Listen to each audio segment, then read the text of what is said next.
Lively போமா check பண்ணுங்க வா Yes, check. Okay. Okay Mic testing 1, 2, 3. Check.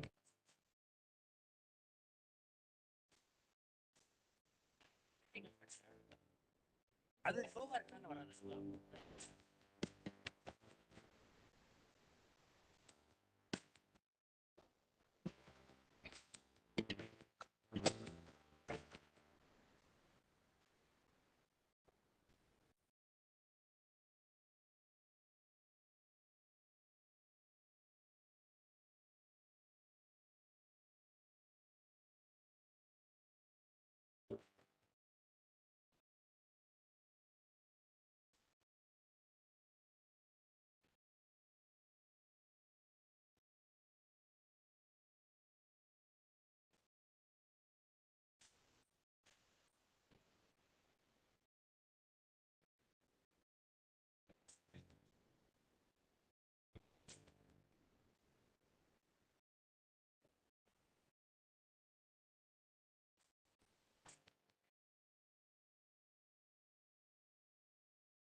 Check.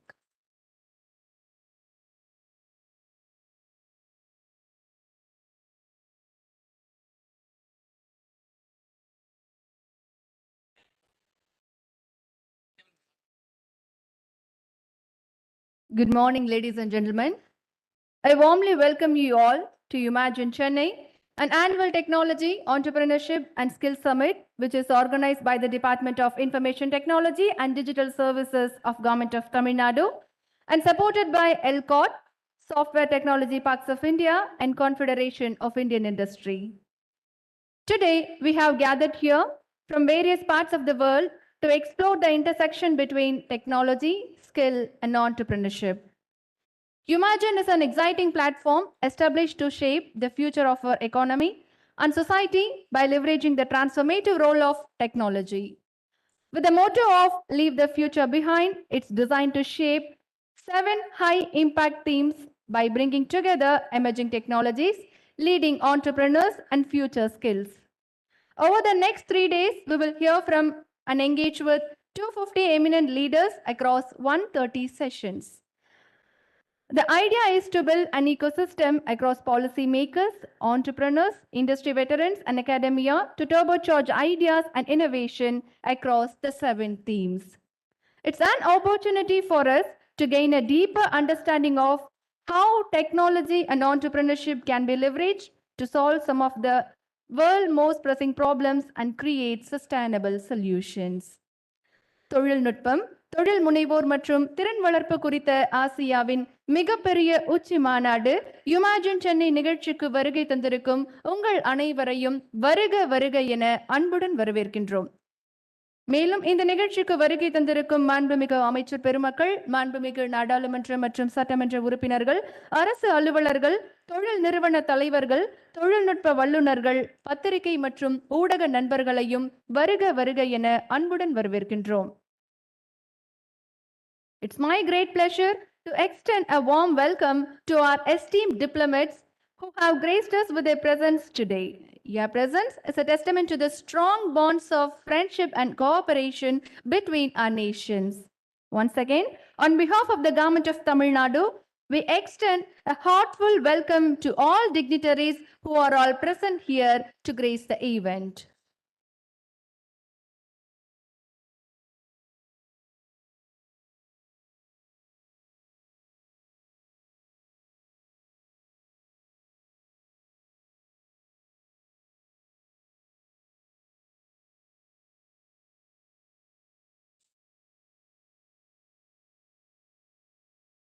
Honorable Minister for IT and Digital Services, Government of Tamil Nadu, and special dignitaries will be joining in another few minutes. Kindly requesting all dignitaries to take your seats and kindly turn your mobile phones on silent mode. Thank you.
I warmly welcome Honorable Minister for Information Technology and Digital Services, Government of Tamil Nadu, and other special dignitaries to the Asia's largest summit, Umagine Chennai, an annual technology, entrepreneurship, and skills summit.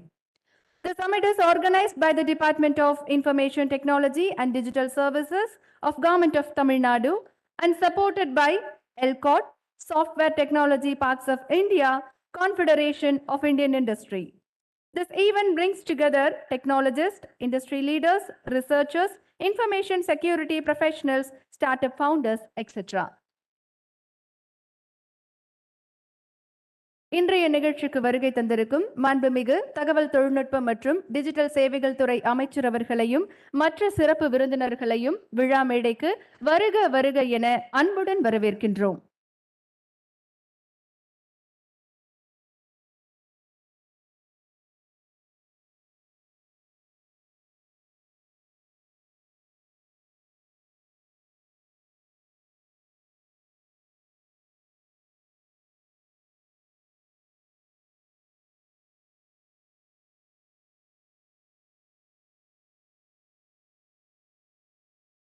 Tamil தாய் வாழ்த்து பாட கல்லூரி மாணவிகளை அன்புடன் அழைக்கின்றோம். அனைவரும் எழுந்து நிற்குமாறு அன்புடன் கேட்டுக்கொள்கின்றோம். Requesting all dignitaries to rise for the Tamil தாய் வாழ்த்து. Check, check, check, check, check.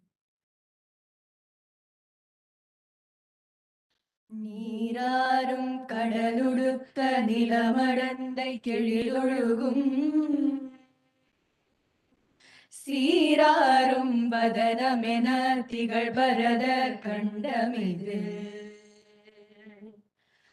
தெக்கணமும் அது சிறந்த திராவிடனல் திருநாடும்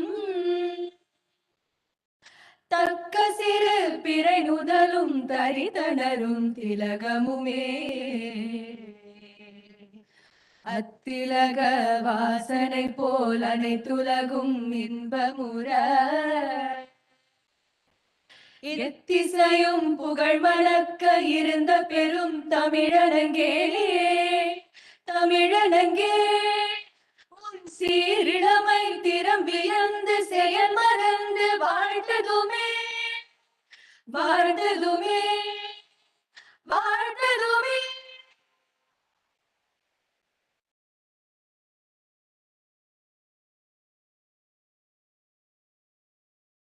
Thank you. May I invite Thiru Kumara Gurubaran, Secretary, Department of Information Technology and Digital Services, Government of Tamilnadu, to deliver welcome address.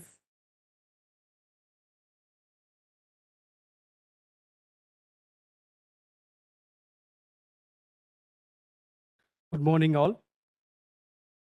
On this special day, with the blessings of the Honorable Chief Minister, I am honored to welcome our distinguished guest, Minister for IT and Digital Services, Thiru Mano Thangaraj, for the inaugural session of Umagine 23, Asia's largest tech summit. My sincere welcome to Honorable Minister for Emergency Services, Innovation and Digital Economy, Government of Western Australia, Thiru Stephen Dawson, MLC. I extend my warm welcome to Director General, Software Technology Parks of India, Thiru Arvind Kumar, Co-founder and Joint MD of Bharat Biotech, Thirumati Suchitra Ella, and MD LCOT Thiru A. John Lewis. Dear respected speakers, notable guests, and esteemed audience members, I am delighted to welcome you to Umagine 23. We are excited to establish this platform, which will be the largest of its kind in Asia, and to host CEOs, CXOs, thought leaders, academia, and entrepreneurs from all over the world. Our launch of Tech City is icing on the cake now, as TN is growing constructively on the emerging technologies adoption, and many multinational companies are setting up the digital innovation centers in the state. This would further enable for the global companies to establish their technology and GCC centers in the state. To achieve the 10% contribution to the $1 trillion economy, we identified 6 growth areas that shall contribute to the goal proportionately: creative services, data centers, global capability centers, tech startups, SaaS products, ITs in the space of analytics and emerging tech. We could foresee TN leading the deep tech, analytics, and Web3 ecosystem from now onwards. These will position the state as a top-notch destination for future technologies. Umagine is one of its kind event in Asia, which brings entrepreneurship, technology, and skills together to accelerate the growth of TN technology in the decade. We have a power-packed agenda for the summit throughout the next 3 days. Keynote sessions by thought leaders cutting across 7 tracks on the future of mobility, the future of digital, agri-next, climate change and sustainability, healthcare and life sciences, new frontiers and tech for good, as well as technologies including AI, ML, blockchain, cybersecurity, etc. Panel discussions that will explore critical questions in each track, touching upon opportunities for growth and anticipated challenges. Demonstrations and showcases across the event beyond the stages for participants to present products and innovations. Welcome again, all of you. I would now like to invite the dignitaries to say a few words. Thank you all.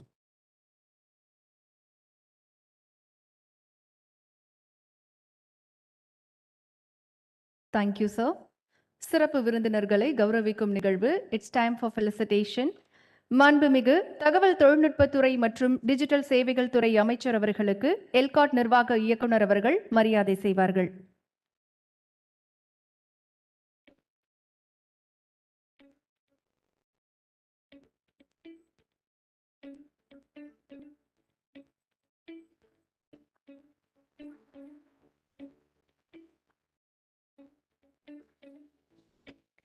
Honorable Minister for IT and Digital Services, Government of Tamil Nadu, will felicitate Thiru Stephen Dawson, Minister for Emergency Services, Innovation and the Digital Economy, Government of Western Australia.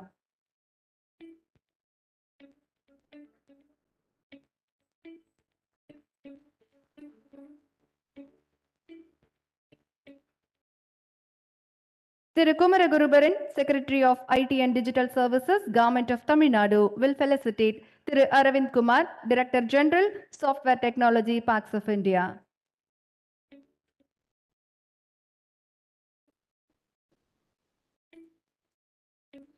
Thiru Kumaragurubaran, Secretary of IT and Digital Services, Government of Tamil Nadu, will felicitate Tirumadi Suchitra Ila, Joint Managing Director, Bharat Biotech International.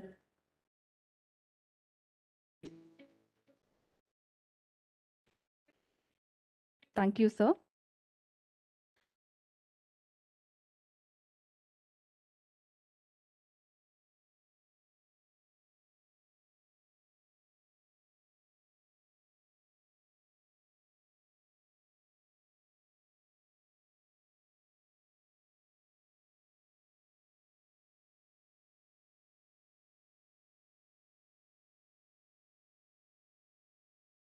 It's my pleasure to introduce our special guest, Ms. Suchitra Ila, born in Tamil Nadu.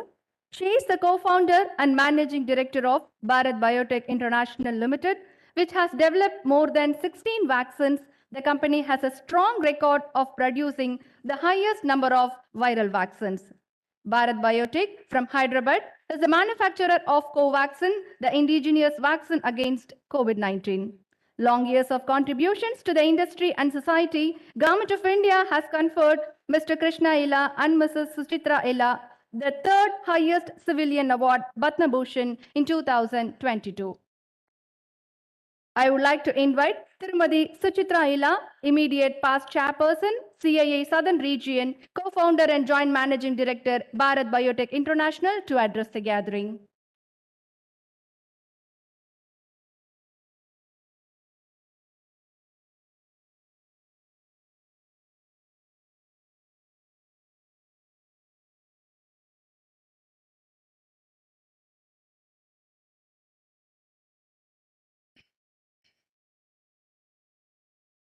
Thiru M.K. Stalin, Honorable Chief Minister of Tamil Nadu, Thiru Mano Thangaraj, Honorable Information Technology and Digital Services, Government of Tamil Nadu, Honorable Stephen Dawson, Minister for Emergency Services, Innovation and the Digital Economy, Medical Research, Volunteering, Government of Western Australia, Mr. J. Kumaragurubaran, IAS, Secretary to Government, Information Technology, Digital Services Department, Government of Tamil Nadu. Mr. Arvind Kumar, Director General, Software Technology Parks, India. Mr. A. John Lewis, IAS, Managing Director, Electronics Corporation of Tamil Nadu, ELCOT. Excellencies, friends from the media, ladies and gentlemen. Kalai Vanakkam. At the outset, before delivering my address, I would like to thank the government of Tamil Nadu for organizing Umagine, a futuristic technology event at this magnitude. You have made the industry look back at the scale at which you have done this. Hats off to the Honorable Chief Minister for his vision and his colleagues who have done this phenomenal work. The Honorable IT Minister and the Secretary, a great job done, sirs. It's a great privilege and honor for us at the Confederation of Indian Industry to be the exclusive industry partner to this international event, which is aimed at showcasing Tamil Nadu at the tech hub of the world. We have a very special relationship for the last 2 decades, and we cherish this. I had the privilege of having met and discussed with the Honorable Chief Minister on the development of Tamil Nadu's technology scenario at this very same auditorium and venue at CII Dakshin Summit a year ago. Now I'm honored to be a part of Umagine also. Under the dynamic leadership of the Honorable Chief Minister of Tamil Nadu, Within a short span of 2 years, the state government has launched various policies and implemented many reform measures for the overall development of the state. As an outcome of these initiatives, Tamil Nadu has ranked number 3 in the ease of doing business and has crossed 1.76 lakh crores in software exports this year alone. Apart from being a manufacturing hub, the state has also the potential to become a leader in technology, innovation, and research and development. Tamil Nadu and Chennai in specific offers a large pool of top talent, especially in the emerging technologies such as digital, AI, cloud, robotics, automation, information security, healthcare, and many others, which have attracted large companies to set up their technology and research centers in the state. Last year, the Honorable Chief Minister of Tamil Nadu unveiled the Information Technology Policy with a special emphasis on Global Capability Centers, GCC, as there is renewed focus on product innovation, engineering, design, and research and development. Tamil Nadu has already around 150 GCCs, and Chennai already has a 10% market share with the potential to be close to about 15% by 2025. Chennai has positioned itself to be the ideal destination for global companies looking to set up their capability centers in India. It is not only in these sectors that the state has so much to offer, but it has the potential to make a mark in the field of research and development in academic sciences and in the biotech and life sciences sectors as well. The life science policy announced last year by the state government is showing results with over 50,000 jobs being generated with a committed investment of rupees 20,000 crore, which is very heartening to note. CII has been working closely with the state government on many areas to support industries, especially MSMEs, and the CII Tamil Nadu Technology Development and Promotion Center, set up jointly with the state government, is offering MSMEs advisory and consultative services in the areas of technology, research, and intellectual property rights. The recently announced Tamil Nadu state budget for the year 2023 paves the way for tremendous growth in the IT and technology fields. Proposals for free Wi-Fi services in many city corporations across the state will address the digital divide between the urban and the rural areas of Tamil Nadu. The plan to set up the TN Tech City in Chennai, Coimbatore, and Hosur to promote the state as a global tech hub will benefit thousands of youth in the state. CII has put in place a robust framework at the national, regional, and state levels to promote innovation, entrepreneurship, and skills. The CII Center for Excellence on Innovation, Entrepreneurship, and Startups in Hyderabad was set up with an objective to support startups to collaborate with corporates and forge business partnerships. I would like to deliberate on 4 critical suggestions where we would like the government of Tamil Nadu to consider with regard to the future of technology. And I assure you that CII would stand hand in hand with you on these going forward. AI and machine learning are expected to transform many industries, including healthcare, finance, and manufacturing. These technologies can analyze large amounts of data and learn from it and make predictions or decisions based on data. Government of Tamil Nadu could consider to look at imparting skills in schools and colleges on AI and machine learning, and also the use of ICT academies under under the Department of IT, to impart these skills among the youth.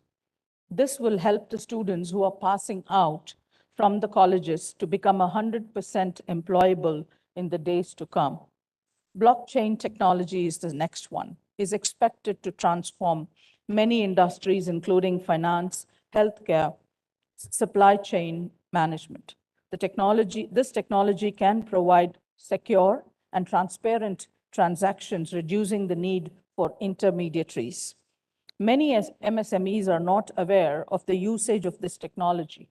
We should have a game plan in making MSMEs familiarize and handhold them on the blockchain technologies, making them ready to face the future of industry trends globally.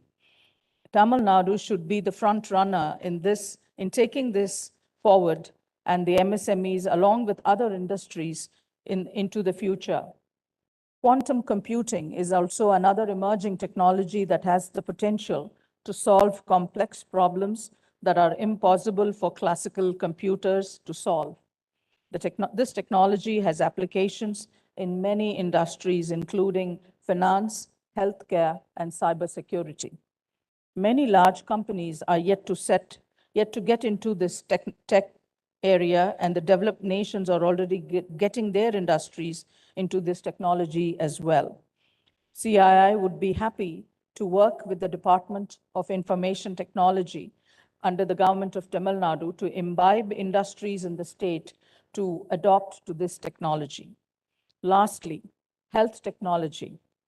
Being a daughter of the soil from Tamil Nadu, I would like to see the state flourish multifold in the future, and I would urge upon the government of Tamil Nadu to look at a health tech as a future, and also to please look into health tech development park in Tamil Nadu, which I think is right now the only last puzzle or the piece of the coin that is missing in the growth story of Tamil Nadu.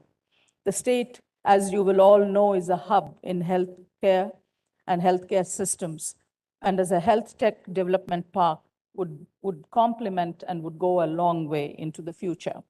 Companies involved in health tech research and development can be based here in Chennai or in any part of the state.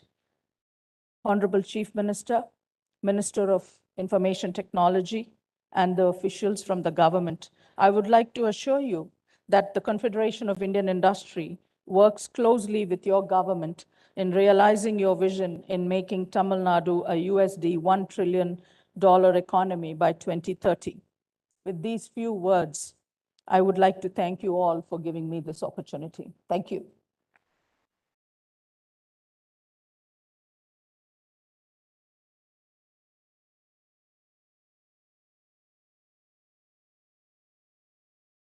Thank you, Madam. We are happy to introduce our esteemed guest, Thiru Aravind Kumar, who is the Director General of Software Technology Parks of India. He was working in Telecom Regulatory Authority of India since 2004. He also has worked with International Telecommunication Union as rapporteur on the issues related to migration to next generation network, including OTT, cloud computing, security, and privacy related issues. May I invite Thiru Aravind Kumar, Director General, Software Technology Parks of India, to address the gathering.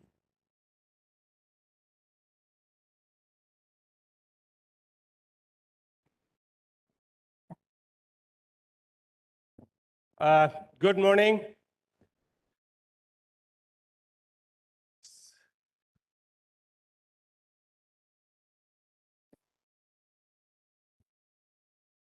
Honorable Minister for Information Technology and Digital Services, Government of Tamil Nadu, Thiru Manu Thangraji, Honorable Minister for Emergency Services, Innovation and the Digital Economy, Honorable Stephen Dawson, MLC,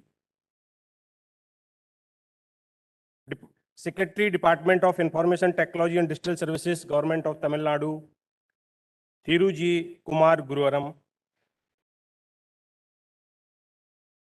Tirumati Suchitra Ila, Chairperson, CI Southern Region, and co-founder and joint managing director, Bharat Biotech International. Other dignitaries on the dais, off the dais, tech leaders, veteran of the IT industry and other industries, students, innovators, ladies and gentlemen.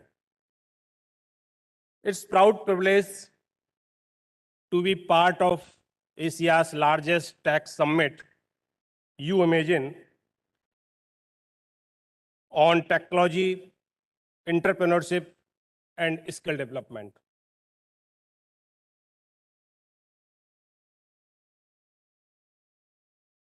This whole summit, which is on technology, entrepreneurship, and skill, tells India's story for the decade, that is for 10 years. There are basically 2-3 trends which is emerging as of now. One trend is about new startup which is coming into the deep technologies, which is contrast to the previous, where startup was not from the deep technologies. So this is one new trend which is emerging in this country. Second trend which is coming, manufacturing has been neglected since maybe 20 years, 25 years. So now the new trend is coming in and around of the manufacturing. This is the second trend which I can see. And the third trend which is coming, now technology development, innovation is not limited to 4 or 5 cities, big cities, which have taken lead in IT and IT industries. Now, each and every city, each and every village is working towards innovation, towards the development of this country. I am sure Tamil Nadu is well placed under the able guidance of Honorable Minister. I have seen passion of Honorable Minister multiple times when he is in Delhi. His passion for technology, welfare of Tamil Nadu is unmatched, unparalleled. He used to go to everybody, even a junior officer, how to bring again that it's called BPO scheme, Indian BPO scheme, IBPO scheme. It has been so successful in Tamil Nadu. When he came to me, he says how to do it. Whether I have to go to Prime Minister, I have to go to the Minister, I have to go to any junior officer, but I want this scheme for this Tamil Nadu. I want any technology thing for this government, for Tamil Nadu. His passion for technology and for the welfare is unmatched, unparalleled. But I'm sure Tamil Nadu is now going to lead this country under the able guidance of him. As I said, there are 2-3 trends, and I will also tell how those 2 trends Tamil Nadu can become ahead of the curve compared to any other state in this country. Tamil Nadu has second largest economy in this country, and it is actually manufacturing hub of this country. 20% of the manufacturing, electronic manufacturing, comes from this state, and Government of India has put the target of 300 billion for the manufacturing, which is today around 75 billion, which means 4 times in 3 to 4 years. And Tamil Nadu is going to take lead in that manufacturing. Whatever ingredients is required for Tamil Nadu, what is ingredients required for the manufacturing, everything available in the Tamil Nadu, and Tamil Nadu government is very supportive to support each and everybody who wants to bring a lot of things in the manufacturing sector. Second trend, which is about the deep tech. And out of the deep tech, fintech and health tech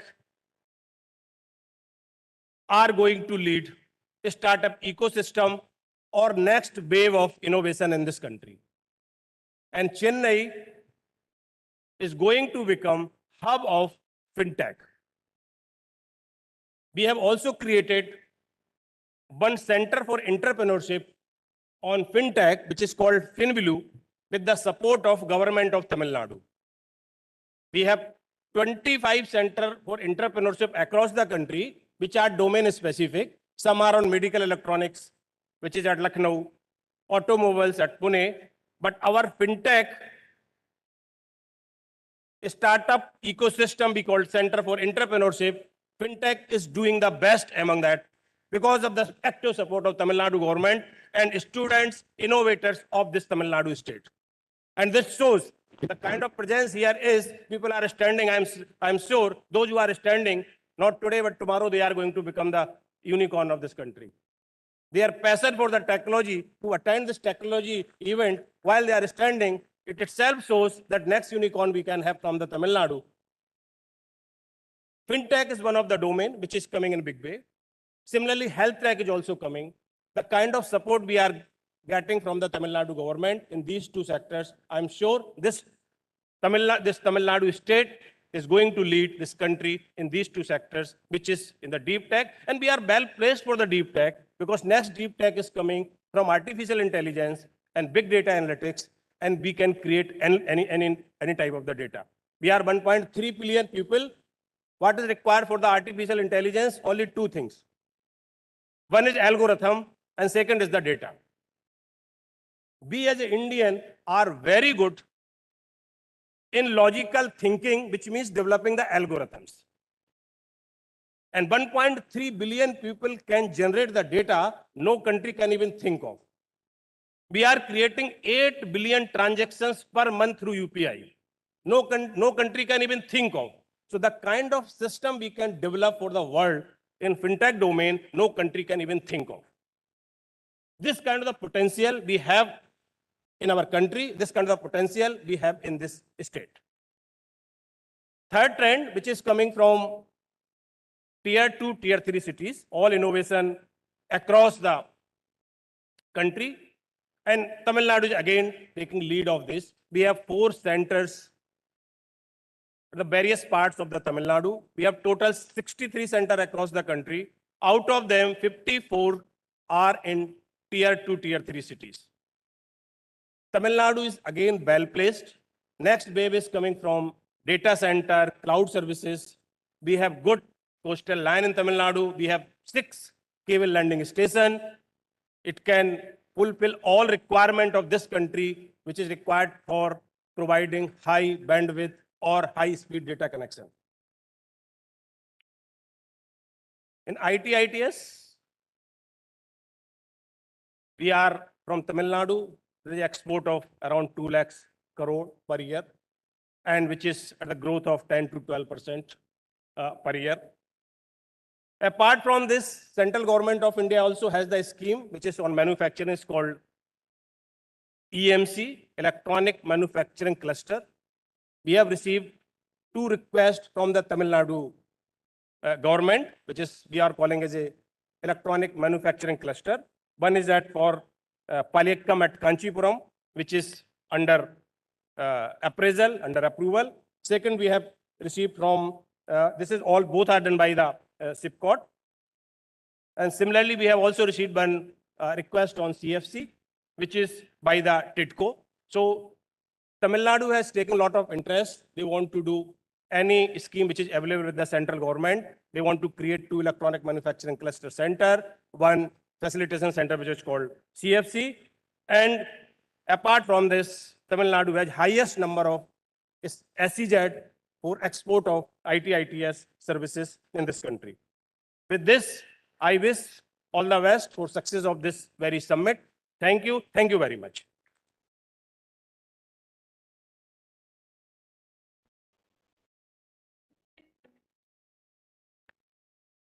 Thank you, sir. It's our pleasure to introduce a special guest, Honorable Stephen Dawson, MLC, from Government of Western Australia. Stephen has been a Chief of Staff to a number of government ministers in Western Australia and Victoria. He served as the Minister for Environment, Disability Services, Electoral Affairs, Mental Health, Industrial Relations, etc. I welcome Honorable Stephen Dawson, MLC, Minister for Emergency Services, Innovation and the Digital Economy, Medical Research, Volunteering, Government of Western Australia, to address the gathering. Thank you. Vanakum and good morning.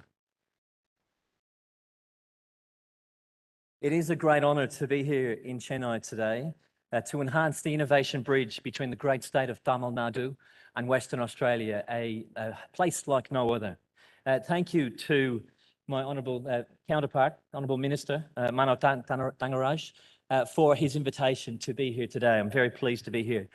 As I said yesterday, your passion for this sector is infectious, and thank you for sharing it, and congratulations on bringing this event together to you and your team. To the other esteemed guests this morning, you're all very welcome too. And to my delegation who are here from Australia, great to be here with you also. Western Australia is the largest state in Australia. It takes up about 1/3 of the country.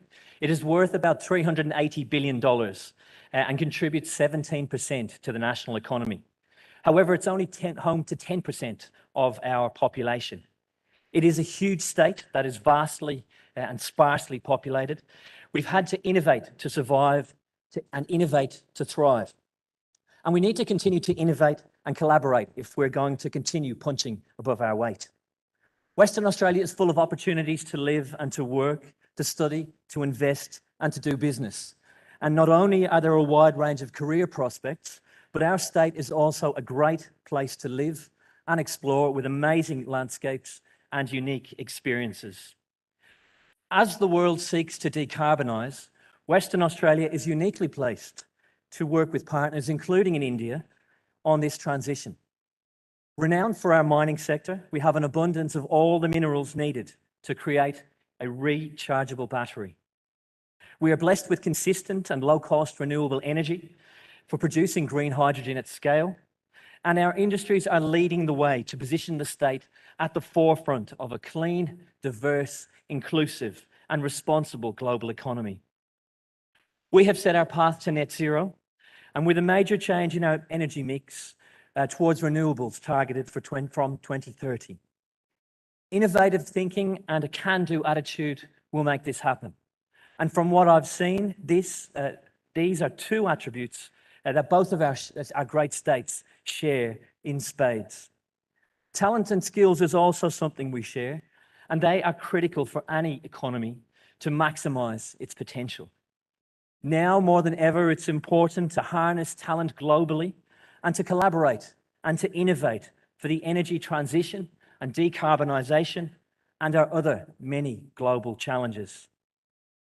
Western Australia boasts growing digital capability across industries, including resources and energy, space and defence, which are at the core of some of the world's most innovative, tech-driven projects. Our local mining houses are today attracting ex-NASA technicians who have made the move to Western Australia, eager to be at the forefront of the innovation happening in our backyard. Our mining equipment and technology sector is a key strength, powering our state's $187 billion mining industry, a sector that is so much more than just crushing and conveyor belts. METS has helped Western Australia become a global leader in autonomous and remote operations, with over 400 driverless haul trucks and 48 autonomous drill rigs in operation across the state. Our METS expertise helps to improve environmental outcomes, but also safety for mining workers across the globe. The COVID-19 pandemic has accelerated global demand for a wide range of medical products and services. An ageing population will drive further demand for medical products and digital health services.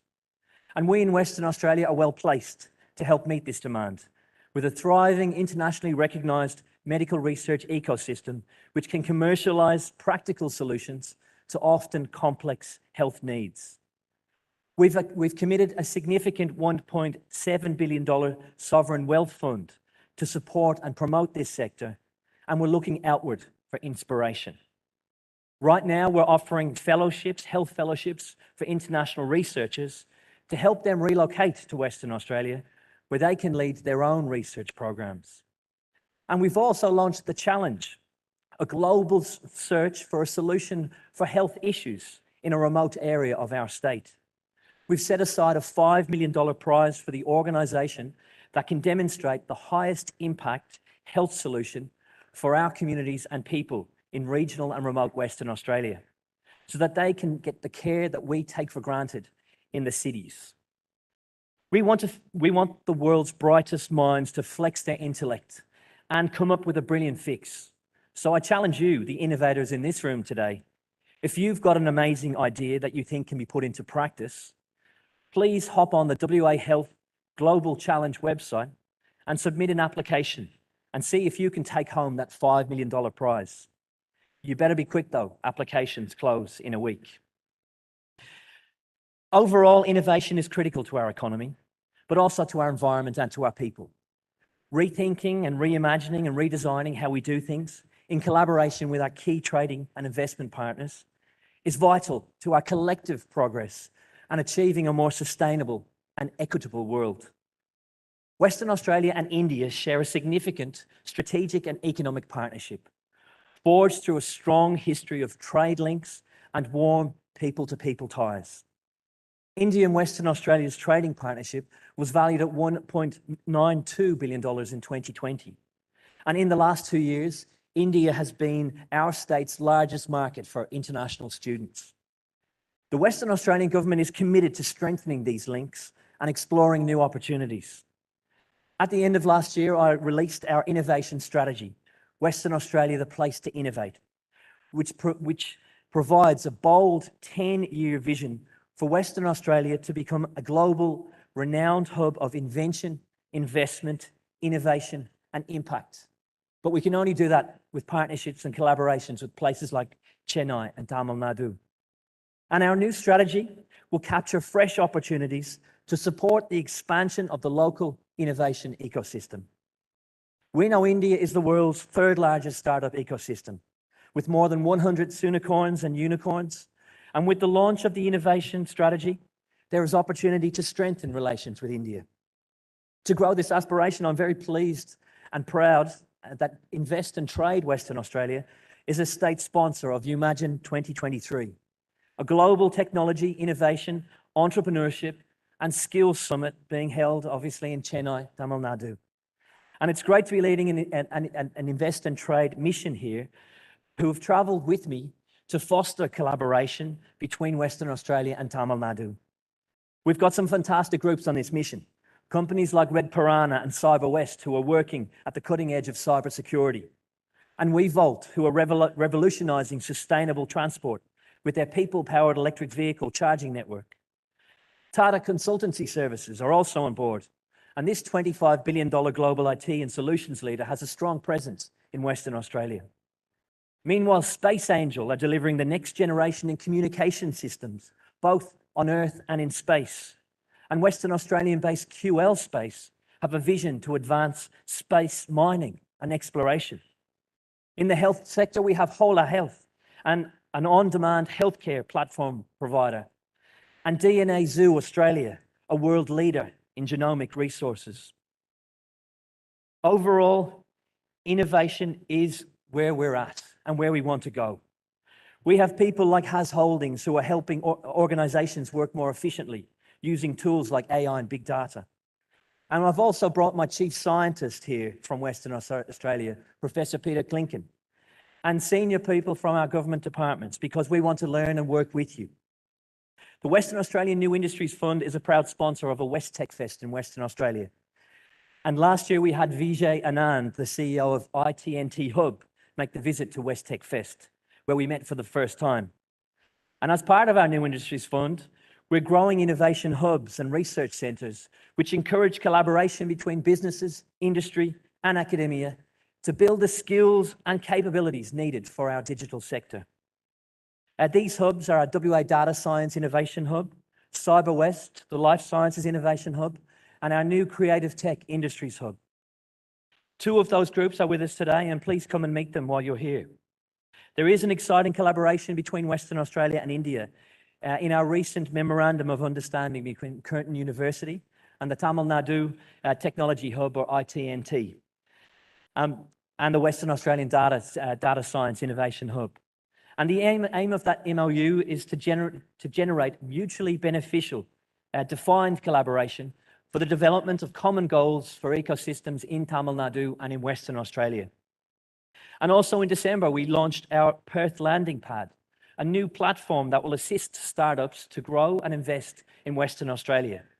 Tech companies will get 90 days in Western Australia through a guided program to access local businesses, but also mentoring and co-working and community spaces, along with guidance for those seeking long-term residency. And I hope that companies here in India take up this opportunity and see what we have to offer. Now, the linchpin to growing the collaboration between government and industry in Tamil Nadu and Western Australia is through our investment and trade network, a global network, which has recently opened an office in Chennai. We are the first state, Australian state, to establish an official presence, permanent presence in India, setting up a trade and investment office in Mumbai in 1996. But of course, recently we've established our office here in Chennai because we recognize how important Tamil Nadu is and the collaboration that we want to have together. Our highly motivated team, led by Investment and Trade Commissioner for our India Gulf region, Nasheed Chowdhury, who's here today, and her team are ready to work with you. And I encourage you to reach out and discuss your interest to grow the relationship between Tamil Nadu and Western Australia. Western Australia is ready and open for business and full of opportunity for everyone, including our valued innovation partners in India. And we look forward to welcoming back old friends and forging new relationships and new innovations. Western Australia is really like no other. We offer an attractive, unique, and vibrant place to visit, to study, work, or invest. So these are some of the initiatives that we're doing in Western Australia. But we want to grow our innovation ecosystem, and we want to embrace partnerships with overseas innovators, such as here in India. So I thank you, Honourable Chief Minister. Very generous. You've been very generous. And it is an amazing opportunity. And I look forward to working with you and your team over the years to come because we can make the world a much better place. Nandi.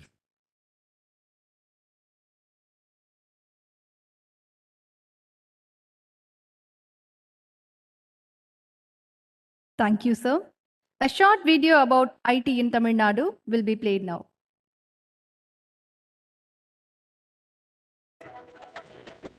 Tamil Nadu, the southernmost coastal state of India, is the industrial powerhouse of the nation. Tamil Nadu, under the visionary leadership of Dr. Kalaignar M. Karunanidhi, was the first state in the country to frame an IT policy in 1997. Hailed as the father of IT revolution in Tamil Nadu, the iconic leader formed an exclusive state department for information technology and launched Tidal, one of the largest IT parks in Asia. The success of Tidal Chennai has led to the development of several IT parks in Tier 2 and 3 cities. The Electronics Corporation of Tamil Nadu created IT-specific special economic zones across the state. Now, under the edified leadership of the Honourable Chief Minister, Thiru M.K. Stalin, the state is adopting emerging technologies and exploring new opportunities for the growth of IT sector. A government with inclusive approach, ensuring swift, measurable, accessible, responsive, and transparent governance is his mission.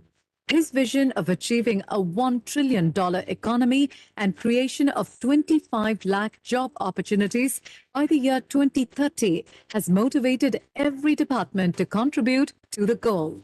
His guidance and IT department's effort has enabled the IT sector to achieve the growth of 16.4% from 3.8% in software exports and placing the state in the 3rd position in the country.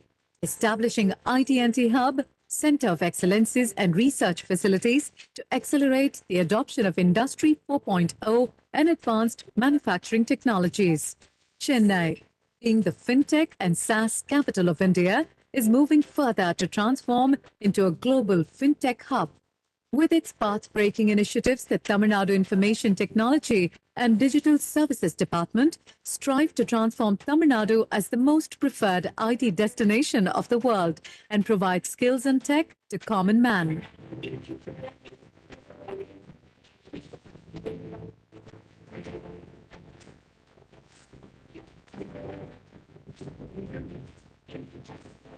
Umagine 2023 is being organized by the department to perform as the platform to showcase the thriving technology, innovation ecosystem and enable the stakeholders to connect themselves and grow together. Umagine Chennai, Asia's largest technology, entrepreneurship and skills summit.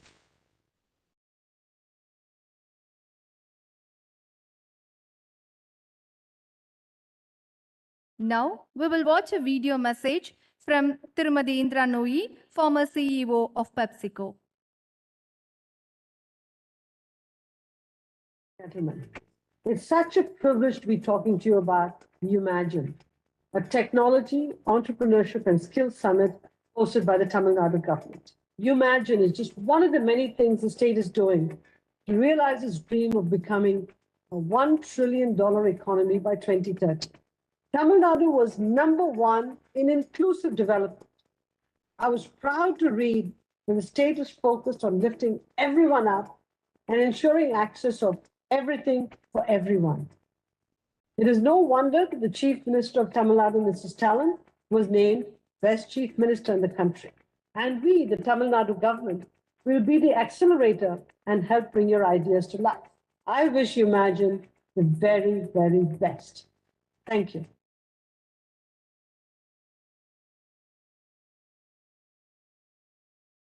அடுத்ததாக உரையாற்ற இருப்பவர் நம்முடைய மாண்புமிகு தகவல் தொழில்நுட்பம் மற்றும் digital சேவைகள் துறை அமைச்சர் அவர்கள். கல்லூரி படிக்கும் போதே மாணவ தலைவராக அரசியலில் தடம் பதித்தவர். மாண்புமிகு தமிழ்நாடு முதலமைச்சர் அவர்களின் வழிகாட்டுதலின் பேரில் தகவல் தொழில்நுட்பம் மற்றும் டிஜிட்டல் சேவைகள் துறையில் இந்தியாவின் மற்ற மாநிலங்களுக்கு முன் உதாரணமாக தமிழ்நாட்டை கொண்டு செல்பவர்.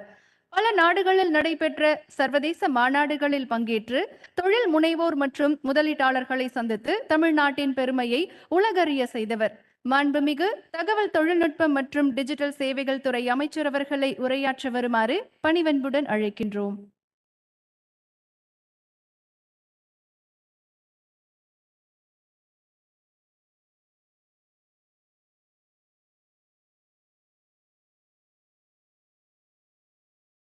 Good morning. அனைவருக்கும் வணக்கம்.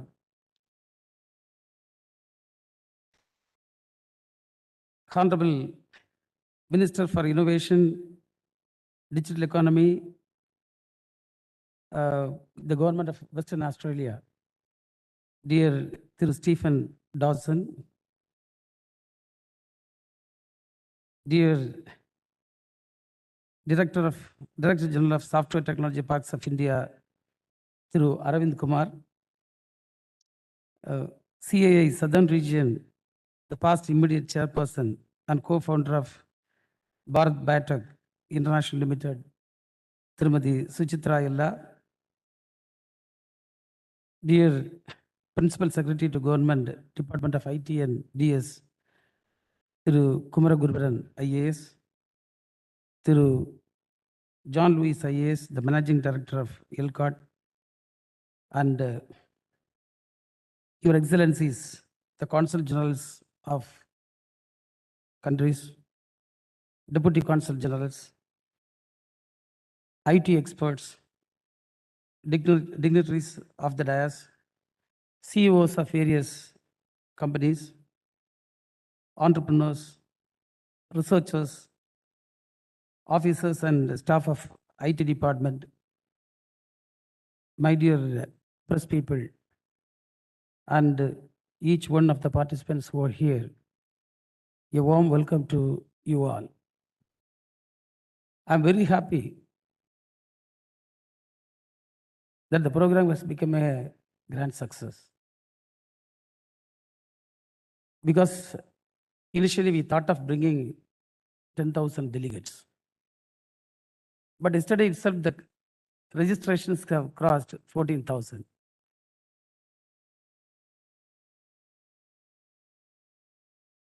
First of all, I would like to thank the steering committee, the IT advisory council members, the entire team, and the country partners, and the well-wishers of ITDS department and the department staffs. And with all your efforts, this has come true. And to conduct a program of this kind, in the first step, it's a very difficult thing, very challenging thing. But everything has come as we have planned because of the support we got from all quarters. That's a great thing. And I once again thank all of you. And I hope this conference will be a turning point in the history of IT sector in Tamil Nadu. You all will be having a good time over here in the coming days because we have planned 130 sessions with eminent speakers across the globe who are all already present here. And we have brought in all the stakeholders of this ecosystem in the single platform where you can converse, discuss, connect, and all the facilities also we have made for you to communicate with each other and get connected and start growing together. When we come to the point of Tamil Nadu, we cannot forget Dr. Kalaignar Karunanidhi, the former Chief Minister of Tamil Nadu, who was the architect of the IT department. He brought in IT policy early in 1997 itself and started the Department of IT Information Technology. And he was the one who started the LCOD during 1977. And you may be knowing the ICT Academy is also started by the Honorable then Chief Minister of Tamil Nadu, Dr. Kalaignar. And we all know that during his time, the tidal parks were introduced, bringing in huge investments and huge opportunities for employment. And it placed Tamil Nadu in the first position when it comes to the part of India as a whole. And now the present question before us, why can't we become the tech capital of India?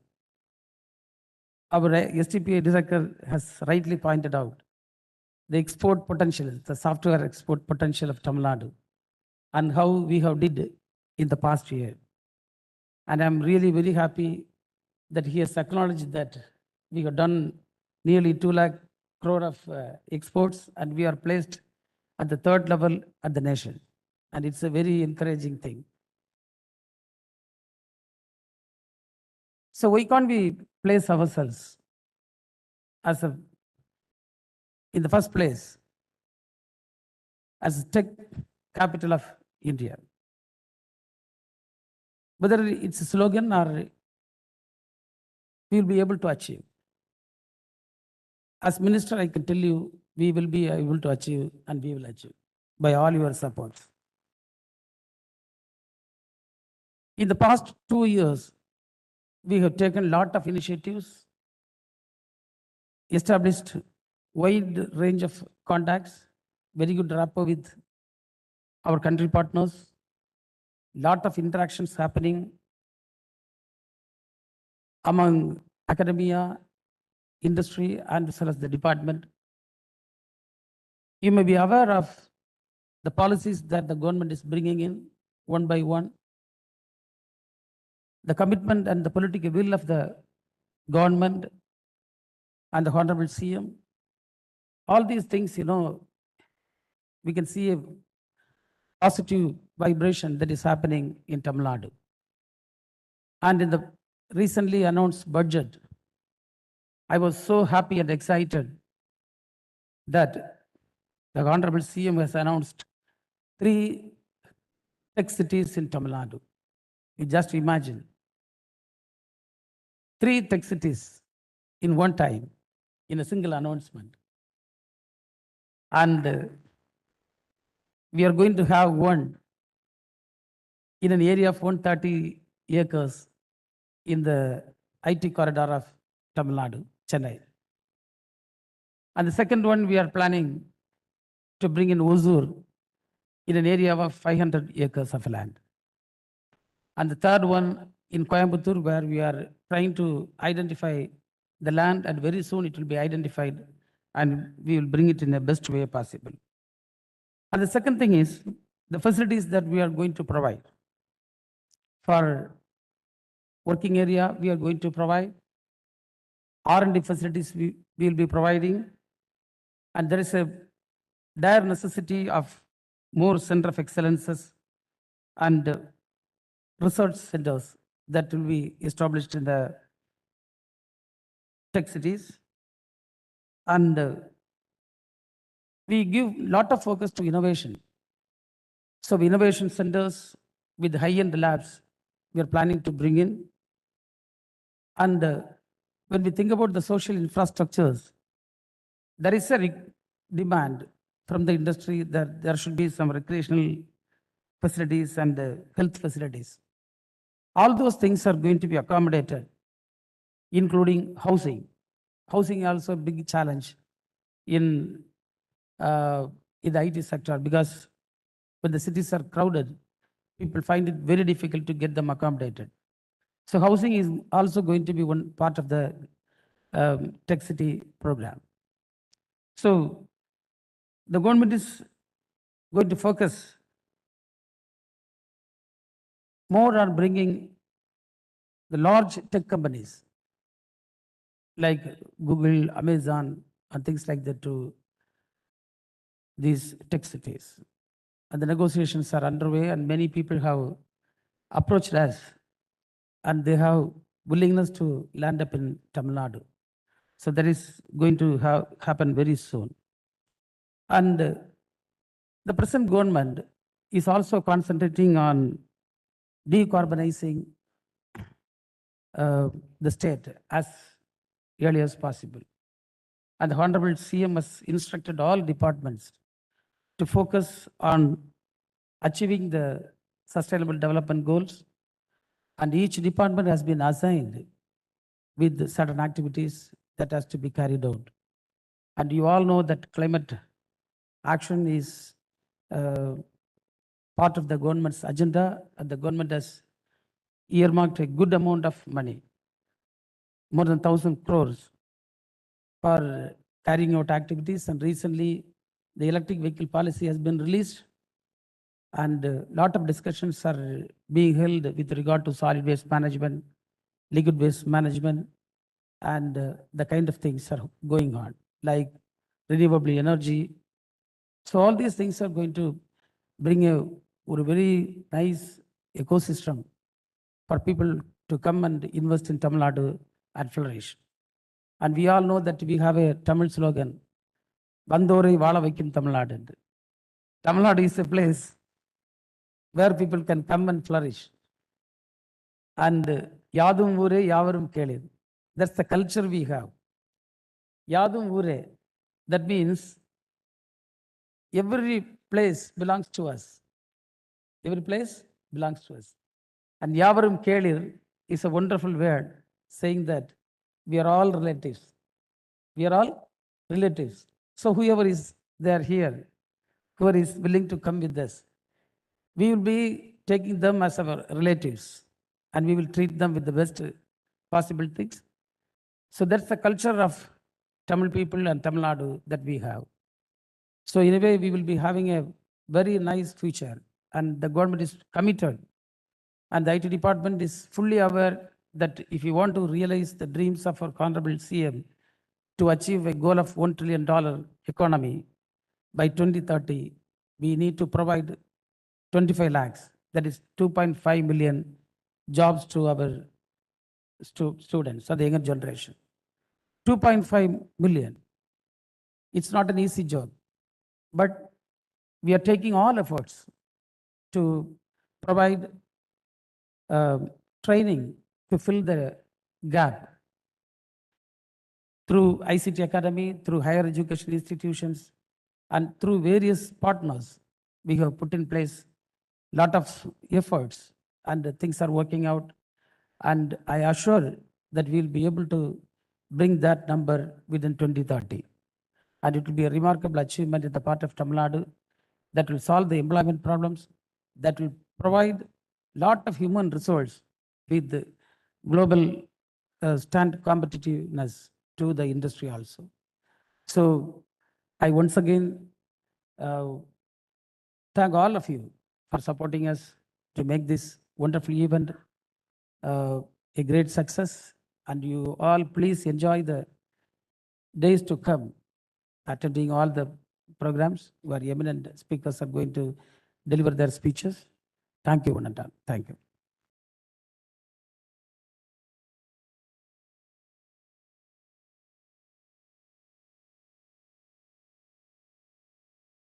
Thank you, sir.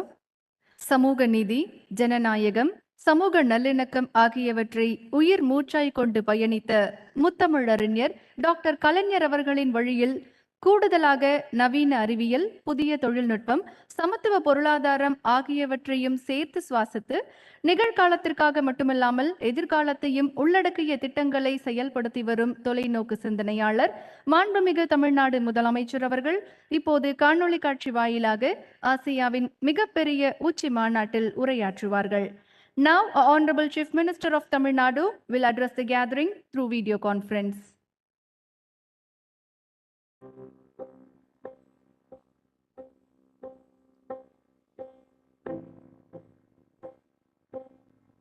Umagine 2023 மாநாட்டில் பங்கெடுத்து சிறப்பிக்க வந்துள்ள தகவல் தொழில்நுட்பத்துறை வல்லுநர்கள் அனைவருக்கும் எனது வணக்கத்தை முதலில் தெரிவித்துக் கொள்கிறேன். தமிழ்நாடு சட்டமன்ற பேரவை கூட்டம் நடைபெற்று வருவதால் நேரில் இந்த மாநாட்டுக்கு வருகை தந்து உங்களை சந்திப்பதற்கும் உரையாற்றுவதற்கும் வாய்ப்பில்லாமல் போன சூழலை நினைத்து வருந்துகிறேன். உங்களில் சிலரை நான் ஏற்கனவே சந்தித்துள்ளேன். சிலர் ஏற்கனவே தமிழ்நாட்டுடன் வர்த்தக உறவை மேற்கொண்டு வருபவர்களாக இருக்கிறீர்கள். எனவே தமிழ்நாடு உங்களுக்கு புதிதல்ல. உங்களது கனவு திட்டங்களை நிறைவேற்றிக் கொள்ளும் களமாக தமிழ்நாட்டை நீங்கள் பயன்படுத்திக் கொள்ள வேண்டும் என்று உங்கள் அனைவரையும் கேட்டுக்கொள்கிறேன். 2021ஆம் ஆண்டு தமிழ்நாட்டில் ஆட்சி மாற்றம் ஏற்பட்டு திமுக ஆட்சி மலர்ந்தது. ஒரு கட்சி போய் இன்னொரு கட்சி ஆட்சிக்கு வந்தது என்றோ, ஒரு முதலமைச்சர் போய்விட்டு இன்னொரு முதலமைச்சர் வந்தார் என்பது போலவோ சாதாரண மாற்றமாக அது இருக்கக்கூடாது என்று நான் நினைத்தேன். அதனால்தான் திராவிட மாடல் என்ற கொள்கை திட்டத்தை வகுத்தேன். ஒரு அரசாங்கம் எப்படி செயல்பட வேண்டும் என்ற அரசியல் நிர்வாக திட்டம் அது. எல்லாருக்கும் எல்லாம் கிடைக்க வேண்டும் என்பது அதன் அடித்தளம். எல்லா துறையும் வளர்ந்தால்தான் எல்லாருக்கும் எல்லாம் கிடைக்கும் என்பது அதன் உச்சி கோவல். இதுதான் திராவிட மாடல் கொள்கை. அந்த அடிப்படையில் தொழில்நுட்ப துறையிலும் எனக்கு ஒரு கனவு இருந்தது. தொழில்நுட்பத்தில் உலக நாடுகள் எத்தகைய முன்னேற்றத்தை அடைகிறதோ அதே தொழில்நுட்ப வளர்ச்சியானது அதே காலத்தில் தமிழ்நாட்டிலும் உருவாக வேண்டும் என்பதுதான் என்னுடைய கனவு. 1996ஆம் ஆண்டே கம்ப்யூட்டர் துறையை தமிழ்நாட்டின் களமாக ஆக்கினார் அன்றைய முதலமைச்சர் கலைஞர் அவர்கள். ஆசியாவிலேயே மிகப்பெரிய தொழில்நுட்ப பூங்காவான டைடல் பார்க்கை சென்னையில் தொடங்கியவர் முதலமைச்சர் கலைஞர் அவர்கள். இதை தொடர்ந்து கோவையிலும் தகவல் தொழில்நுட்ப பூங்கா தொடங்கப்பட்டது. அசெண்டாஸ் பார்க், டிஎல்எஃப், இன்ஃபோ பார்க் என்று தனியார் கூட்டுறவோடு தொடங்கப்பட்ட தகவல் தொழில்நுட்ப பூங்காக்களின் வெற்றியானது அந்த துறையை மேலும் மேலும் வலுப்படுத்தி ஐடி காரிடார் என்று அழைக்கப்படுகிற தொழில் தடத்தை மேம்படுத்தியுள்ளது. தமிழ்நாட்டின் பல்வேறு நகரங்களில் தொழில்நுட்ப பூங்காக்கள் உருவாக்கப்பட்டன. அவற்றின் தொடர்ச்சியாக சென்னை, கோயம்புத்தூர் மற்றும் ஒசூர் ஆகிய பகுதிகளில் டெக் சிட்டி என்று அழைக்கப்படும் தமிழ்நாடு தொழில்நுட்ப நகரங்களை தமிழ்நாடு அரசு தொடங்கியுள்ளது. இந்த தொழில்நுட்ப நகரங்கள் தகவல் தொழில்நுட்ப நிறுவனங்களையும் நிதி நிறுவனங்களையும் புதிதாக தொழில் தொடங்கும் முனைவோர்களையும் ஒன்றிணைக்கக்கூடிய மையங்களாக விளங்கப் போகின்றன. யூமேஜின் மாநாட்டில் கலந்து கொண்டுள்ள அனைவரும் இதை பயன்படுத்திக் கொள்ள வேண்டும். இந்த மாநாட்டில் கலந்து கொண்டுள்ள அனைவரும் இணைந்து தமிழ்நாட்டின் தொழில்நுட்ப எல்லையை மேலும் விரிவுபடுத்துவோம். தற்போது நடந்து கொண்டிருக்கும் யூமேஜின் மாநாடு அதற்கான ஒரு தொடக்கம் என்றே நான் கருதுகிறேன். தொழில்நுட்பம்தான் இந்த உலகை வெல்வதற்கான சரியான கருவி. புதியவற்றை கண்டுபிடிக்கவும் அதனை பயன்படுத்தவும் தொழில்நுட்பம்தான் நமக்கு உதவ முடியும். அதனால்தான் தொழில்நுட்பத்துறையின் கட்டமைப்பை மேம்படுத்த நினைக்கிறோம். தொழில்நுட்பத்தில் சிறந்த வலிமையான மாநிலமாக தமிழ்நாட்டை உருவாக்கிடவும் புது புது தொழில்நுட்பங்களுக்காக வாய்ப்புகளை கண்டறிவதிலும் அவற்றை தொடர்ந்து அளித்திடவும் நம்முடைய அரசு துறைகள் ஓய்வின்றி உழைத்து வருகின்றன. அனைத்து தொழில்துறைகளின் பங்களிப்போடு 2030க்குள் $1 டிரில்லியன் பொருளாதாரம் என்ற இலக்கை எட்ட வேண்டும் என்று நாம் தீர்மானித்துக் கொண்டிருக்கிறோம். மென்பொருள் சேவையை பொறுத்தவரையில் அந்த துறையில் உலகளாவிய வகையில் நாம் முதலிடத்தில் இருக்கிறோம். இந்தியாவில் அந்த துறையில் பெரும் வெற்றியை பெற்ற நிறுவனங்கள் தமிழ்நாட்டில் தான் இருக்கின்றன.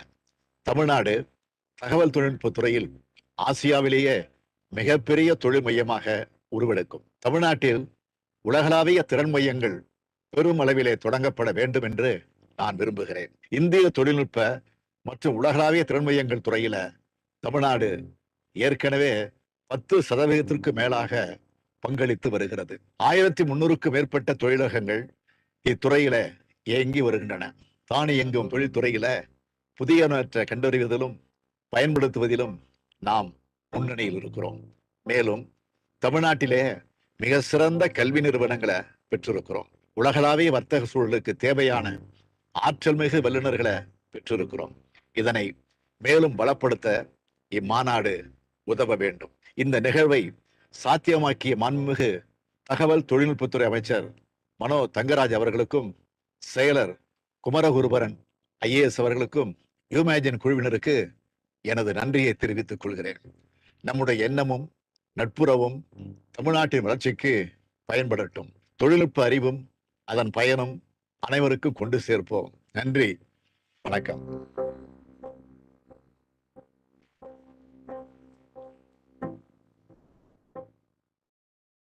I invite Thiru John Lewis, Managing Director, Electronics Corporation of Tamil Nadu, to deliver vote of thanks.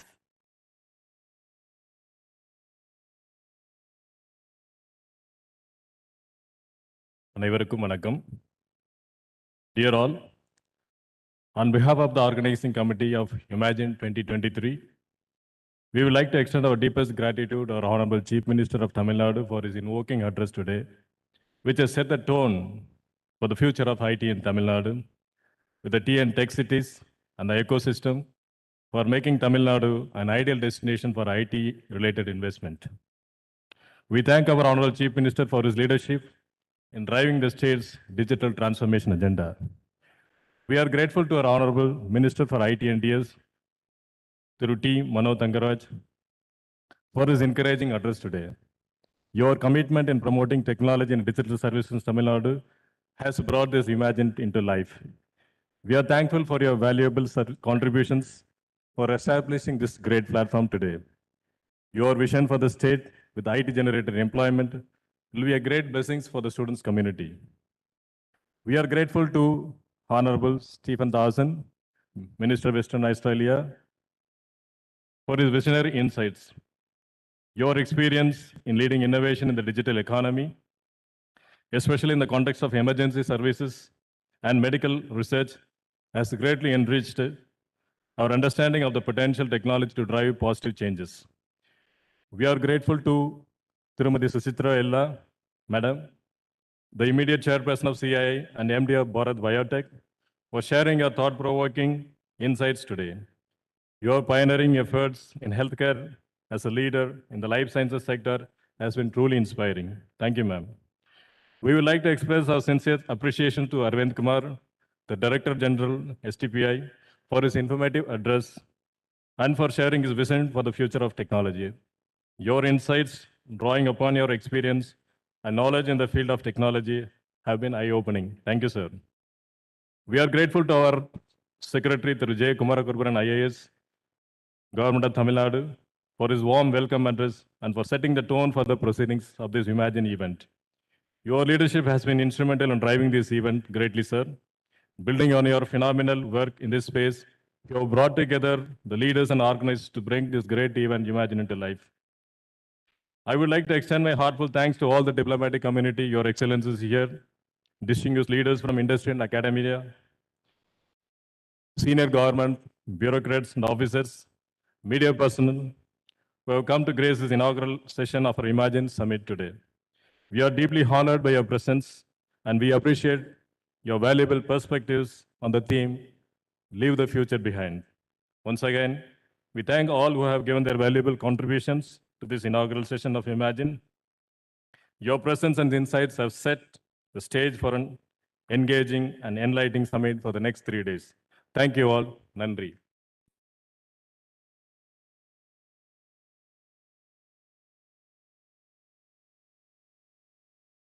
Thank you, sir.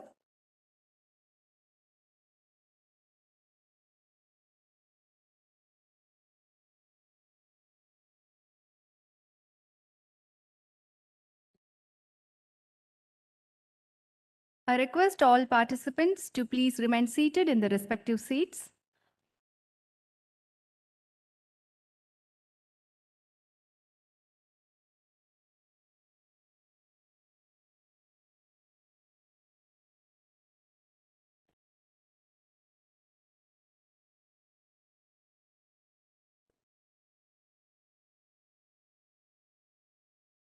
We now continue the session on the topic Tamil Nadu as a hub for global tech collaboration.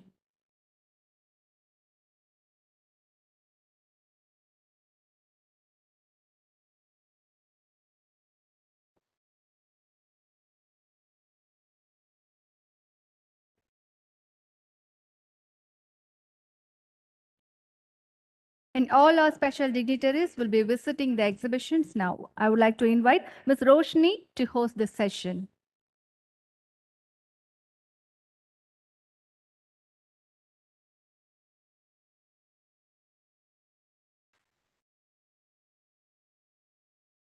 It gives us great pleasure to welcome all of you again, all the dignitaries and delegates to Umagine Chennai, Asia's largest tech summit, organized by Government of Tamil Nadu, Department of Information and Technology, hosted by ELCOT, co-hosted by STPI, and the event is partnered by CII. The sessions for today will be commencing in main stage, hall number 1, 2, 3, and 4. There is also an exhibition in hall 1. We request all the delegates to pay a visit as it exhibits the latest development in information and technology. Before this session begins, I would like all the delegates to kindly take your seats.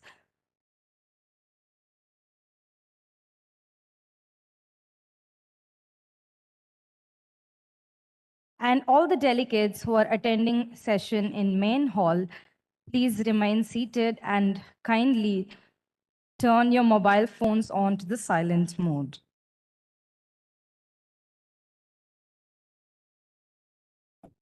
The first session today at the main stage is a very special one. As you can see in your schedules, the discussion and talks will be on Tamil Nadu as a hub for global tech collaborator. Tamil Nadu has always been a destination of choice for global technology companies looking to scale up their presence in India. We are honored to welcome distinguished leaders from various leading countries who will talk about the opportunity for the state to grow its role as a technological hub. Let's put our hands together and welcome our dignitaries for their special addressing. Ms. Lise Tabot Bar, Consul General, France. Mr. Oliver Balhachet, MBE, Deputy High Commissioner, British Deputy High Commission. Ms. Judith Raven, Consul General, US Consulate General. Ms. Sarah Kirlu, Consul General of South India, Australia. Ms. Tammy Benheim, Consul General, Consulate General of Israel to South India. Mr. Hein Lagwin, Consulate General of Netherlands. Once again, I request all the delegates to remain seated, and parallel sessions are going on in hall 1, 2, 3, and 4.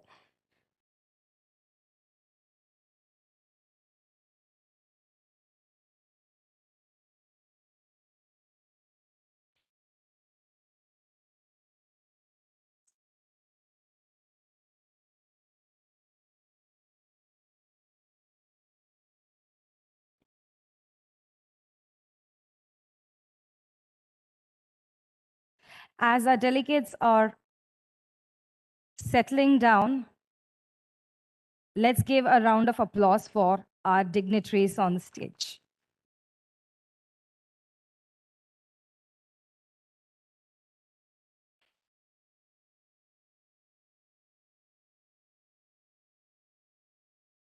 I now request Ms. Lise, Consul General France, to address our delegates.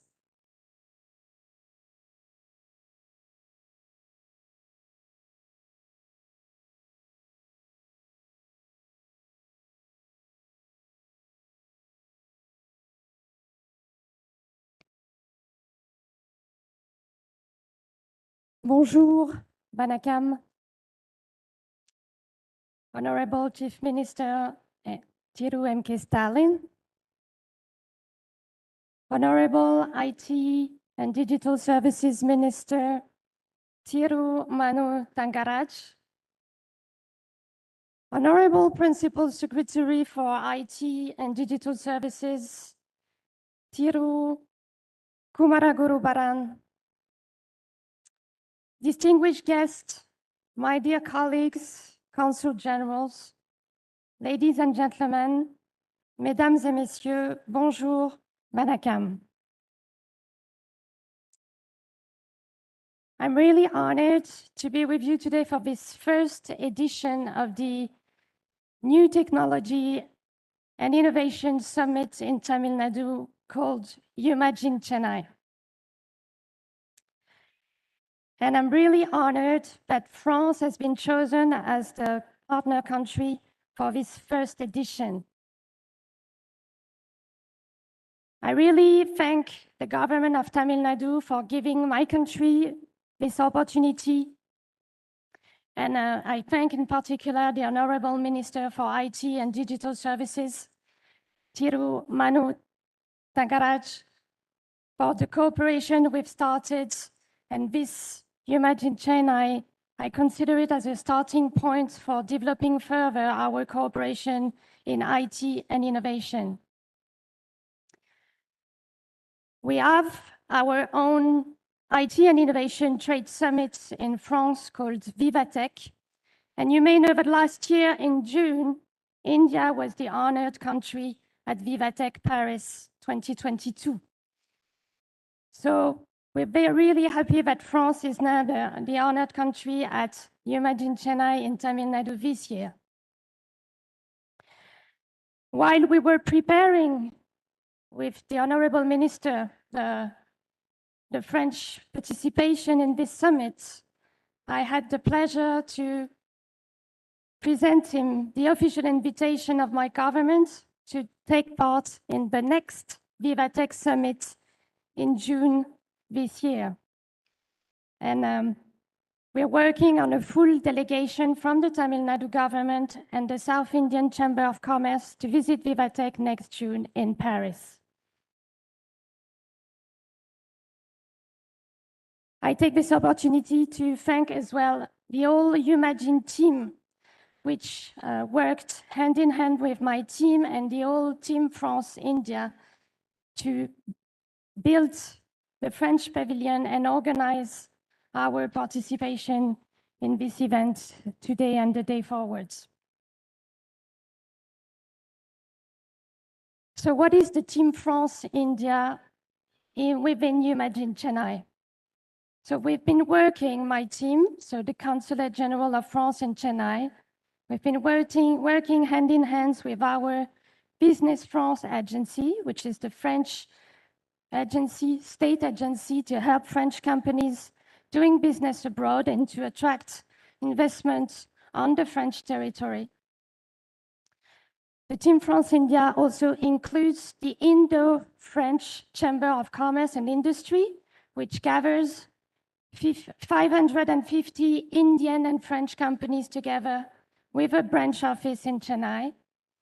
And we have included, of course, the French Tech India, which is the Indo-French startup ecosystem settled in India with the main office in Bangalore, but I hope that will be growing in Chennai as well very soon. We've been working all together to have a French pavilion, and I invite you to come and visit our pavilion. We gathered 10 French companies, innovative companies from different and various sectors, from online services, software, medical innovation, automotive innovation, electric, and so on. You will have the chance to discover on the trade pavilion, on the French pavilion, the new electric car launched by Stellantis in February. The other French companies present on our pavilion are Ubicentrex, Timac Agro, Lisset, Boost My Shop, Link Innovations, Soprasteria, IGL, Numerics, Air Liquids, Medical Systems, and Stellantis.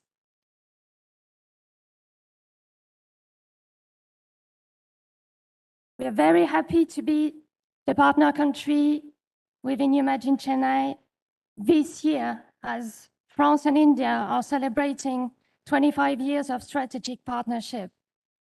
This strategic partnership gives us a framework for very high and extremely wide cooperation in every sector, of course, starting from defense security, space research, and that has been extended in 2019 with a roadmap on cybersecurity and digital technologies.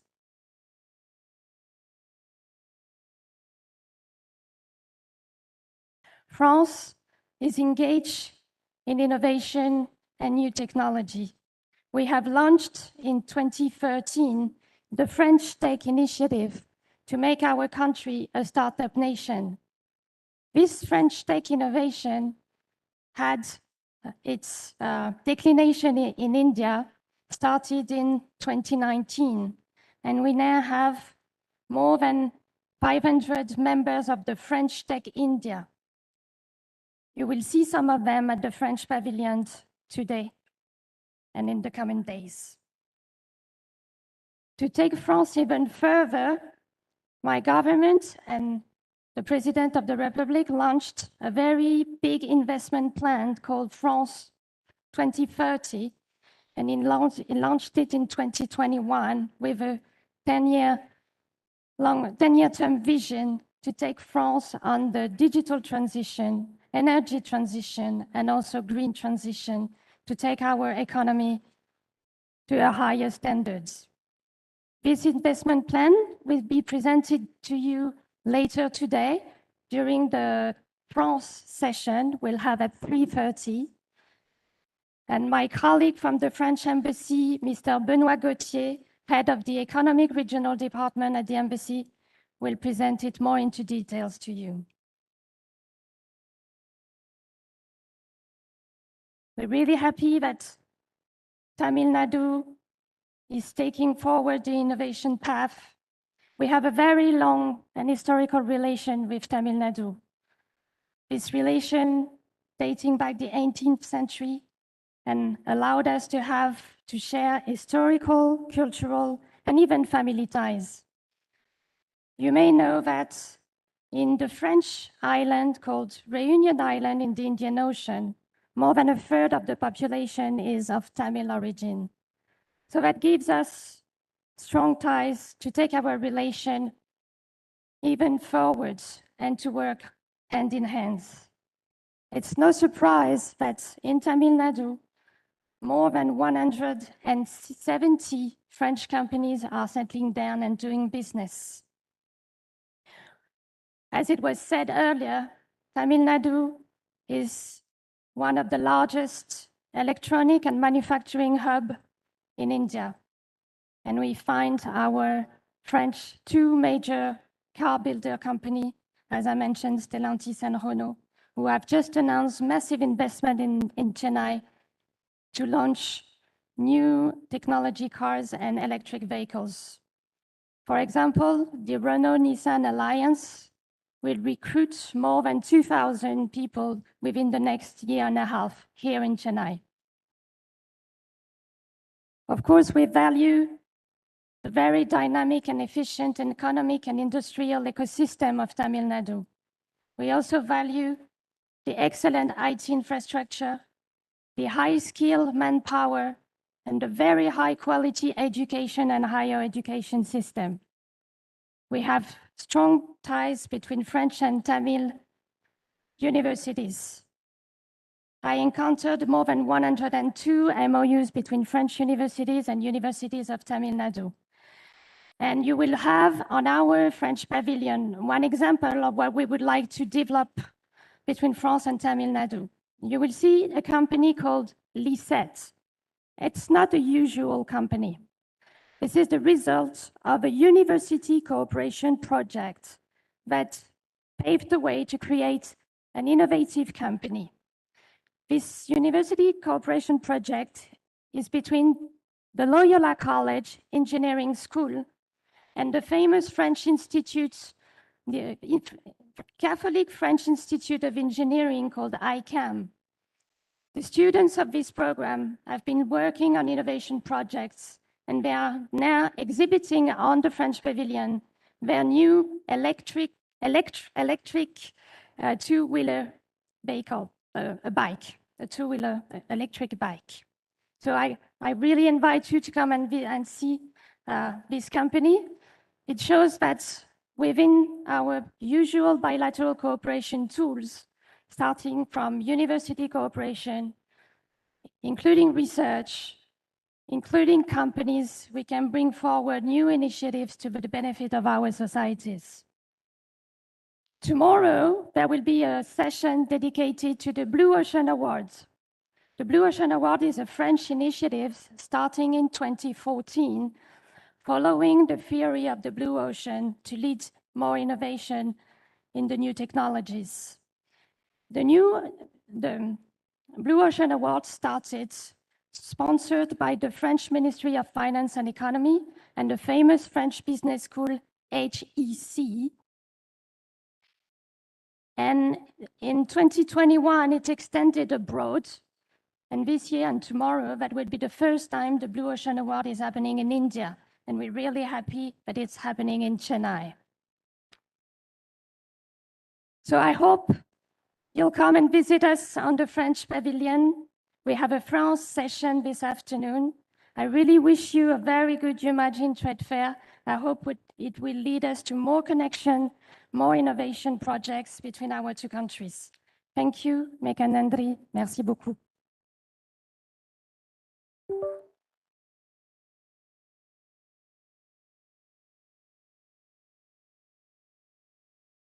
Thank you, ma'am. Now I would request Mr. Oliver, MBE Deputy High Commissioner, British Deputy High Commission, to deliver a key address. Vanakkam. Good morning, everybody.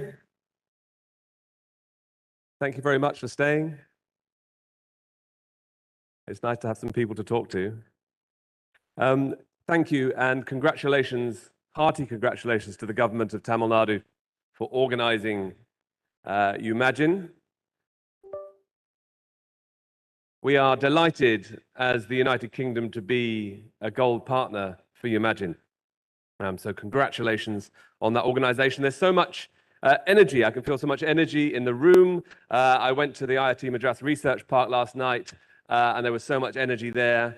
The future is clearly extremely bright for technology in Tamil Nadu, for technology in India, and for international collaboration. The sort of plans to be a $1 trillion economy, for tech to be a huge part of that, for all these tech parks, they're extremely ambitious, but they feel like they're realistic. And the United Kingdom would be delighted to be a part of that. We have a large number of the over 500,000 people employed by British companies in India are employed here in Tamil Nadu, companies like Barclays and NatWest and Shell and Rolls-Royce and many others. And we want to bring more technology companies along to collaborate and expand that list. It feels a little bit like an international Dragon's Den here with my colleagues from different countries where we're going to all tell you that our country is the best country to partner with. But actually, the reality is that we are all great countries to partner with. And technology in particular, like much else, is something that requires a partnership, bilateral, multilateral, but more importantly, partnership between individuals. And so I encourage you to think in that manner. To give you an example of such partnership that makes a real difference, I think, to people, is that if you're in my country and you're unfortunate enough to have to call the National Health Service, so if you're sick and you need to call the National Health Service, the waiting time that you will have to wait in order to receive some service has been dramatically reduced because of software that was developed by Freshworks, the software company that comes out of Tamil Nadu. So that's a kind of real life example of how technology can change people's lives. And talking about partnership, and with the great timing of an MS Dhoni on drive, this conference has happened the day after the UK launched its first international technology strategy. We think one of the first of its kind anywhere in the world. And we have launched that strategy because we believe the power of technology can transform the world for the better. It can help tackle climate change, lift millions out of poverty. It can provide food for a growing world and healthcare for our aging populations. And the 6 priority categories of our UK international strategy, I think, are very pertinent to India and particularly to Tamil Nadu, because they are future telecoms, AI, engineering biology, semiconductors, quantum computing, and all of these underpinned by software. And all of these can have a dramatic impact on improving the lives of all of us. And I think there's tremendous opportunity for collaboration in those areas. And we'll be guided in our international technology strategy by 4 principles, and that is to be open, responsible, secure, and resilient. So that's to ensure that we promote the responsible development of technology to drive global innovation, while boosting our security, global security, that of our allies, and to prevent us from emerging threats. New technologies have the opportunity to bring huge benefits, but competition between authoritarian and liberal values will define how these technologies shape our future. And so within that international technology, we want to work with governments, with academia, with industry to leverage the UK's world-leading strengths. And that's where that partnership comes into play. And obviously, the biggest, or one of the biggest partners, will be India. It is one of the priority countries under our strategy. And it's obvious why.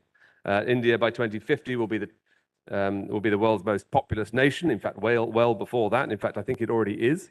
And the second largest economy. And you already have the highest number of science and tech graduates in the world, and the second largest social media base. And we know that a huge number of those science and tech graduates come from here in Tamil Nadu.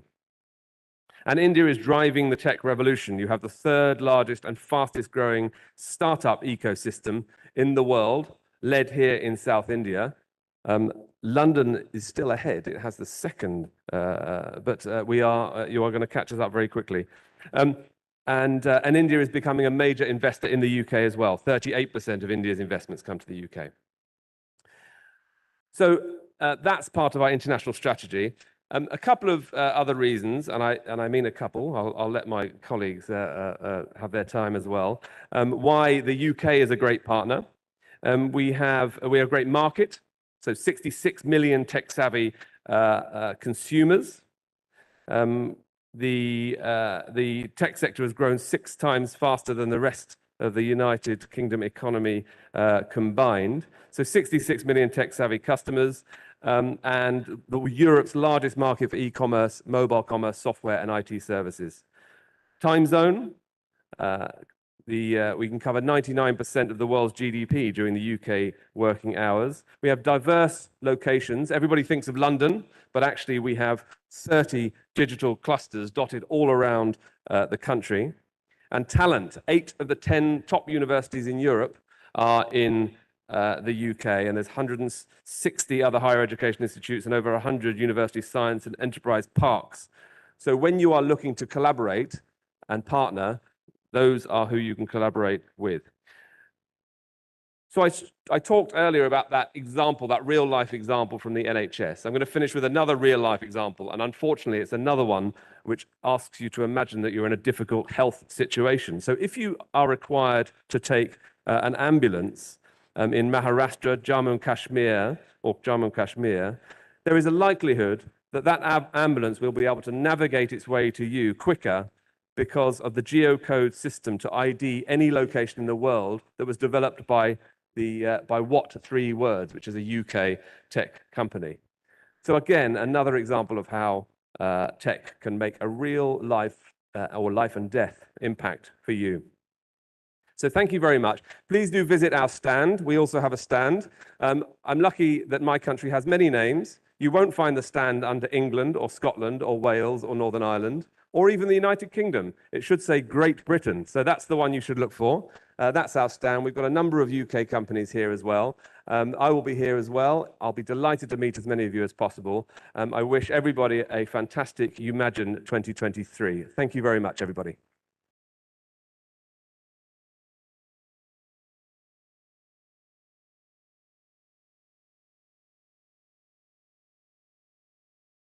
Thank you, sir. Now I would request Ms. Sarah, Consul General of South India, Australia, to deliver a special address.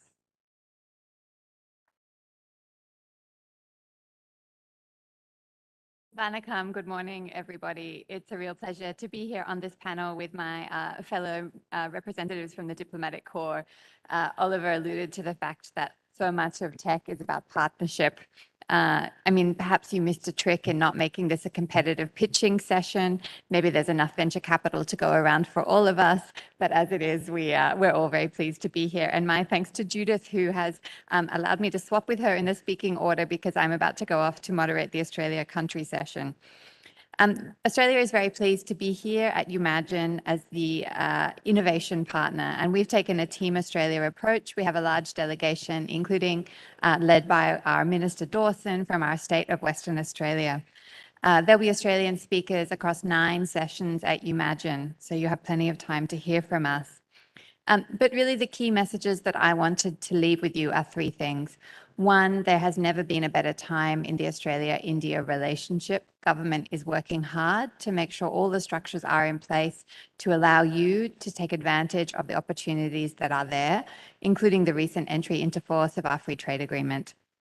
The second point is that when we look at technology and innovation links between Australia and Tamil Nadu in particular, there are 4 sectors of interest.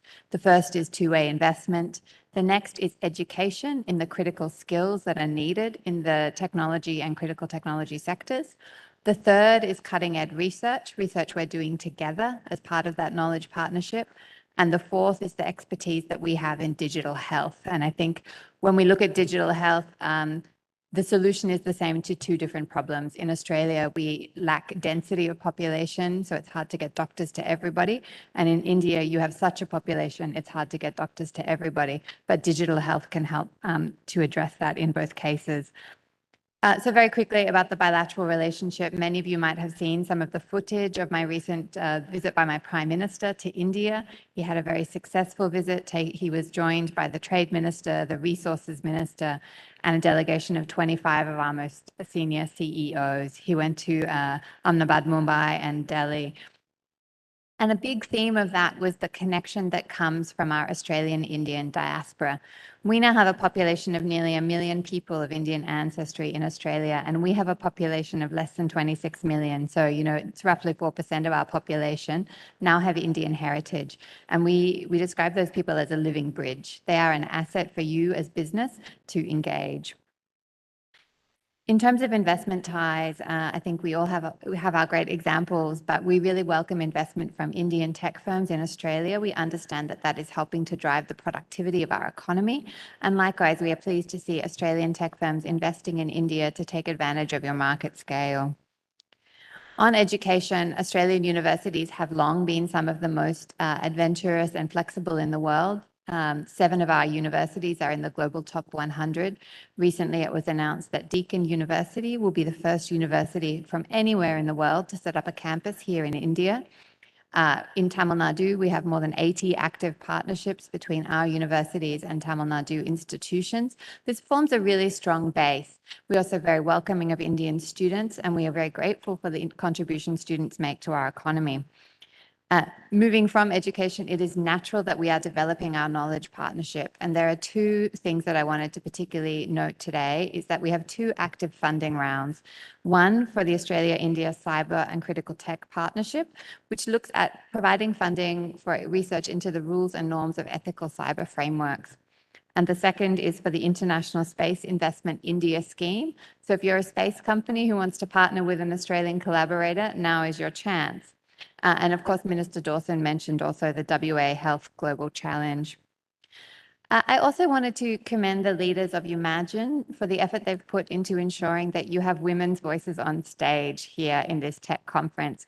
Women in STEM, women in leadership are important themes. And I know that in India, the tech sector is actually doing much better than many other sectors in terms of gender equality and employment, but there is still more to do.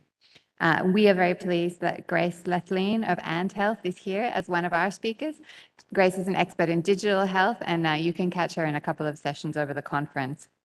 So I'm going to finish there. Thank you for listening to me. When you've finished listening to my distinguished colleagues, please do come across to Hall 3 where you'll catch the Q&A end of our Australia country session, and do stop by the Australia booth. Thank you.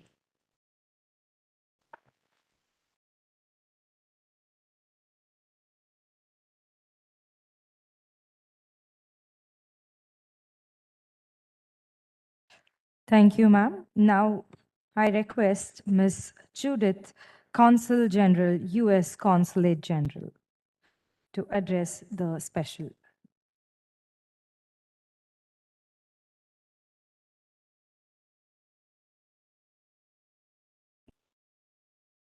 Good morning, Barnakam. It's an honor to be here for this inaugural Umagine session, and I thank the Minister of Information Technology and Digital Services, Minister Thangaraj, and his team for organizing today. Having created a business climate that has attracted over 350 US companies to Tamil Nadu in the fields of manufacturing, research and design, back office data processing, and software development, to name a few, the state of Tamil Nadu has demonstrated its ability to successfully support the operations of some of the top multinational companies from around the world.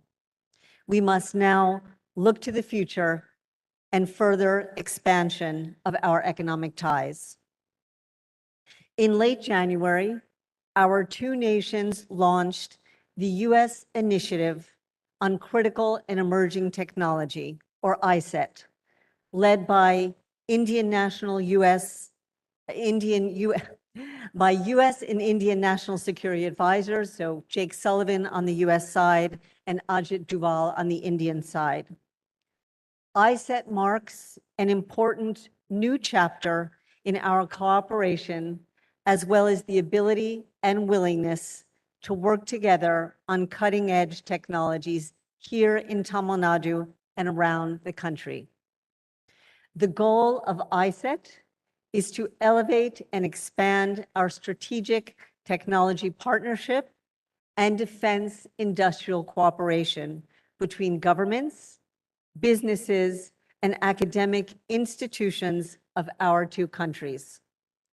When you look at the key pillars of ICET, strengthening our innovation, ecosystems, defense, innovation, and technology cooperation, resilient semiconductor supply chains, space, science, technology, and math talent, and next-generation telecommunications, it is easy to see where Tamil Nadu's own goals are similarly aligned. These partnerships are creating jobs in both countries and making US and Indian companies more competitive. During the ISET launch, the two sides also discussed opportunities for greater co-development and co-production, along with ways to deepen connectivity across our innovation ecosystems.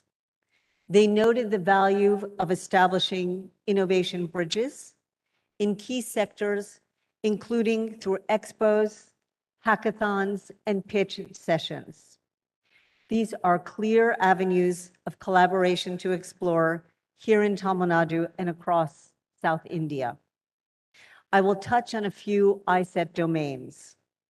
In the field of science, technology, and math talent development, the Association of American Universities will create a new task force consisting of university research and higher education leaders from the United States and India to make recommendations for expanding US-India research and higher education partnerships.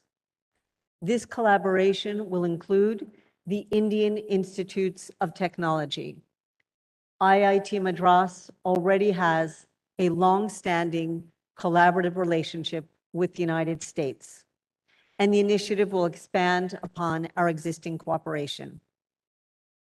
The U.S. National Science Foundation, led by Chennai native Dr. Setturaman Panchanadan, announced 35 new grants in August 2022 in support of joint scientific research to facilitate collaboration between U.S. and Indian institutions. Dr. Panchanadan will address the next session virtually, titled Emerging Technologies That Will Shape the Next Wave of Growth, to underscore the value of our partnership in science and innovation. When it comes to space, our two nations are advancing the bilateral relationship and taking it to new levels. Earlier this month, NASA's Jet Propulsion Laboratory delivered to their ISRO counterparts in Bengaluru one of the most sophisticated and advanced synthetic aperture radars ever designed, the NASA-ISRO Synthetic Aperture Radar, or NISAR, one of NASA's largest bilateral projects to date, and jointly designed, developed, and built with ISRO at a cost of $1 billion, will help the world better understand natural resources and hazards, as well as provide information for scientists to better comprehend the effects and pace of climate change. What does this mean for Tamil Nadu? The data collected will allow scientists to determine changes in sea level, soil moisture, biomass levels, and sinking land due to the overuse of groundwater. It will have the capacity to track floods and to keep downstream communities informed and safe. As India's economy continues to expand, the opportunities are vast to further strengthen our bilateral relationship, particularly in the fields of science and technology for public and private sector entities. In countless ways, our two economies are intertwined. US and Indian companies are driving technological innovation by continuing to work seamlessly together. Based on the latest figures we received last week from Washington, the United States is India's largest trading partner, with $191 billion in bilateral trade in 2022, up from $160 billion in 2021. When it comes to foreign direct investment, the United States is India's largest investor, with a wide range of companies injecting over $45 billion in 2021. US investors inject capital into the Indian economy, including through technology firms like Amazon, Google, Microsoft, IBM, Cisco, and Intel, to name many others. the dynamic entrepreneurial spirit that binds our two nations, private sectors, and fuels technological advancements in both countries turns aspiration into inspiration. And the mutually beneficial commercial ties between our two nations are poised for continued growth into the future. So as you imagine, we imagine the future we will have left behind for the next generation. Thank you for including the United States of America in that vision, a land that stands for and was built on innovation. Thank you.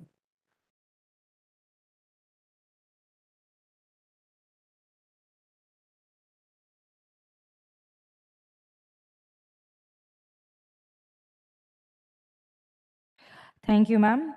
Now I would like to invite Ms. Tammy, Consul General, Consulate of General of Israel to South India.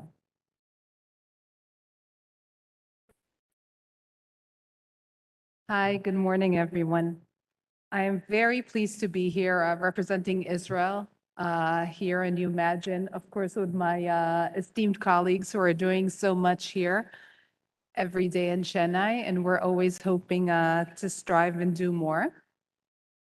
Tamil Nadu, as you all know, has the second highest GDP within India.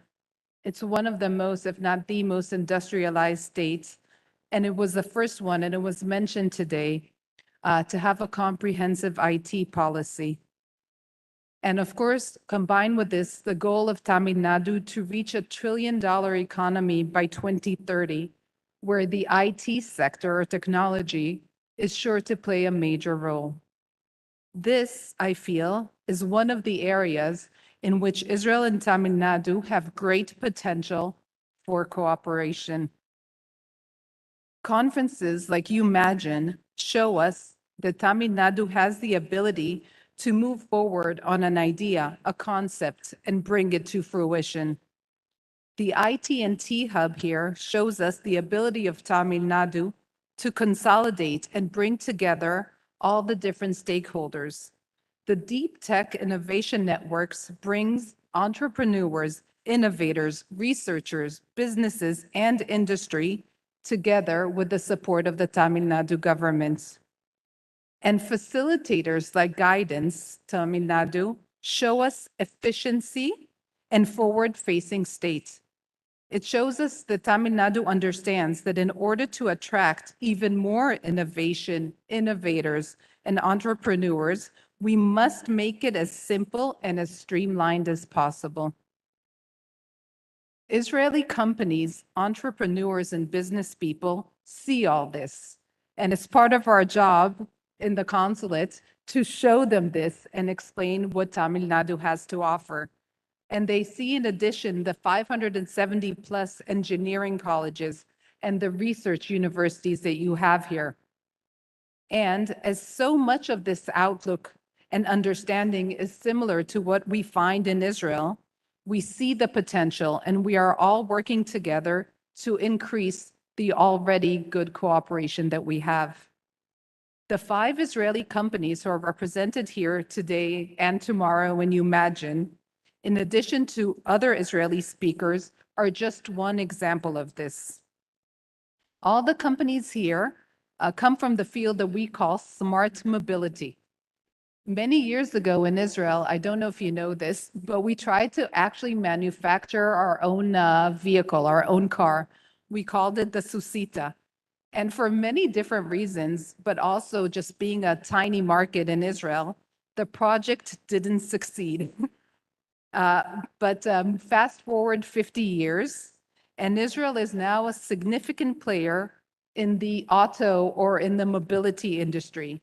And how do we do this? We do this via IT, via technology.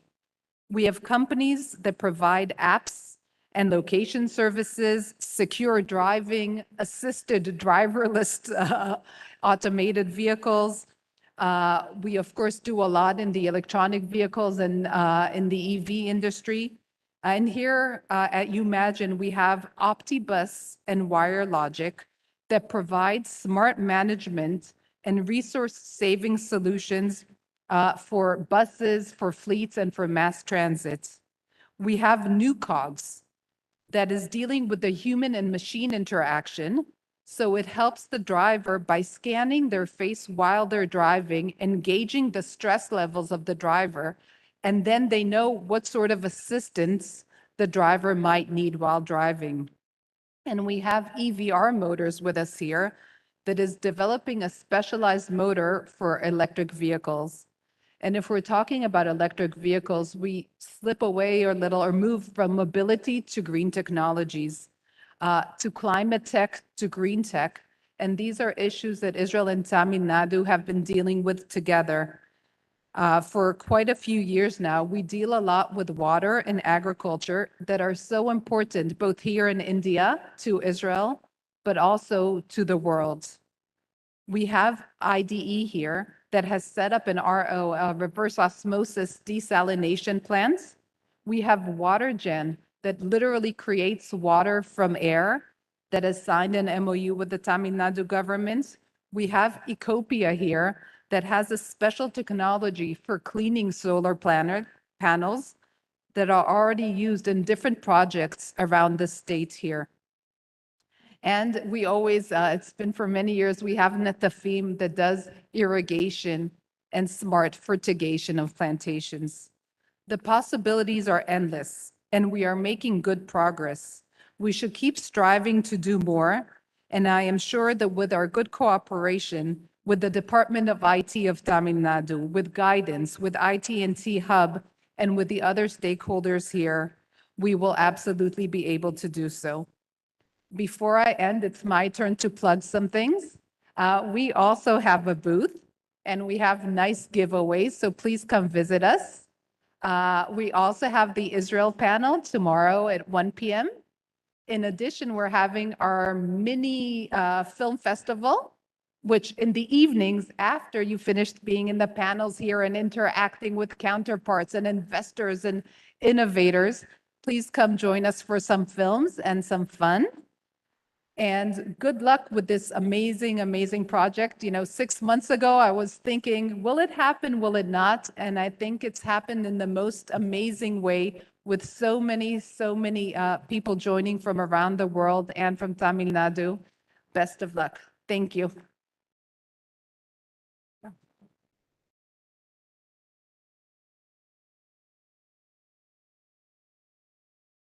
Thank you, ma'am.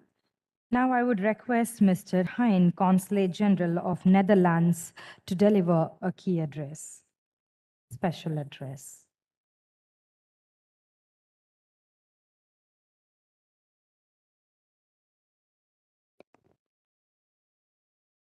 Good morning, and thank you very much to the Tamil Nadu government for organizing this wonderful event, Umagine. My name is Heine Lagerveen. I'm the Deputy Consul General of the Netherlands in the south of India. I have to excuse my Consul General, who unfortunately fell ill after a tiger safari here in India, of course. But it's no punishment to visit Tamil Nadu and to visit Chennai.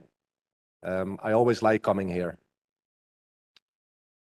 Tamil Nadu is not only an attractive destination for me, but also for Dutch companies. In the last year, there were 2 Dutch companies with a little bit support of the Dutch government as well, who set up shop, who opened an office here in Tamil Nadu. One of them is Access Technology Group, which is focusing on safety and security, software and hardware for heavy industries, for instance, the energy sector. And the other one is GX, a fiber manufacturer for Wi-Fi connections. But it's not only Dutch companies that come to Tamil Nadu, but it's also the other way around. Yesterday, we visited the IIT Madras Research Park, and we met the company Planis that has developed an underwater drone, and they opened an office in the Netherlands. So it's both ways. I would like to focus on a couple of sectors where the Netherlands and Tamil Nadu already cooperate, and where I see more scope for cooperation. One of them is water. In 2018, one of the flagship water programs of the Dutch government, was launched in Chennai and 2 other cities here in Asia. It's called Water as Leverage, and it brought together companies, civil society organizations, and governments to co-create solutions to mitigate flooding risk and improve the water quality here in the city of Chennai. That project has ended, that program has ended, but we are still, as the Dutch government, eager to cooperate with the government of Tamil Nadu to see how we can work together to solve water issues and to strengthen water resilience. Another field is science, innovation, and health. Chennai is a hub for many renowned scientific and research institutes, as you all know, and many of them have strong connections to the Netherlands. For instance, the Leather Research Institute has a long-lasting ties with the University of Amsterdam in our capital, and IIT Madras is collaborating with a couple of Dutch universities. For instance, the University of Twente, the University of Groningen, and the University of Delft. I'm not sure if those names mean anything to you, but those are some of our top research universities from the Netherlands.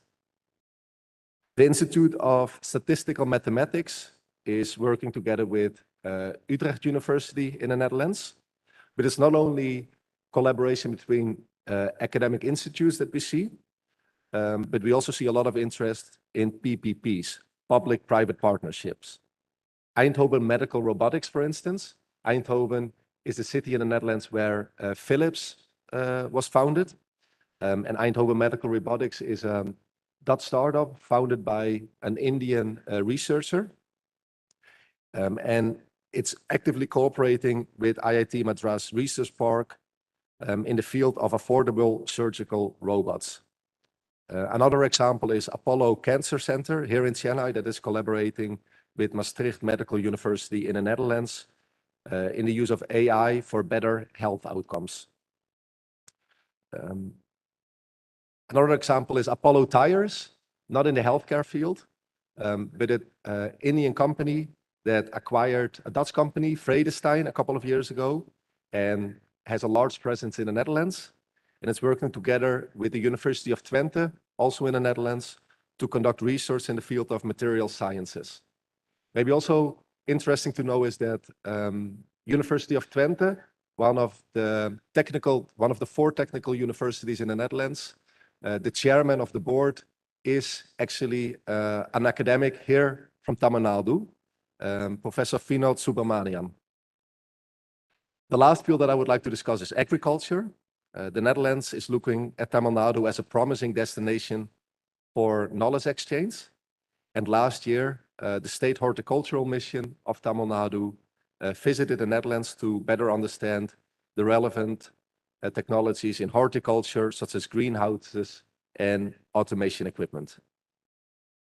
Another field of agricultural cooperation that we're looking at is centers of excellence, joint centers of excellence between Tamil Nadu and the Netherlands, where our agricultural companies cooperate with farmers based here in Tamil Nadu. We are looking forward to explore new areas of cooperation with Tamil Nadu in different parts of the state. So not only Chennai, but for instance, also Coimbatore. Last month, our Consul General, together with our agricultural attaché, visited Coimbatore. And some of the sectors that came out as very interesting for cooperation was the poultry sector and manufacturing equipment for food processing. So those are some of the fields that the Netherlands and Tamil Nadu already cooperate in, and that we still see a lot of scope for future cooperation. Thank you. And I would like to wish the organizer, the government of Tamil Nadu, a very successful Umagine, and I would like to wish you a very successful couple of days as well. Thank you very much.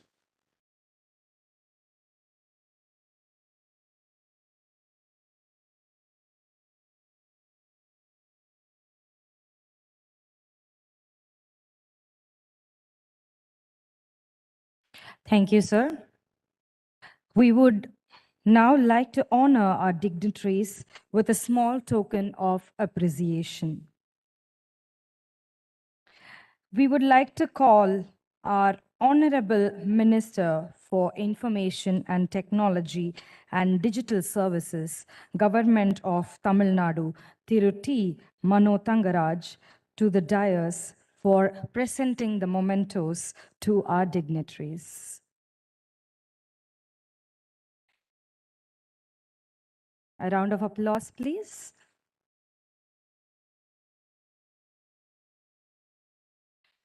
I would like to call Miss Lise Talbot Bar, Consul General, France, to receive her memento.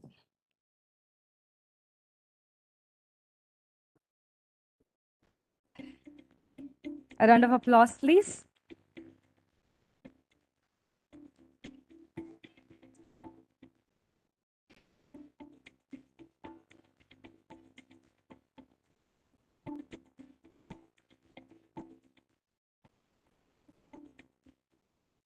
Mr. Oliver Balhatchett, MBE, Deputy High Commissioner, British Deputy High Commission.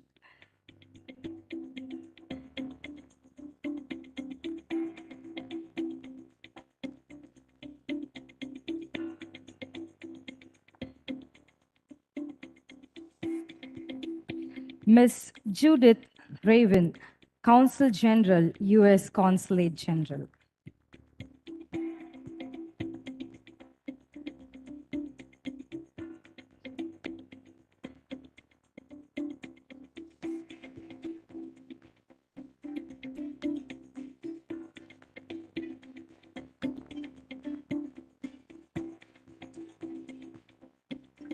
Miss Tammy Benheim, Consul General, Consulate of General of Israel to South India.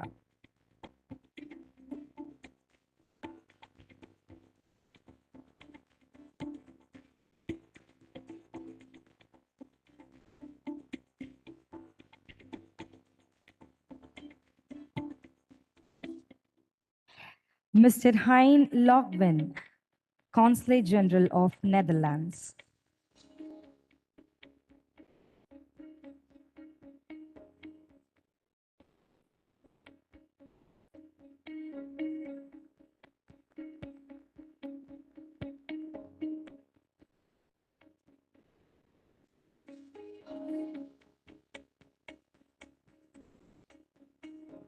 Thank you, our Honorable Minister Thiru T. Mano Thangaraj, and thank you, our dignitaries.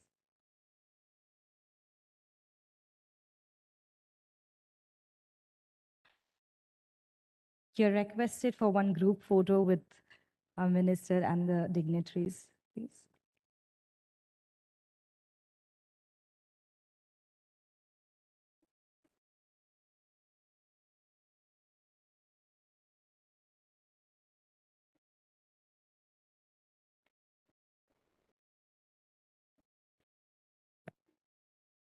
Thank you, ladies and gentlemen.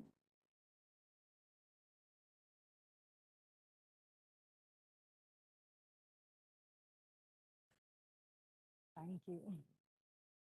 Thank you to our Honorable Minister, and thank you, dignitaries.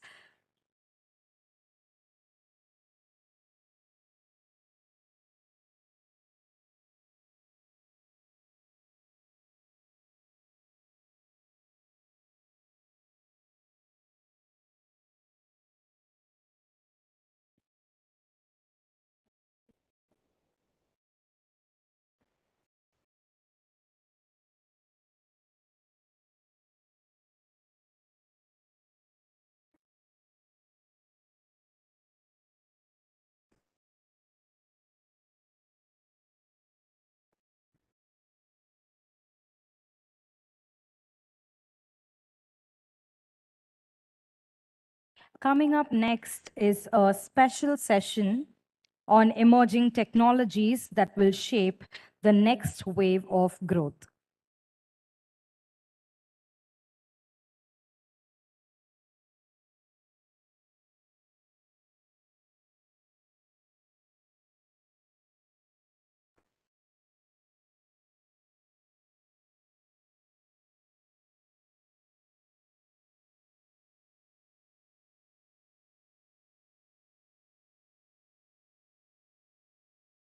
The advent of blockchain, quantum computing, Web 3.0, and many more technologies have shown the trailer of what the future can entail. In this session, thought leaders will discuss the most exciting technologies and their applications that will shape the future. They will also cover how India can grow the companies that can be forefront of innovation in these technologies. There is a special address by Mr. Sethuraman Panjanathan, Director, National Science Foundation, and he is addressing us via a video clip.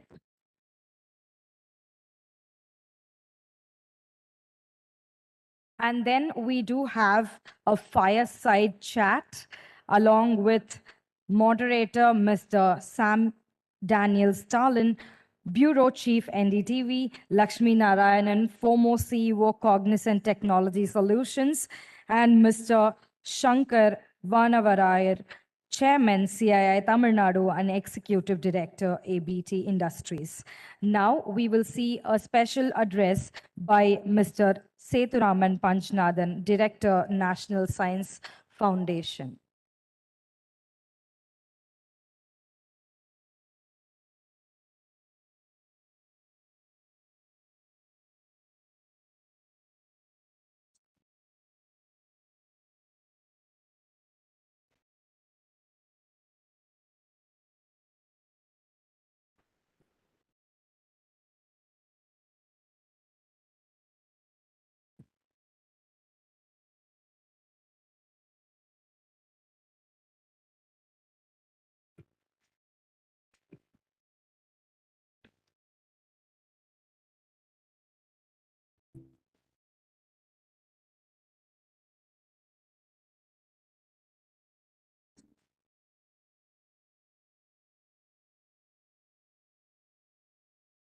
To all the delegates, an important announcement. We have parallel sessions going in Hall 1, 2, 3, and 4, as well as an exhibition going on in Hall number 1. So people who are interested can visit the exhibition. And here, as we were saying, emerging technologies that will shape the next wave of growth, and the special address by Mr. Sethuraman Panjanathan, Director, National Science Foundation. He's addressing us via a video.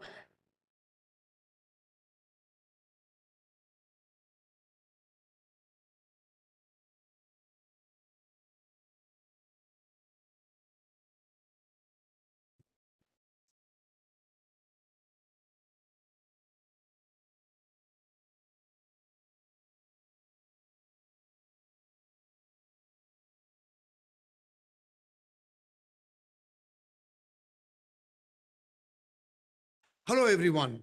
My name is Sethuraman Panjanathan, and I'm the director of the U.S. National Science Foundation. It is truly an honor to take part in this year's inaugural Umagine Chennai Summit. I'm truly sorry that due to unforeseen circumstances in the last minute, I'm unable to join you in person today.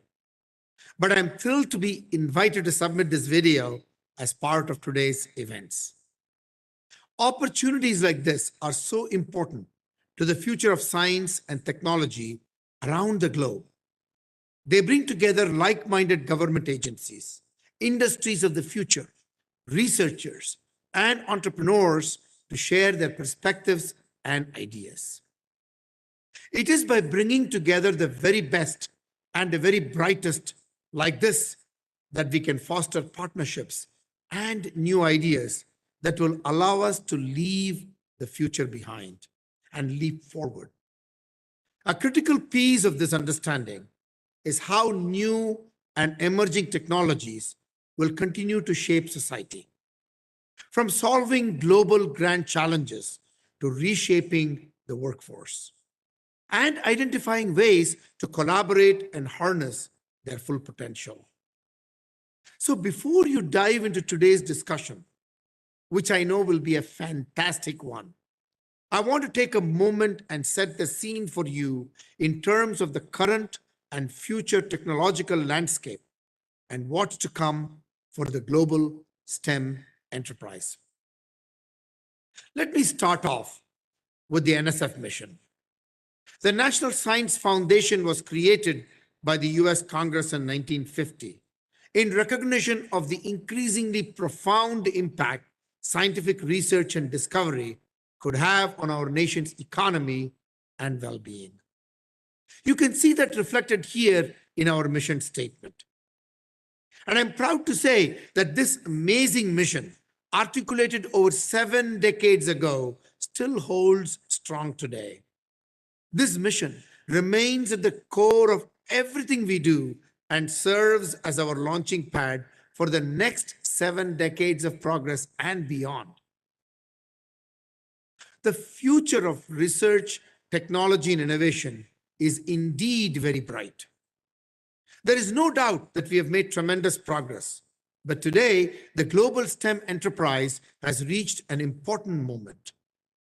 Scientific breakthroughs and technological advancements are happening at an exponential pace. They are rapidly transforming every aspect of research, industry, and society. At the same time, we are seeing unprecedented investments in STEM research and development around the world. In the United States, for example, President Biden recently signed into law the fiscal year 2023 Appropriations Act. This included a historic $9.9 billion in funding for NSF, the largest ever dollar increase for our agency. This boost in funding greatly increases our ability to invest in even more individuals' ideas, innovations, and infrastructure, strengthening everything we do. As we look toward the future, we will use these investments to advance the 10 key technology focus areas you will see listed here. These emerging and critical fields will define the future of research, technology, and innovation for decades to come.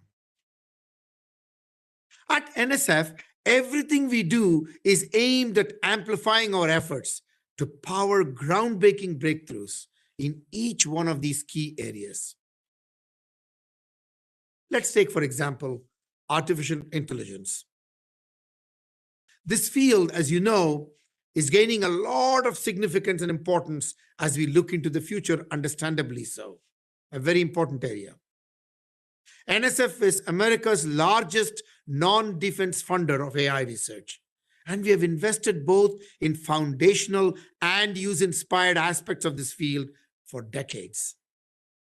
Now we are looking to accelerate these discoveries at speed and scale. In 2019, NSF brought together several US federal agencies, including the Department of Transportation, the Department of Homeland Security, and the Department of Agriculture to establish the first 5 national AI institutes, all aimed at leveraging AI techniques across disciplines to address pressing societal issues. On top of the 5 national AI institutes, there were 2 more AI institutes totally funded by the US Department of Agriculture. This example of the AI Institute for Future Agricultural Resilience, Management and Sustainability, or AI Forums for short, is an excellent example of how AI investments in agriculture, funded by the USDA, can unleash the future of how to solve major agricultural challenges like labor shortages, efficiency, environmental resiliency in crops, and the need to safeguard soil health. This institute is led by the University of Illinois Urbana-Champaign and brings together 8 collaborating institutions, including Tuskegee University, which serves historically underrepresented minorities. It also leverages the knowledge and resources of 3 different industry partners, including EarthSense, a startup, IBM, and Microsoft. The Artificial Intelligence Institutes in 2021, that cohort, actually had 11 more institutes. The combined investment of $220 million in that cycle has expanded the reach of these institutes to include a total of 40 US states and the District of Columbia. This recent round of institutes focuses on AI-based technologies that will drive a range of advances from helping older adults lead more independent lives to improved agriculture and food supply chains. Let's take another example of future technologies: quantum information science. You could look at quantum as an emerging technology that NSF has been investing again for several years. To push the frontiers of quantum sciences, NSF has a variety of platforms that enable quantum-related research and development. Let me give you a concrete example of that investment. The Quantum Leap Challenge Institutes, which span 31 academic institutions, 37 industry partners, and 6 government laboratories, who are all working to unleash new discoveries through multidisciplinary approaches to areas like quantum sensing and computation. Likewise, our investment in quantum foundries, which are collaborative efforts across academia, are developing the next generation of advanced materials needed to make the leap from research to translation and drive forward the frontiers of quantum science and engineering. Another example is how we are working across all these emerging fields to ensure that we are unleashing the full breadth of talent that exists in our communities. The NSF's Directorate for Mathematical and Physical Sciences is partnering with several other NSF directorates to launch the new Expand QISC initiative.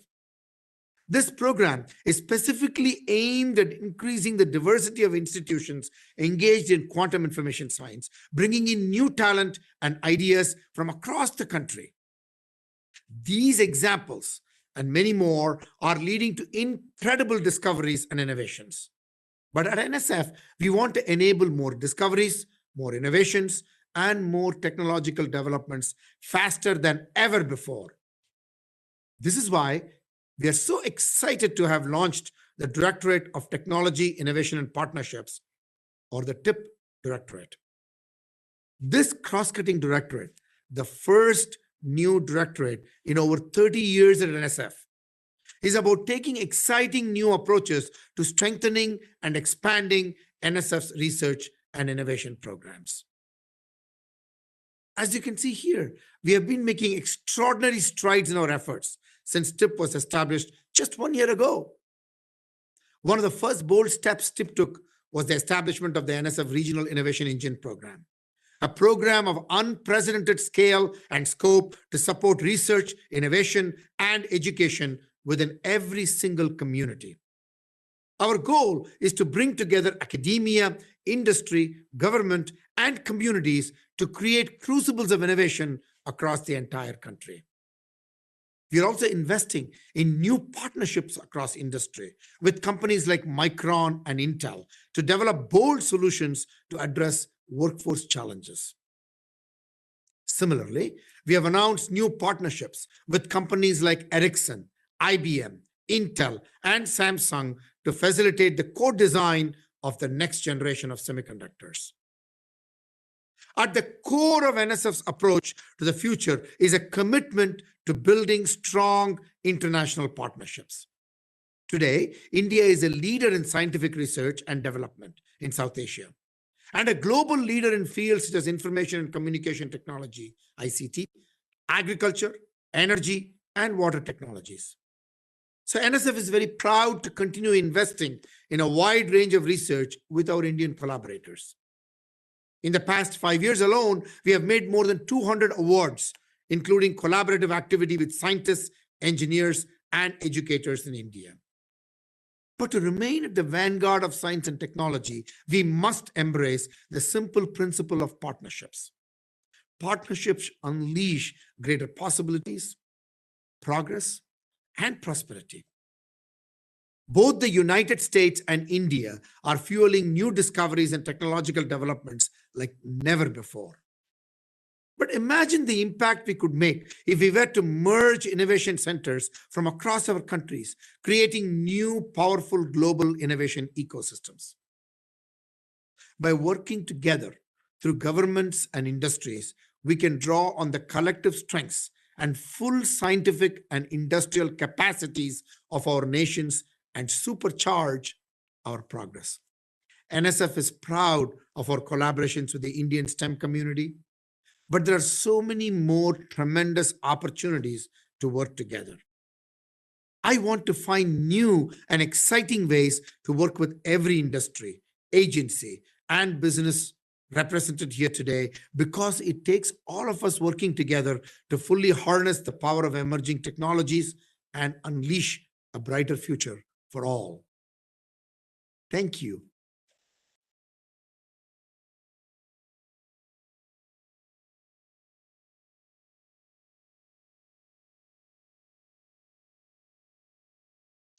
Now we will have a fireside chat on emerging technologies that will shape the next wave of growth. Moderated by Mr. Sam Daniel Stalin, Bureau Chief of NDTV. The dais is all yours, sir.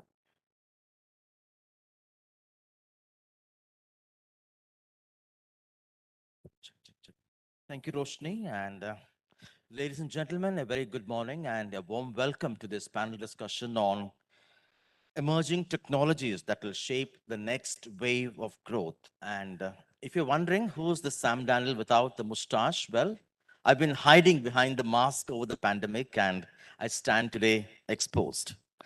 Well, the Indian technology service sector contributes a revenue of a whopping 227 billion US dollars every year. And the NASSCOM data says this could touch $350 billion in the next 3 years. That's by 2025. And digital services alone account for 30% of this pie.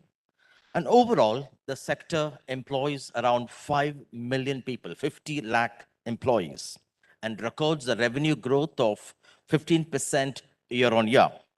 Prime Minister Modi has set a vision of $5 trillion, India touching the $5 trillion economy mark by 2025. Down south in Tamil Nadu, the Chief Minister, M.K. Stalin here, has set a target of making Tamil Nadu a $1 trillion economy by 2030. And these are ambitious targets. And it's here the technology services sector ought to play a very significant role in achieving these targets, which will really transform lives of people across India, particularly in Tamil Nadu here. And today we have fantastic panelists with us, Mr. Lakshminarayanan, the former CEO of Cognizant Technology Solutions, and Mr. Shankar Vanavaraya, the CII Tamil Nadu Chairman, and also the Executive Director of ABT Industries. They are experts, captains in their own space, and thank you very much for joining us this morning. In the next 20 minutes, I shall try to get them help you understand the way emerging technologies will shape the new wave of growth in Tamil Nadu, and help every one of you, be it students, entrepreneurs, or investors, to get back home with some takeaways to identify the challenges, the possibilities, and also the focus areas for you. If we could begin with you, Mr. Lakshminarayanan. Technology is rapidly changing. We are on the cusp of a major technological change. We have technologies like the GPT, ChatGPT, generative artificial intelligence, GPT-4, Metaverse, even Microsoft's Copilot. If you could help us with a few examples how these technologies are already being leveraged by industries from your space. Thank you, Sam, and good morning, everyone. Dignified audience here. It's great to be here with you. Talking about technology, particularly the current wave of technologies that we are experiencing, which is the digital technologies. Technologies come in different forms and flavors. Digital technology driven by computing is the current flavor. If you step up and look at one level of abstraction, what is digital technologies or the digital transformation provided so far? Two very important things that we constantly strive. Access and affordability. Any service, any product, we want to provide access to the maximum number of people at the most affordable price. And that's where digital technologies in the last few years have transformed a country like India particularly, because we have a huge population, not fully literate. The literacy levels across the board are not as high as one would like them to be. But yet, digital technologies have helped people even in rural areas to access services and products that hitherto was available only to the literate in urban cities. So that's the first thing that has happened that we need to appreciate, that access to digital services and digital literacy. I mean, in the years to come, you may not be 3 hours literate. You may not know reading and writing, but you could be digitally literate to learn and to have a life as good as a person who's fully literate. Because the technology will enable you to speak, to understand the computer language, the computer to understand your language, etc., etc. So that computer-human interface is going to become so natural that the digital transformation revolution that is underway will take you to places where we haven't experienced. The only infrastructure that is needed is high broadband bandwidth. But that's, for most of the people who are looking at the future, that digital transformation is underway. It's got its momentum. It will continue. We will have to worry about the next wave. What is it that's going to propel humanity into a safe and secure world in the future? And that's where deep science and technology comes in, which is where I think the director of the National Science Foundation talked about. Digital transformation, up and coming, well and running, leave that as it may. Let's look at what are the new technologies that will help humanity in terms of fundamental research, in terms of medical research, in terms of biotechnology. We cracked the problem of gene mapping or gene coding, gene sequencing. What we thought would take years, we managed it in 15 years. Now people are very hopeful that the brain mapping can be done in the next 7 to 8 years. Just imagine what kind of a world we will have if we are able to control through our digital identities the day-to-day things that we do routinely. So that's the world that we are marching towards. And this revolution is not going to leave anybody behind because they are either uneducated or because they come from the poorer section of the society. That's the greatest difference that this technology can make.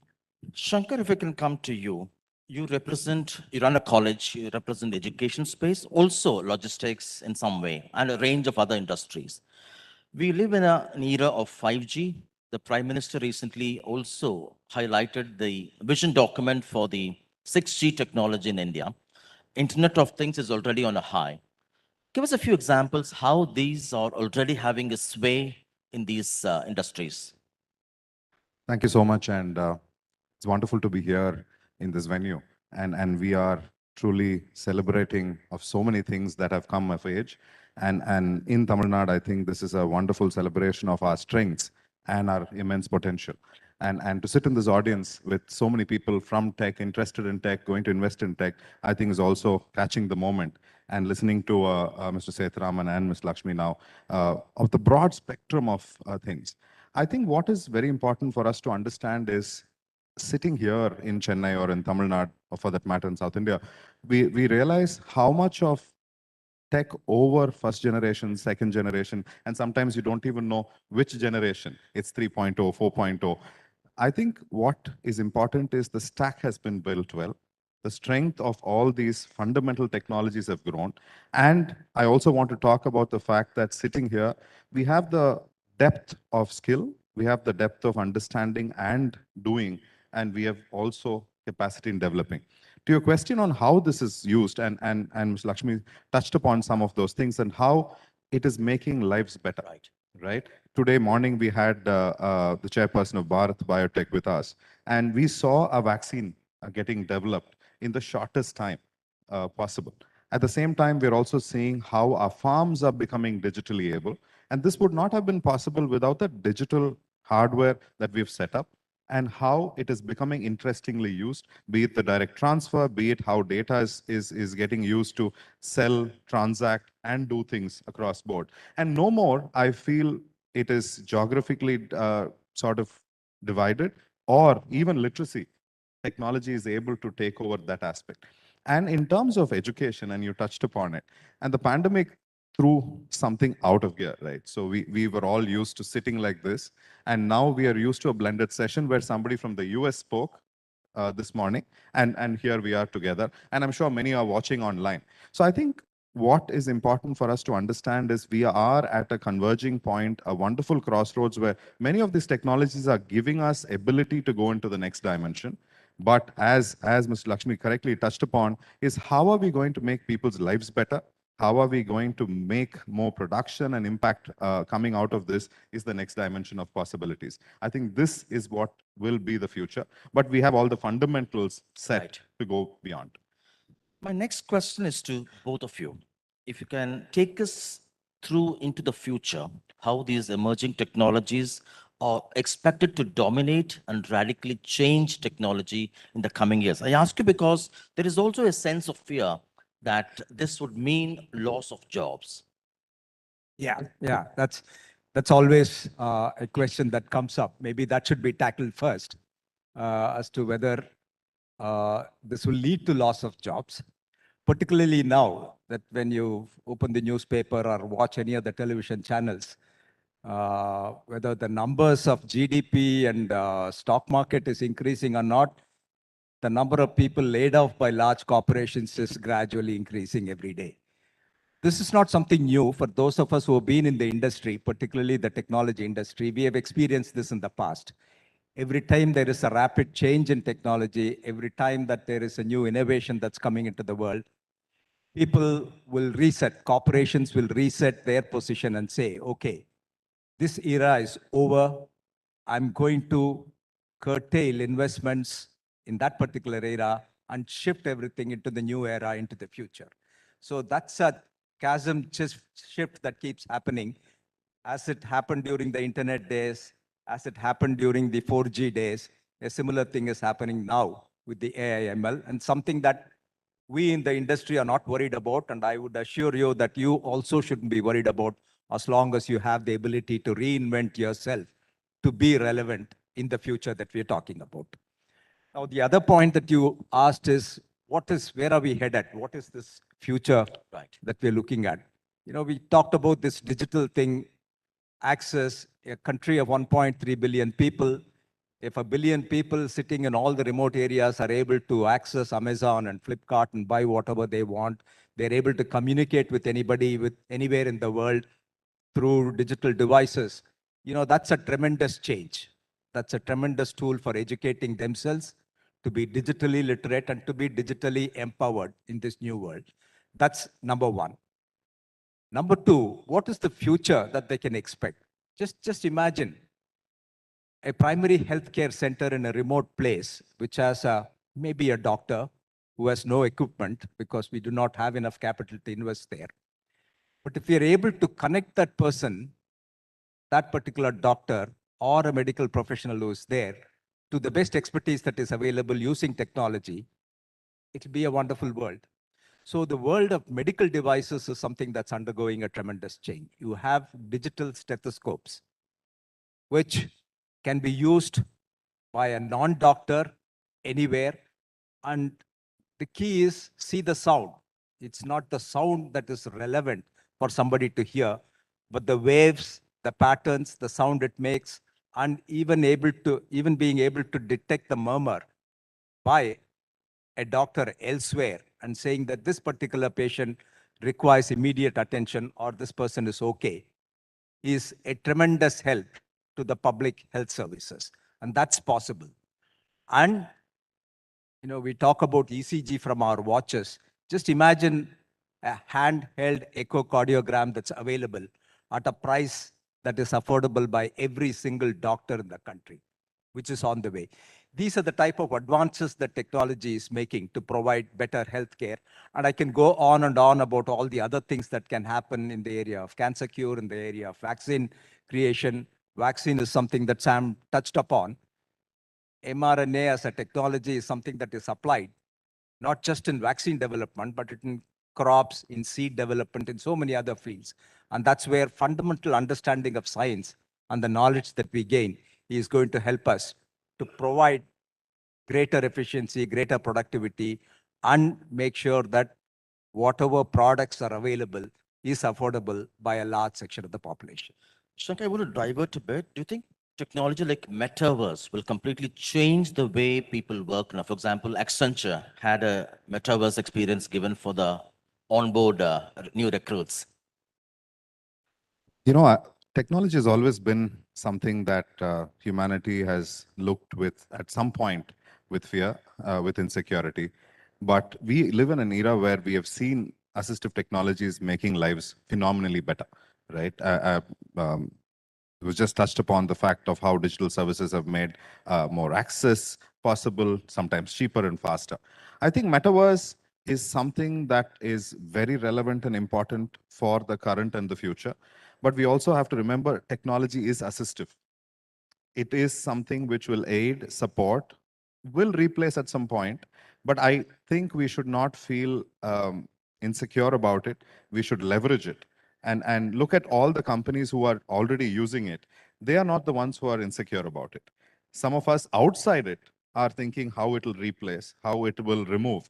But I actually think the possibility of using it is fantastic. And just while we were discussing in the chamber right next to this auditorium, I tried ChatGPT to ask the questions, right? And it's very interesting. It gave me 5 areas where such technology can be used in Tamil Nadu. And my question was specifically for Tamil Nadu.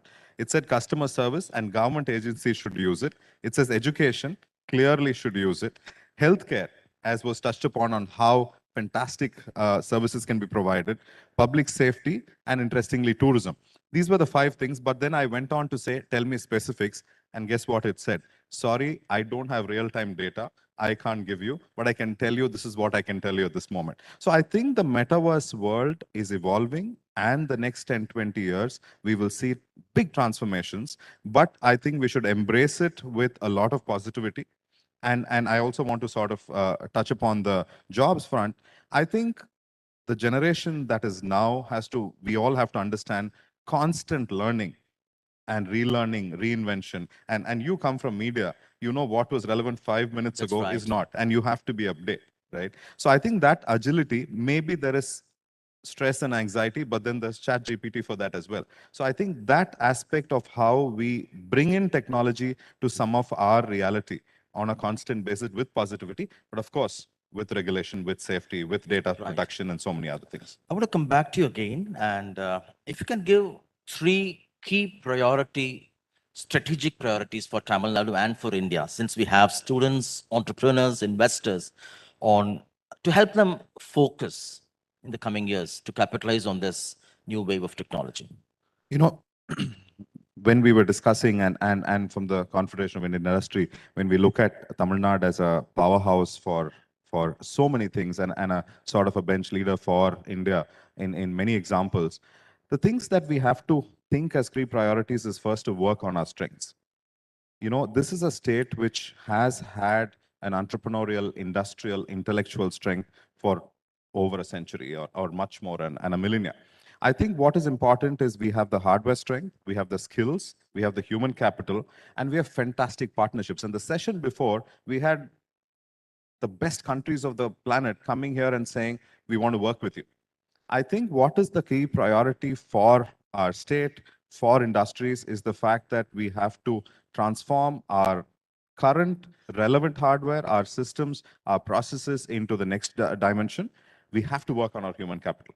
We have to make sure we are ready for the next of everything, which is 4.0, 3.0 of sorts.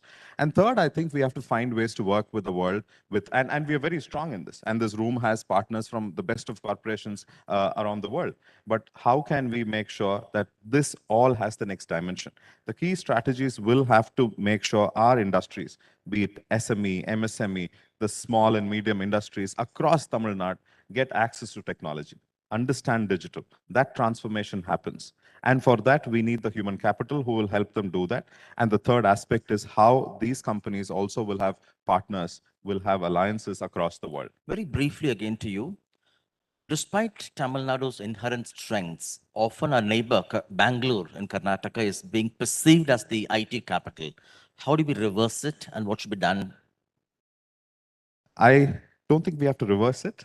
I think the world has enough of business. And you saw this morning, we had a host of people coming and talking to us. But I think there are clear gaps still. The SaaS story, the fintech story, and there are so many other things, right? So the industry 4.0, I think Tamil Nadu has to work with the world to bring in the best into the state, into India, so that a lot more can happen. Of course, we also have to do a bit more to make sure that the other cities that you speak about, also we take some of that. And certainly coming home from there to here, it was faster than where I could have got in Bangalore. There are inherent strengths that we have. But I think we should look at this as a India opportunity and then look at our strengths inherently and call the world saying that we have the strengths and we have a leverage on that. Mr. Lakshminarayan, globally, we are witnessing large-scale layoffs amid fears of possible recession in the making. Are there technologies where investors ought to exercise caution? Are there technologies where the investors will have to exercise caution? The fading technologies clearly, which can be very clearly identified. But what are the technologies of the future, which is something that, the World Economic Forum, I think 2 or 3 years back said there are 4 areas that are going to dominate. Those industries, their current contribution to the global GDP is something like 12%, and that's going to go up to something like 20% in the next 5-6 years. Why? Because those are the 4 sectors where the maximum amount of R&D spend is happening. So R&D is a key cursor. Science and technology is the key precursor to growth in any sector. Those are space and aviation, which is something that we have witnessed. Clearly an area where there is a significant amount of investment and growth. Renewables, right? That's a no-brainer. Everybody talks about. Biotechnology in terms of finding cure for cancer or vaccine-related development or brain mapping or what have you. That's an area that is attracting a whole lot of attention. And the last one is the underlying theme for all of it, which is the technology, information technology, computing technology. You saw Professor, the director of NSF, talk about collaborating in that area. Quantum computing is something that we talk about, but there is very little that is known or understood at this point in time. Here in Chennai, there is an institute called the Chennai Mathematical Institute, which is investing time and effort in understanding and setting up a quantum computing center of excellence. So when you go to that place, we understand so little. But at the same time, when they collaborate with the global institutions, particularly institutions of repute in Canada and the US, we find that we are pretty much at the same level. Right. It's Very just briefly, that I want to interrupt here. Yeah. Some reports say around 80 to 90% of tech graduates across the country are not employable with respect to the new age tech skills required. How do we bridge this? This is something this is a favorite topic. Some report several years back said only 25% of the graduates are employable, and that 25% is carried on for the last several years. Even today, people continue to talk only 25%. I can tell you with a great deal of certainty that number has gone up from 25 to 46.2%. This is a published report that tracks this. It's not as though the others are not employed. They're probably underemployed. They need to get the current skills in order to be employed. And the MSME sector and the startup sectors offer a great deal of opportunities there for them. Thank you so much. And maybe we'll have a few minutes of questions if you have, and then we'll wrap it up. Very briefly, specifically, you can ask to who your question is addressed. Yes, please. If you have mic, can you please give here? Others may not be able to hear. Yeah.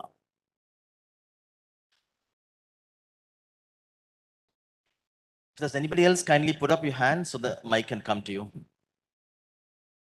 Thank you. Yes. My question to Mr. Lakshminarayan. Mr. Lakshminarayan, yeah. Sir, these newer technologies. I'm Sudhir from Vadhwani Foundation. This newer technology, are they commoditizing and decoding the good old days concepts like AI, or they are creating new avenues like you mentioned the case where a doctor specialized job can be done by journalists. So is that these technologies are helping, doing the commoditization of the specialized areas? Commoditization or specialization of this thing. Yeah, I mean, it's both. For the masses, you'll have to do the commoditization where they have no access. Just give you one simple example. Is there a need for a maternity hospital in the city of Chennai? There was a debate. They said, we are below the replacement rate. Why do you need a maternity hospital here? But then the number of cases and number of patients coming for maternity facilities here in the city is increasing. Why? Because formal hospitalization is increasing tremendously from home birth to managed birth. That is a tremendous increase. So there is a need for those type of facilities to come up, even though we may at the theoretical level have reached the replacement level. So there are several areas like that where you need to provide commodity type facilities across the board, and specialization is something that is always required. In the pediatric area, you must have heard of fetal surgery. Can you ever imagine a fetal surgery being done? They are now specializing about fetal cardiac surgery. So both ends of the spectrum are covered. Thank you. And yes, please. Yeah, this is Tiruvari from Kumaraguru Institutions, Coimbatore. We have been talking about bridging the skills gap between academia and industry for decades, I remember. And we largely know that the solutions are out there in terms of digital learning. All upskill, and even in corporates, most of it happens on digital platforms.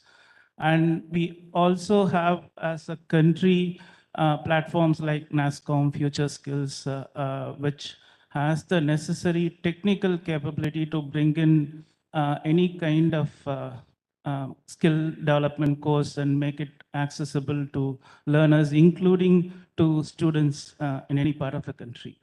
My query is, still there are the content, the curation, and making it reachable to the student at the end, and tying it up along with the basic university system requires some work, and probably between state and the center. And there have been some best cases, Tamilnadu using Namadu series of projects, and Telangana using certain platforms like Coursera, etc. And my question is, if we can bring together the center's platform and the state universities and make the courses, the digital courses, Got your point. I got available it. You want to take that?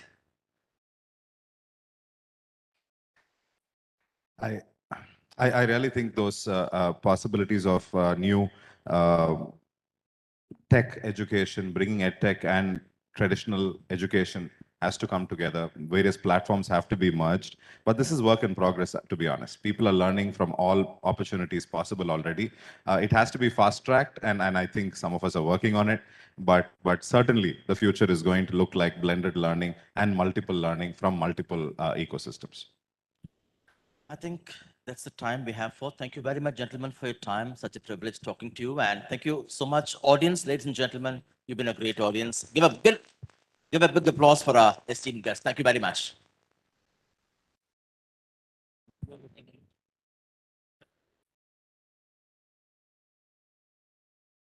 Thank you, dignitaries. We would like to honor you with a small token of appreciation. We would like to call our Honorable Minister for Information and Technology and Digital Services, Government of Tamil Nadu, Thiruti Mano Thangaraj, to the dais to present mementos to our dignitaries. I would like to call Mr. J. Sam Daniel Stalin, Bureau Chief, NDTV.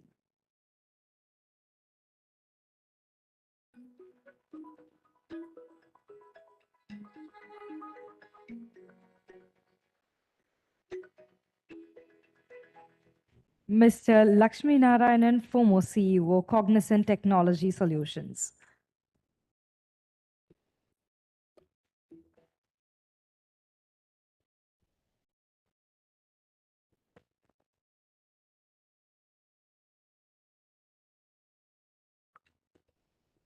Mr. Shankar Vanavaraya, Chairman, CII Tamilnadu and Executive Director, ABT Industries.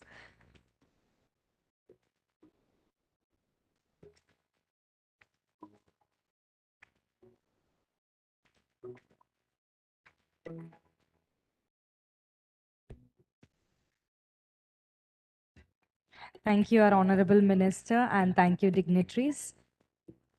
Please stand for one photo op, please.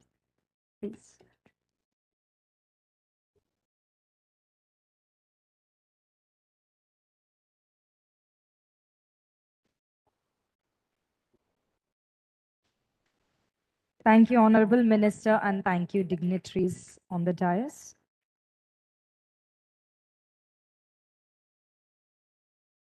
Now we will have a panel discussion on women in technology. Despite progress over the years, labor force participation in India is at 22 is well below the global average. In this session on women in technology, we will hear inspiring stories from women who have overcome the odds to succeed across different fields. Through their personal experiences, these women share insights into the challenges they faced, the lessons they learned, and the solutions they found to break through the barriers and excel in technology. There is a special message by Ms. Indra Nooyi, former CEO PepsiCo, and it's a video message. And we do have a panel discussion with the moderator, Ms. Shireen Ban, Managing Editor, CNBC TV 18, Ms. Tammy Benheim, Consul General, Consulate General of Israel to South India, Ms. Srimati Shivashankar, CVP and Global Head, EdTech Services Business, HCL Technologies, and Ms. Nupur Chaturvedi, Chief Executive Officer, NPCI Bharat Bill Pay Limited. Now we will see a video on Ms. Indra Nooyi, former CEO PepsiCo. Hello, ladies and gentlemen. It's such a privilege to be talking to you about Umagine, a technology, entrepreneurship, and skills summit hosted by the Tamilnadu government. All of us know that the world is changing at a dizzying pace due to technological breakthroughs. To remain competitive in this world requires all of those in positions of power to work together to shape the future. What I love about this summit is that it is democratizing imagination.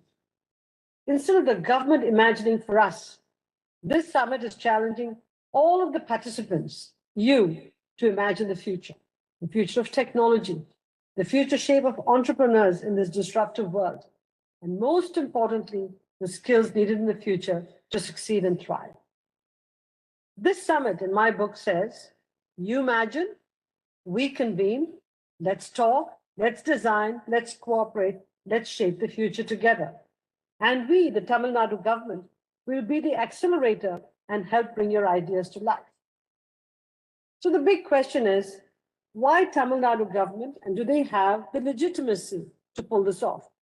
I actually believe Tamil Nadu as a state and the Tamil Nadu government both have earned the legitimacy to host such a summit. Let me explain why. I came on a visit to India in my hometown of Chennai a few months ago after a break of almost 4 years, mostly COVID-induced. It was wonderful to be back in India and most importantly in my hometown of Chennai. And when I was there, I picked up an issue of India Today, intrigued by the cover story which said it's a ranking of the state of the states, a list of the best performing states in the country across multiple dimensions. 28 states and union territories were all ranked on multiple categories. There were 12 categories like the economy, infrastructure, agriculture, inclusive development, entrepreneurship, health, education. And there were 129 parameters in total that states were ranked on. And to my delight, for the second time in a row, and I didn't know this was the second time in a row, Tamil Nadu came out on top. And according to the evaluators, the state performed well in all 12 categories. The state performed well in all 12 categories. It was in the top 5 in 9 categories. It was in the top 3 in 5 categories: inclusive development, economy, health, the all-important education, law and order, and infrastructure. Tamil Nadu was #1 in inclusive development. I was proud to read that the state is focused on lifting everyone up and ensuring access of everything for everyone. It is no wonder that the Chief Minister of Tamil Nadu, Mrs. Talon, was named Best Chief Minister in the country. And I experienced the efficiency of Tamil Nadu firsthand. I met Mr. Neeraj Mittal, the Principal Secretary in charge of information technology. His commitment to technology development and helping the Chief Minister make Tamil Nadu the #1 state in the country was inspiring to say the least. I actually thought I was speaking with a world-class private sector chief operating officer. Highly unusual for state governments anywhere in the world. Even though India is one country and needs a strong central government, which it has, the country is also a union of states, where a lot of the power rests in state governments. If states thrive and prosper, India progresses. And for states to thrive, they must have excellent stewardship and a competitive spirit. And I honestly believe Tamil Nadu has all this in plenty. Umagine is just one of the many things the state is doing to realize its dream of becoming a $1 trillion economy by 2030. With your imagination, participation, and cooperation, I have no doubt the state will reach its goal and contribute to the prosperity of India, a country that is now viewed as the most important strategic partner to key democracies worldwide. I wish Umagine the very, very best. Thank you.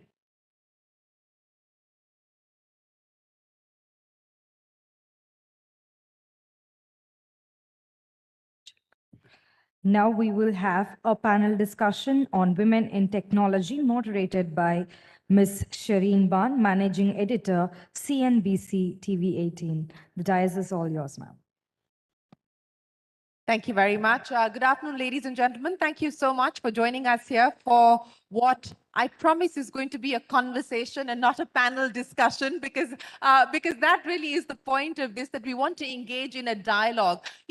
Most of you have spent a large part of this morning talking about emerging technologies, talking about the future of the metaverse, talking to ChatGPT about finding answers to the problems of the future. But I am going to talk and have a dialogue with women who are operating in the real world, and hopefully they will have some answers on what the future of technology can look like, but an equitable future of technology. I think a part of the conversation that's been missing so far is, while technology has been democratized to a large extent, it still remains inaccessible to a large majority. And that large majority, unfortunately, does consist of a large majority of women. Women don't have access to technology, and women are not playing as important a significant role in technology as they should be. So when we talk about women in technology today, which is the conversation that we're going to have, I have with me champions here who have been able to make inroads and break through in the world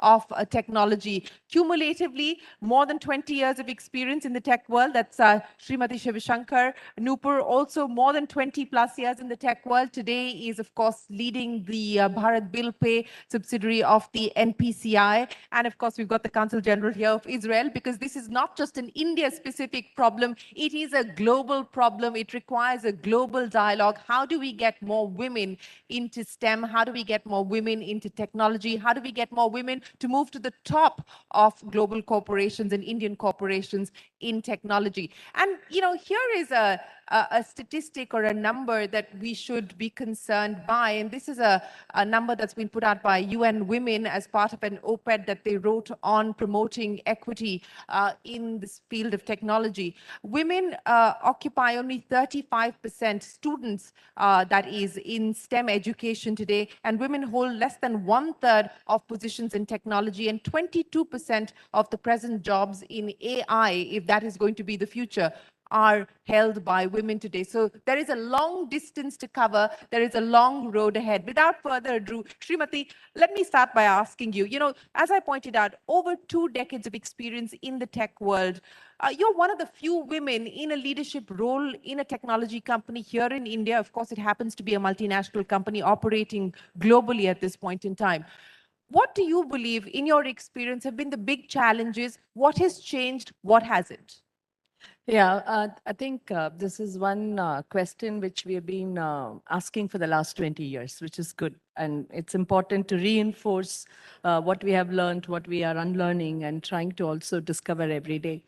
Number one, I think I'm sure all of them who are in academia here would say that 50% of the students who are coming into engineering schools or any grad schools in India are young women, and they aspire to learn and grow.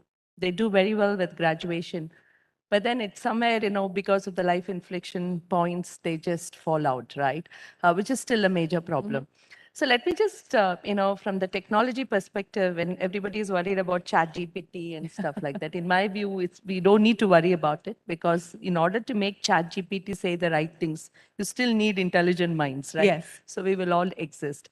Shouldn't let me just take back a minute and go back to years of anthropology. You know, in my view, if men are supposed to be hunters and gatherers as per sociology, I think the women were the first engineers. It's my hypothesis, because the men gather something, hunt something, and bring home. Who started the fire at home must be the women. The first metallurgist must be the women. She built houses, so she should have been the first civil engineer. Yeah. And she would be the first one to decide what to do with the herbs that were gathered, either to make medicine or to make anything out of it. So my view is all the biotech, biomedical, civil engineering, construction engineering, how to even start the fire and who even discovered the wheel, in my view, should have been women, right? But then later we did lose out because we all moved into an agrarian society. That's number one. Having said that, is now at this juncture, yes, we are all progressing. Of course, I can say women have to be smarter than men, even though we say equal opportunities, because when there are 100 men and there are only 5 women in the industry to grow up, the 5 women have to outbeat the 95 men to be on the top, which is still happening. Young girls are very smart. But let us just look at Tamil Nadu as an example, right? I don't know how many of you went through the recent budgets. It's extremely women focused. And for the first time, there are incentives given for the young girls who are in grade 6 to grade 12, if I'm not wrong, right? It's a great move. But what I would request right now is, much of the women who are extremely intelligent and engineers and professionals are not in urban cities. They're in the smaller towns, and they're not employed. So as a result of which, we are looking at the top, but we are not looking at the middle of the pyramid. Right. That has to come from these smaller towns. Pandemic has been a phenomenal driver for women to embrace technology and accelerate their jobs. So my view is, I do believe that the governments should start focusing and helping companies to get more women to start working from the small towns using technology. So the adoption of technology should get higher.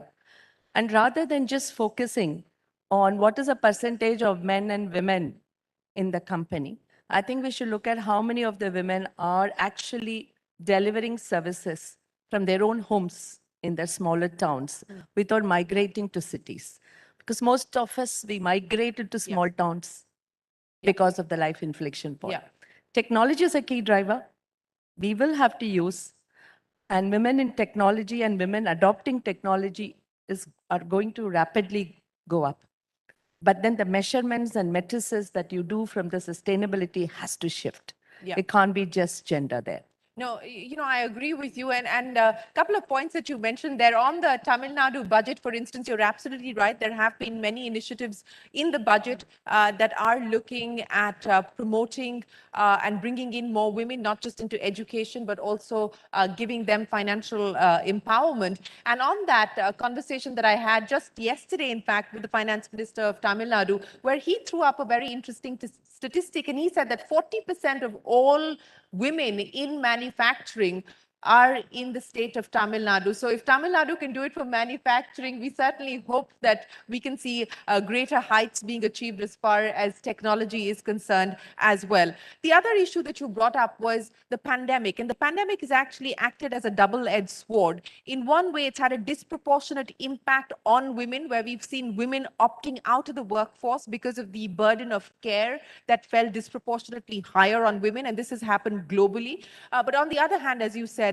that it's opened up opportunities like work from home, etc., which can be used to benefit not just men, but also women who may not necessarily want to move or migrate out to the larger cities. But Nupur, let's talk to you about your experience so far. And as CEO today, one of the few women CEOs heading a technology corporation today, heading a technology company today, do you believe that aids the aspiration of many other women who look at you as a role model and say, if you've been able to do that, so can they? Yeah, absolutely. Shireen, thanks for asking me the question. And thank you for Umagine to actually bring up this conversation, because the conversations are needed for us to focus on the issue and find solutions together. I was part of the minority in my engineering college as one of the 8% women. And that ratio has changed substantially over the years. So we're doing something right in adopting and encouraging more and more women to be part of STEM, which is science, technology, engineering, and mathematics. However, we're doing enough for skilling them. We're doing enough to encourage them to participate. However, we need to also support them as they keep, across various life stages, dropping out of the formal workforce. And that is one of the focus areas that we at NPCI are indeed focusing on.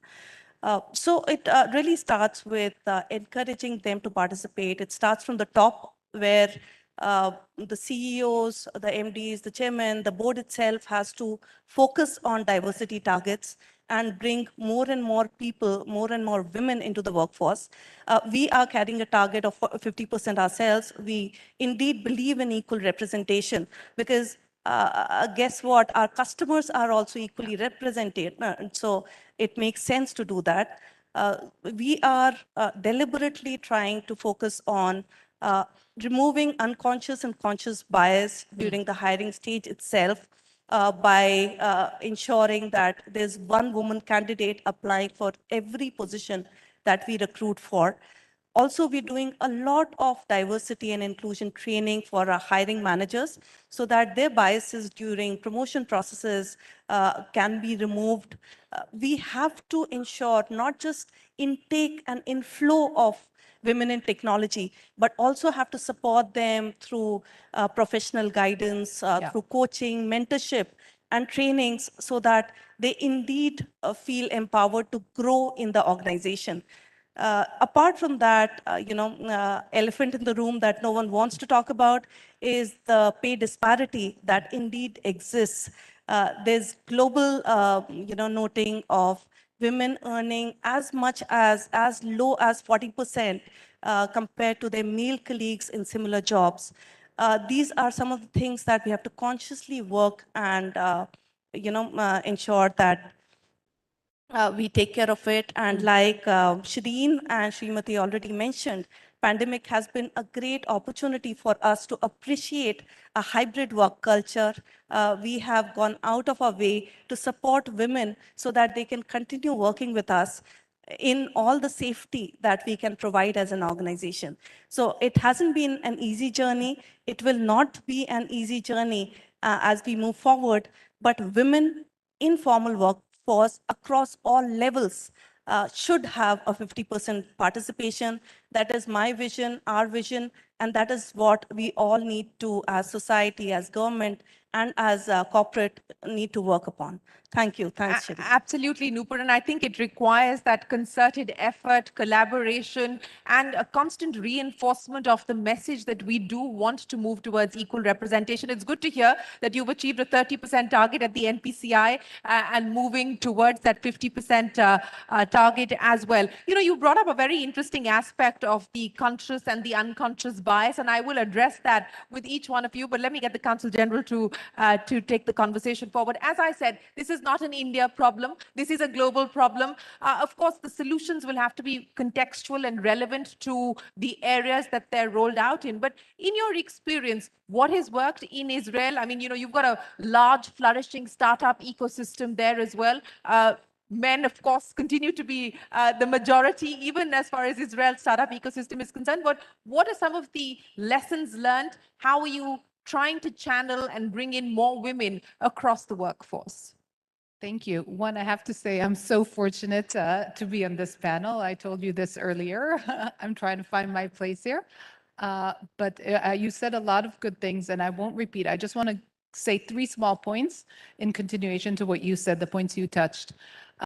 In Israel, we also saw that though the number of women in academics and universities was increasing, there was no increase in the number of women going to engineering schools, or especially engineering, but also MBAs. And people are like, get women here, get women here. But they realized, it took them a while, that it's not, you can't go to an 18-year-old woman or a 20-year-old woman and tell her, oh, go to engineering school. If you didn't lay the groundwork for STEM for her during even the primary school years, and of course also secondary and high school years. So they've started programs to get girls into STEM as early as 3rd, 4th, and 5th grade, but also for teachers, because it was found that in math class, the teachers, and you're talking about unconscious bias, even though most of the teachers are women, they would call more on the boys when during math class or during science class and less on the girls.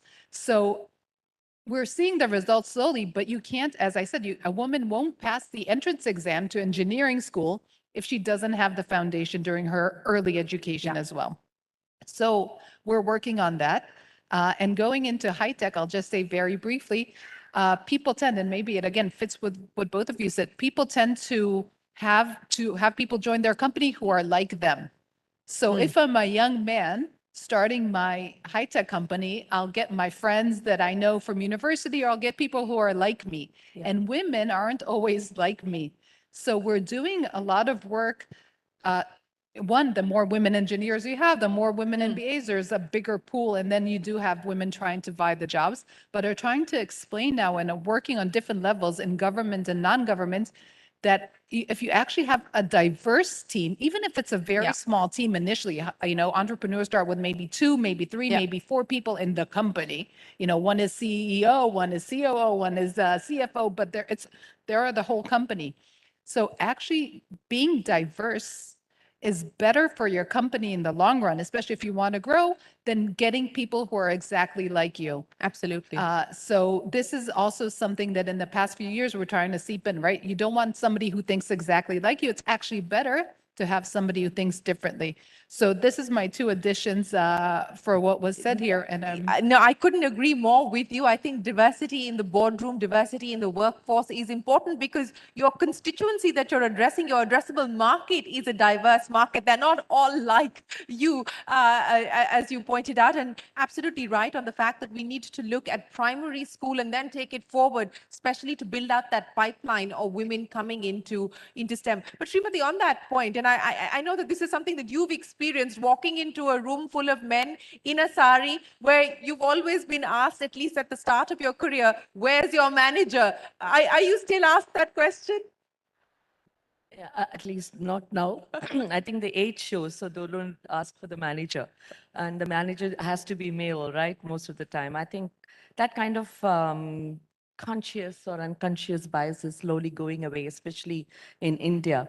But what's most interesting is there are certain still perceptions running as to who has to do what kind of job roles.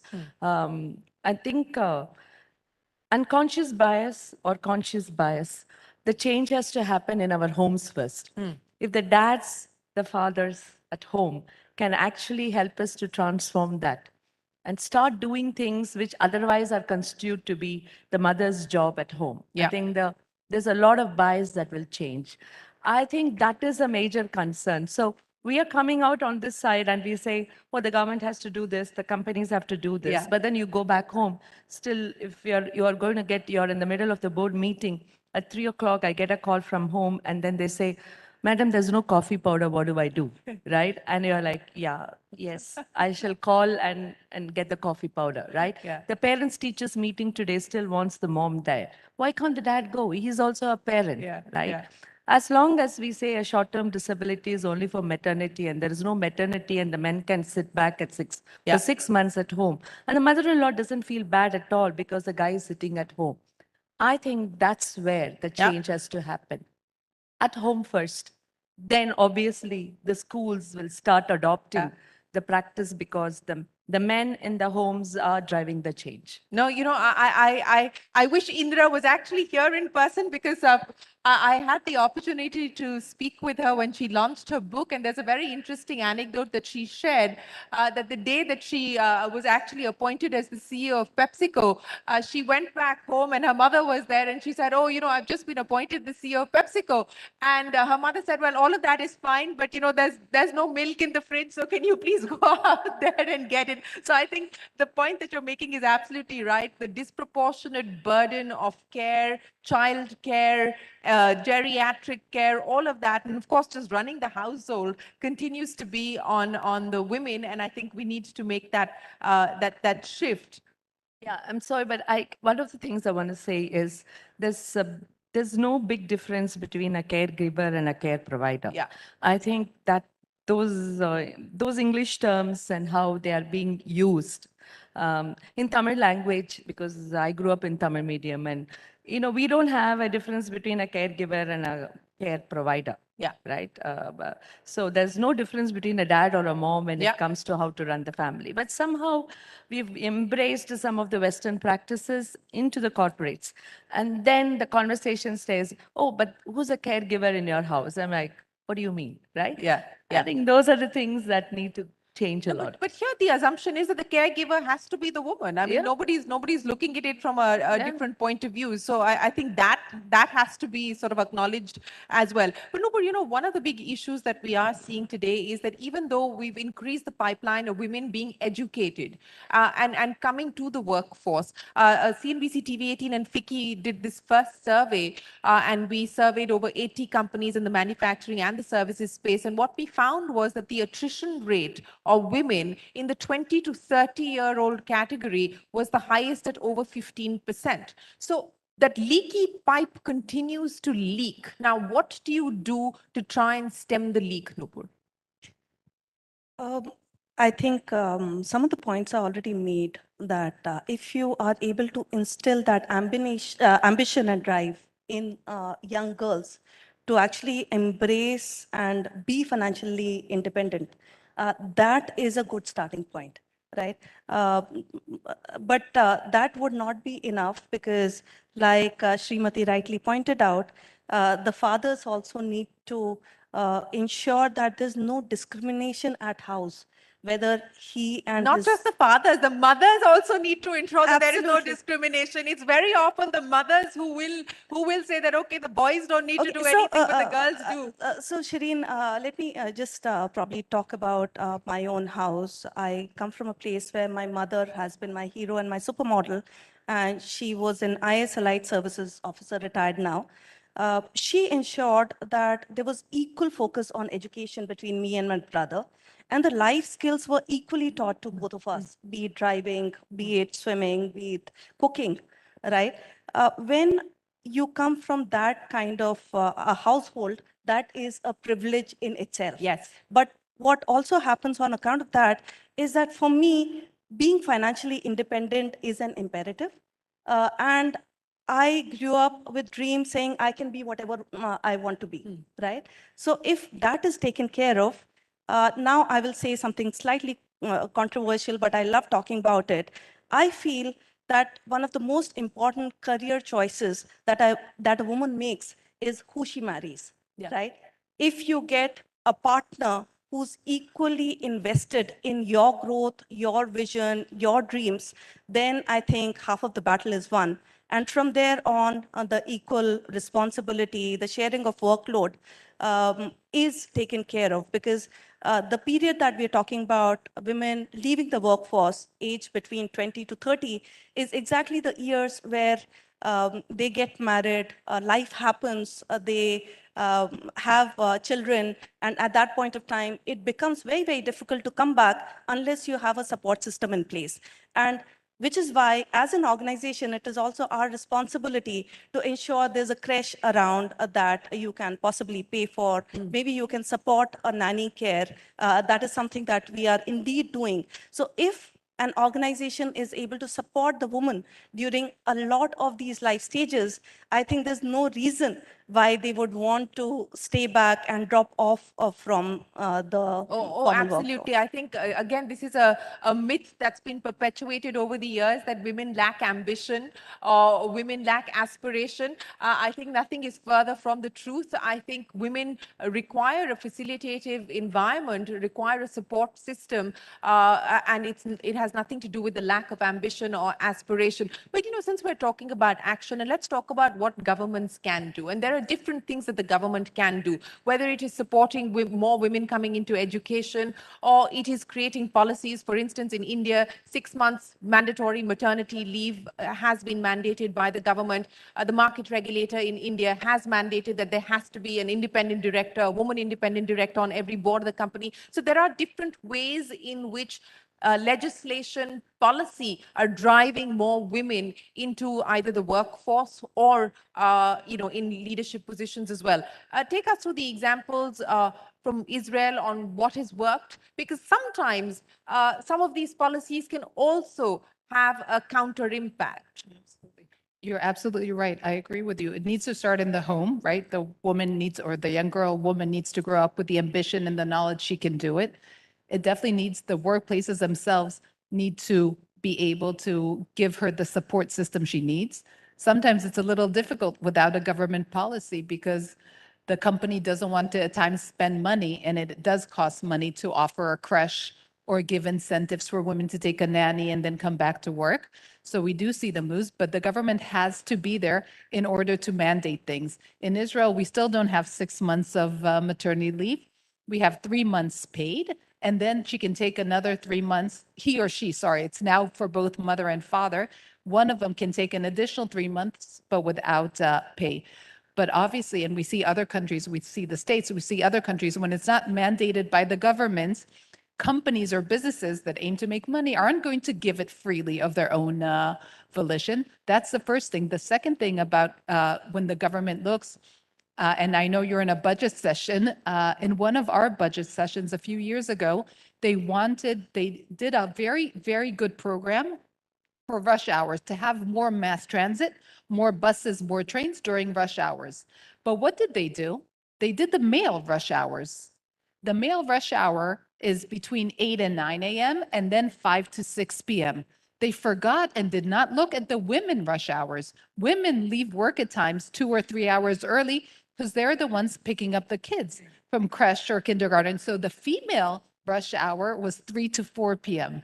And it didn't get the subsidies or the extra buses that the male, of course, we don't call it male rush hour, female, but when you actually look, the classic rush hour that we all know, and it's not the working mom's rush hour. So they tried to correct that, but exactly, I believe government has to be there in order to look and see what can be implemented and assist, not just, be mad or give fines to companies that don't do what is mandatory, but also allow from itself and from its own budget to lead this way. Because if the government doesn't implement and shows a track, then it's more likely that it will go to the companies, then trickle down to the home. Once it's accepted and people realize it's, it's okay for the female, she's okay to want more and have a home life and, and a career. It's okay for her. And it's okay for her father to support her with that. And I think it has to go both ways, up and down up. Yeah, absolutely. Yeah, you wanted to make a point. Yeah. Yeah, I think I just want to connect to the real scenario right now in IT. And we also talk a lot about skilling. Most of the time we talk about bridging the divide only at the entry level. No, I think we need to have a lot of focus on reskilling and getting women back in IT, because if you look at the attrition, and the highest attrition is among the women in the in the early 30s. And they go in with like 8 to 10 years of significant tech experience. So just skilling them a bit, because if you really have listened to Mr. Lakshmi Narayan's conversation a little earlier, every day the technology is It's changing. changing, yeah. So the women need to reinvent more than men, especially when she takes a career break. So I think there must be a separate focus, a single-minded focus between the government and the corporates to have a skilling body only for women who want to get back to work. That way you will find 65% of the women living in the smaller towns will embrace technology and start contributing towards the economy. That's my intent. No, you're absolutely right. And I think many corporations are looking at reskilling programs, but we need focused programs, especially given how quickly things are changing as far as technology is concerned, just to be able to get the women who opt out for maternity, etc., to be able to get the skills required to opt in. But Srimati, I want to get each one of you to address this issue, since we're talking about technology and we're talking about an acknowledged fact that there is a conscious and an unconscious bias that often works against women or against diversity, but more so women in the workforce. What is the role that technology can play to deal with that? Can artificial intelligence deal with this problem? So technology is gender agnostic. It doesn't know whether it's a male or a female, right? So it's gender agnostic. But something very interesting. If you recall the first AI fully made person who became a Dubai ambassador, the AI robo herself was a woman, right? And then the only question people asked her was not about her career or what she will do. Most of the questions is, are you going to be single? When are you going to get married? And then she keeps saying all the time that, I am single and happy. I don't know what that single and happy means. Ask Siri, ask ChatGPT. Thankfully doesn't have a voice yet.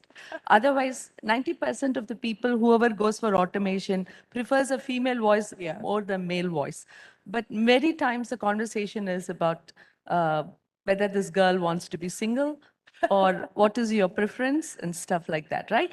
So yes, technology is gender agnostic, but how people are using technology, I still find that there is going to be there are certain unconscious biases in a very big way. Take, for example, we are talking about IT, but we just forget about engineering industry, which is an integral part of the ICT. You will still find like 12 to 13% only are women, especially who could embrace digital engineering, who could work in circuit branches, the VLSI, digital, going into the shop floors and doing design. I think we have a long way to go. It's interesting and ironic that, as you pointed out, that whether it's Alexa or Siri or any of these assistive technology solutions, most of them use the woman's voice. But the biggest complaint that you hear from women in the workforce, in their exit interviews, or just ordinary women you talk to about their lives at home, the biggest problem that women say or express that that holds them back is that they don't feel heard. And it's interesting here that you have Siri and Alexa all talking to you in a woman's language, but women don't feel heard. But Nupur, since we're talking about the road ahead, we talked about the need to create a deeper pipeline, role models, pay parity, a much more inclusive environment at work.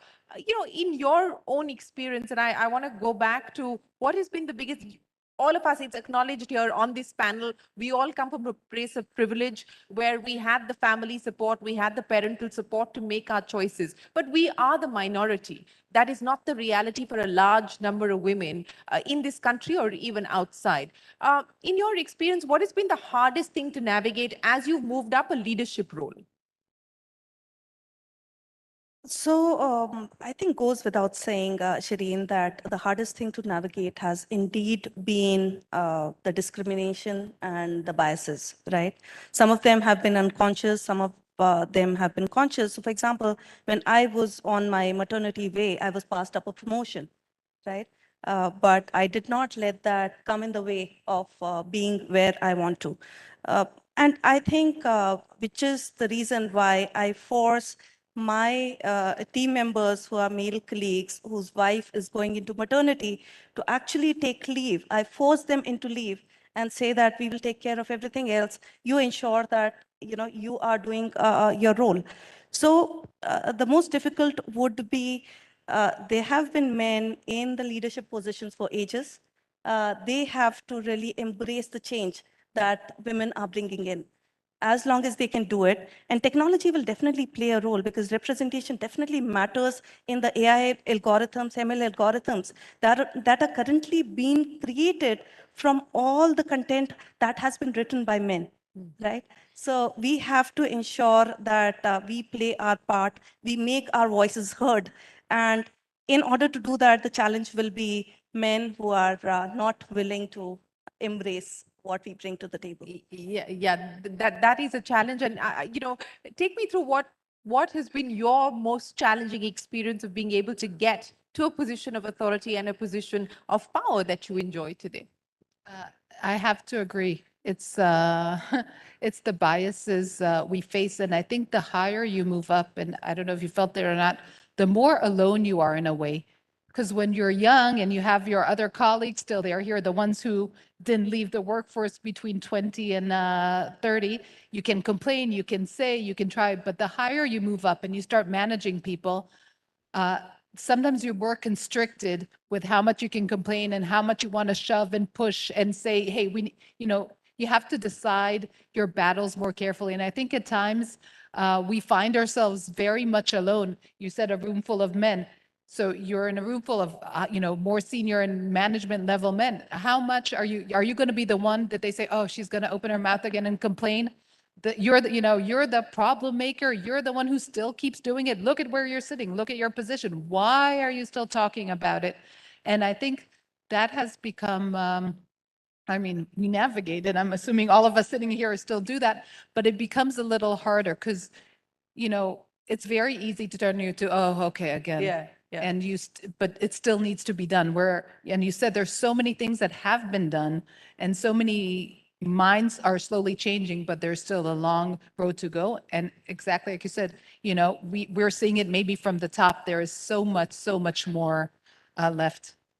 Yeah, but Shireen, I don't want to end at such a pessimistic note. I want to say that we shouldn't. all of us. We should end at a hopeful but a realistic note. Yes, absolutely. The fact that all of us are sitting here talking about it means that we have found enough and more supporters, cheerleaders in our life, and I hope and pray that may their tribe increase. So Oh, that's all I want. absolutely. I hope that we have many more cheerleaders who are cheering each one of you on. I think our time is up, but I'm going to get a final comment from each one of you. And, again, Srimati, and I want to come back to the stereotypes and the labels and the boxes that women are put into. You ride a 1000cc Ninja Kawasaki, right? I mean, how many people would have imagined that Srimati Shiv Shankar is a biker on her time off? And that comes back again to the stereotypes that we box women into. So your message to young women, and more importantly, to leaders in positions of power who are in the boardroom to try and move towards a much more equal opportunity workplace. I think women are warriors. We are very, very strong inside, right? I think we are all conditioned to be strong. I think as the environment gets tough and tougher, I think women survive. That's exactly why I keep telling in my conversations, go into a hospital, into an ICU. Look at the percentage of men versus women. You'll find more men inside, right? So somehow, we get stronger. There are organizations which can look through you and support you. And unfortunately, I belong to that organization, right? It takes courage. And you need to have collective wisdom from your peers. And you need to be part of the affinity groups like this. We need to draw inspiration from each other. And that's the only way we grow, and we have to break stereotypes, right? And the first thing when you met me after so many years was today is like, so what bike do you? I mean, she really recalled. I know we've been talking for long. And when I said 1,000, she said, that's nice, right? And it doesn't really go down well on a lot of people. You don't need to show your muzzle to show your strength. I think the strength is from within, and I think most of the women have that. Well, Srimati, Nupur, and Council General, thank you so much for showing us your strength and for sharing your stories here with us at Umagine in Chennai. We hope that all of you who are watching this program here and online or on your television sets take away something insightful from the conversation that we've had. I think this is an important conversation, an important dialogue that needs to continue to happen. Our time is up, but I also believe that our time is now. Ladies and gentlemen, thank you very, very much for joining us today. Thank you, Sharon. I think she needs a big round of applause. Our brand association of Sharon is always with finance and economics, and which is fantastic because you're one of those women who have survived through all the odds. And you questioning us, we should have been on the other side having a round table with Sharon asking, how do you survive through all the calamities? So congratulations and wish you more. Yeah. Thank you very, very much. Thank you.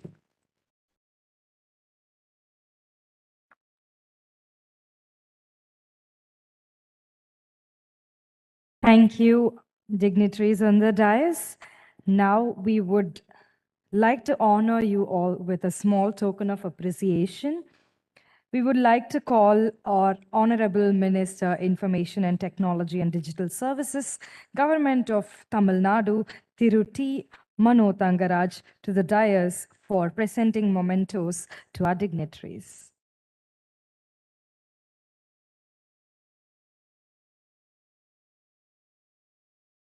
A round of applause, please.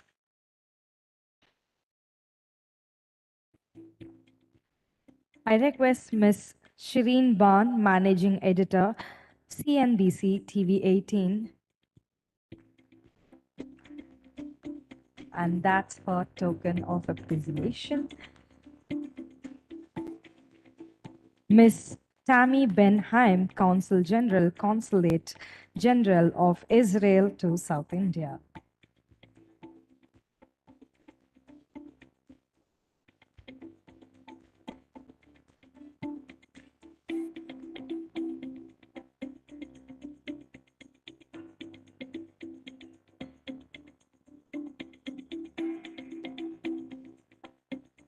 Srimati Shivashankar, CVP and Global Head EdTech Services Business, HCL Technologies.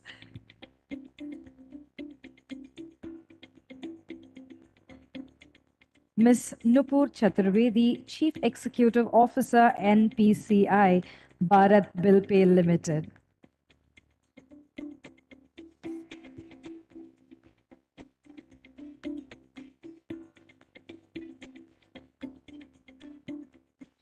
A photo op with all the dignitaries on the dais, please.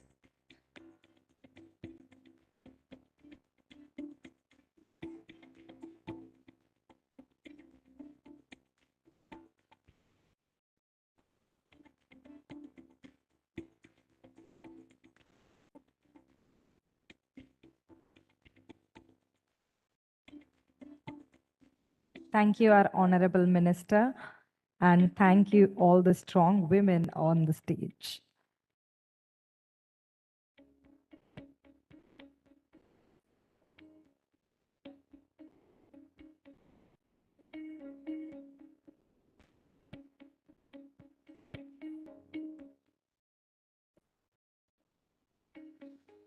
We now have a keynote on Nan Mudalvan, a massive skilling platform journey by Tirumati J. Innocent Divya, IAS Managing Director, Tamil Nadu Skill Development Corporation, Government of Tamil Nadu. Let's give her a grand round of applause.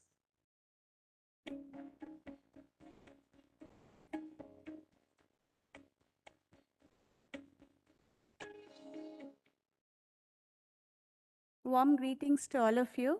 I know this is a surprise session. It is not there as part of the program schedule, but the government in its wisdom thought that we should showcase what government is doing in the skilling space right now and inform the tech leaders out here at Umagine what we are doing with upskilling and how we have ready to hire talent within the state of Tamil Nadu. So thank you for this opportunity. Thank Honorable Minister for Information Technology, the Secretary for giving me this opportunity. So I'll directly go to the slides.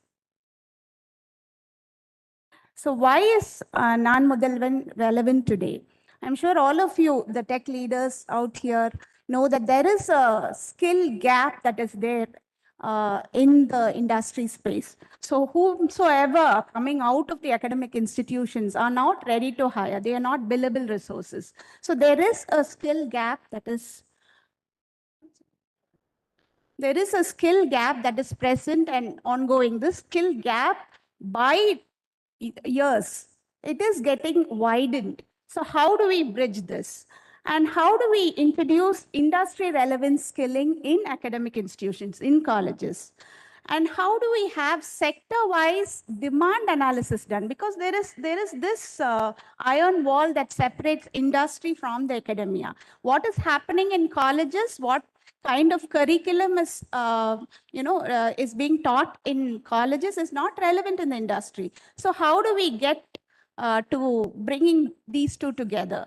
And also there's a lot of dialogue about how today's youth are finding it very difficult to cope within the industry space, within the working environment today. So how holistic development of youth can be brought about, the aspirations about the 21st century skills. And also the fact that the static learning environment right now in universities are not very helpful for the industry. Therefore, we have also one of the very important facts that here the non-Mudalvan has tried to address is the rural-urban divide. So why students from urban setup, they get placed more than the students from the rural setup. Here there is a lot of infrastructure gap that we find, a lot of exposure gap that we find. So how non-Mudalvan fills this space? And of course, about the transferable skills, that is also being addressed through non-Mudalvan. So this is the basic statistics of non-Mudalvan. We are targeting 10 lakh individuals. We target 10 lakh youth. We are targeting 10 lakh youth through a technology-driven platform. Non-Mudalvan has a portal. You can all go and look at the portal. We have a technology-driven platform where we offer digital skills. We offer free courses. More than 100 plus free courses are there. But one very important thing that I would like to highlight here is the mandatory courses that we are offering. So this is the game changer, and this is what the rest of the states have been looking at Tamil Nadu. This is one game changer that was presented in the G20 summit, and the Secretary for Higher Education, the Union Secretary for Higher Education, has made it on record that this would be taken across states as a best practice, and this would be adopted among states in the country.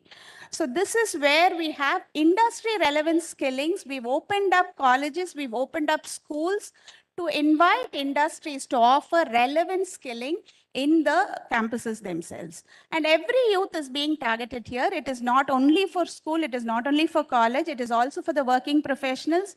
It is for every youth who is also a dropout. And we target, of course, school education, the higher education space as mandatory programs. We've made it part of the board of studies. We mandated that these industry relevant skills are part of the curriculum. We've offered it as credit courses, and that is the success of the program. And we also have internships, placement, mentorships, and industry-sponsored hackathons.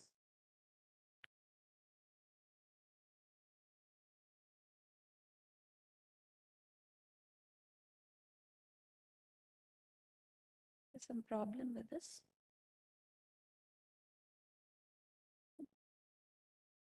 Next slide. Next, yeah. So this is what the program offers in terms of the value that it gives. So for the students, it is industry relevant skilling, and any government program, if you would have seen, it's only for government college students. But this is different in the way that it is open to all students. And the government is paying on behalf of every student, because we are aware that many of these students, the rural setup, they will not be able to afford these value-added programs. Therefore, the government is paying on their behalf. And it is one of the dream and visionary projects of our Honorable Chief Minister. And we ensure that, communication skills is a major portion of, because we understand that that is a major gap that the industry now faces when they go into placements, when they go into campuses for placements. So this is offered as a skill. And these courses are being offered by renowned partners across the globe. We ensure that the same material, that the same access to content, e-learning content that urban infrastructure is able to offer, that is taken to the rural campuses as well. And this is taken through the structured framework that Nan Mudalvan has. And also placement support is being offered. That is why I'm here today, of course. And for colleges, again, they get to partner with reputed institutions. They get a structured faculty development program. So for all these programs that we are offering as mandatory courses, the faculty are supposed to undergo the entire program. So you find that there is a lot of disconnect between the faculty who are teaching these courses and the industry, because the faculty are closeted within these institutions. Now we've taken the faculty out. We are telling them what the industry looks at. We are giving them an exposure, a feel of what the industry is about. So all these courses that are being offered as certifications, the faculty will have to mandatorily undergo these certifications. And of course, the placement drives that we facilitate, and access to all the e-learning material from global partners. And for the industry, now that is why I am here. That is why I'm here to talk to you. For the industry, what is the value that you see as an industry, as a tech industry? Here we have spoken to the tech industry. We've found out what is the gap in curriculum. We found out what is the requirement, what is the skill gap. And these are the skills that we've offered with your help. Again, your industries are the ones who offer these programs in colleges, understanding the skill need. Therefore, we have a ready to hire talent pool, a workforce that is available in campuses ready to hire. And we have offered this, we've opened up a placement module as part of the Nan Mudalvan, which I will come to later. So you can readily hire from here, either through physical job fairs or by conducting virtual job fairs, which we are going to facilitate. Nan Mudalvan team and the entire higher education institutions in the state of Tamil Nadu will facilitate. And this also gives an opportunity for you to tell us what the skill gap is and what kind of skilling is required. So these are the mandatory programs that have been offered for engineering. As you can see, there are a lot of tech courses, which I think most of you would be interested in, because it is office fundamentals for the second year. For the first year, we give them English, spoken English, communicative English. Second year of engineering, we give them office fundamentals. And from the third and fourth year, it is domain-related skills, where the industry comes in. That is where the industry, it opens up to the industry. What kind of skill set is required by the industry? What kind of skill set is in demand today? That is being offered as a mandatory program, and it is being taught by the industry. And no student will have to spare any extra money, because the government is bearing the entire fee. On behalf of the student, the government bears the money. Since it is at scale, it is easier for the technology partner to offer the program. It includes, full stack, cyber security, machine learning, robotic simulation, AR, VR, Industry 4.0, IoT, BIM, construction of steel buildings. And we have a very important program called the Naletharan, which is a brainchild of the IT department. It is a IBM sponsored, IBM led program by NASSCOM, certified by NASSCOM. And this has a lot of traction from the tech industry. Around 54,350 students have been trained in AI, ML, IoT, and data analytics. So these are the 2023, that is for the current semester. Every semester, the student will have to undertake one mandatory program. from Nan Mudalvan.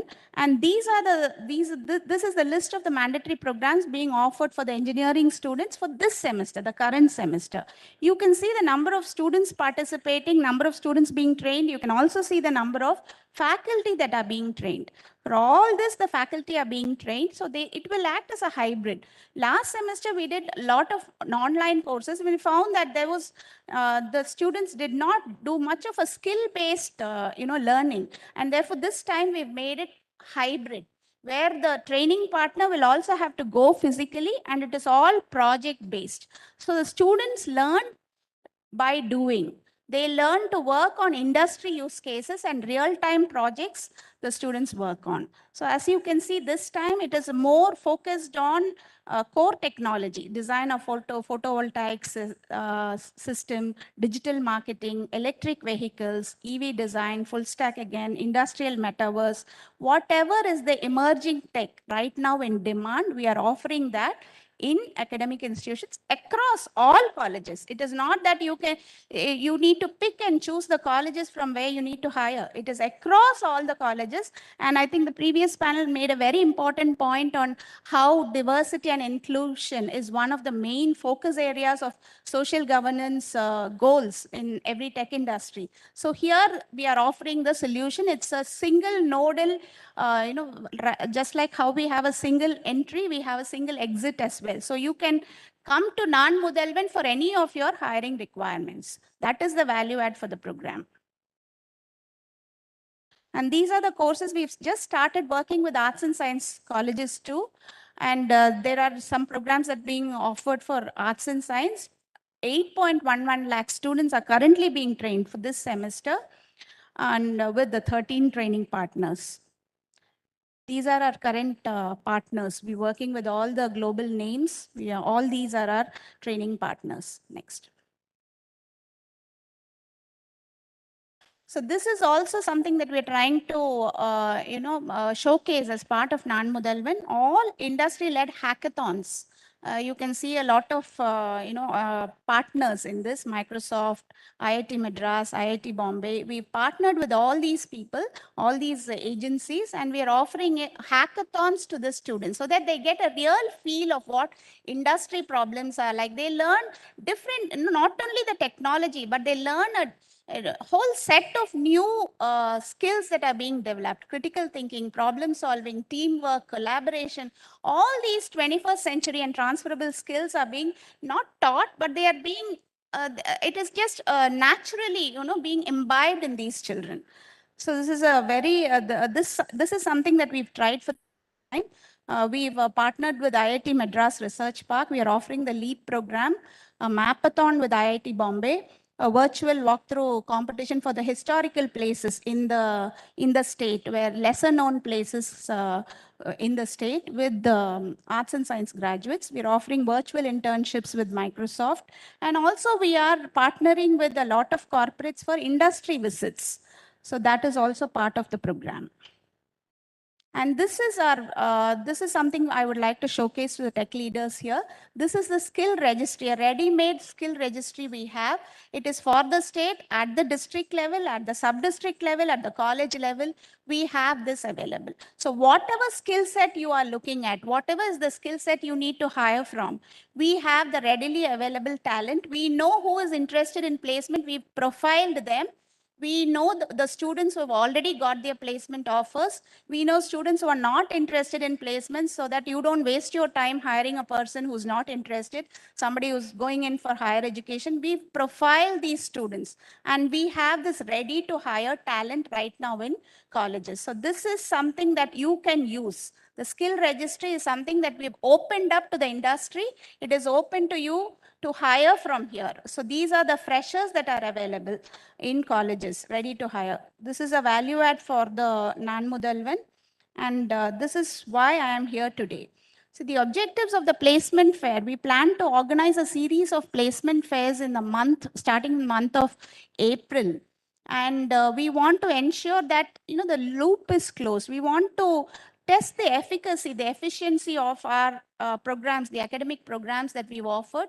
We've all given industry relevant programs. Now we want to see the traction by the industry. We want to see what is the how much this program has been relevant to the industry and how much they are able to hire, what kind of value we can bring into the hiring ecosystem, and how we take this program across the next year. So these are very, very important results we want from this placement drive.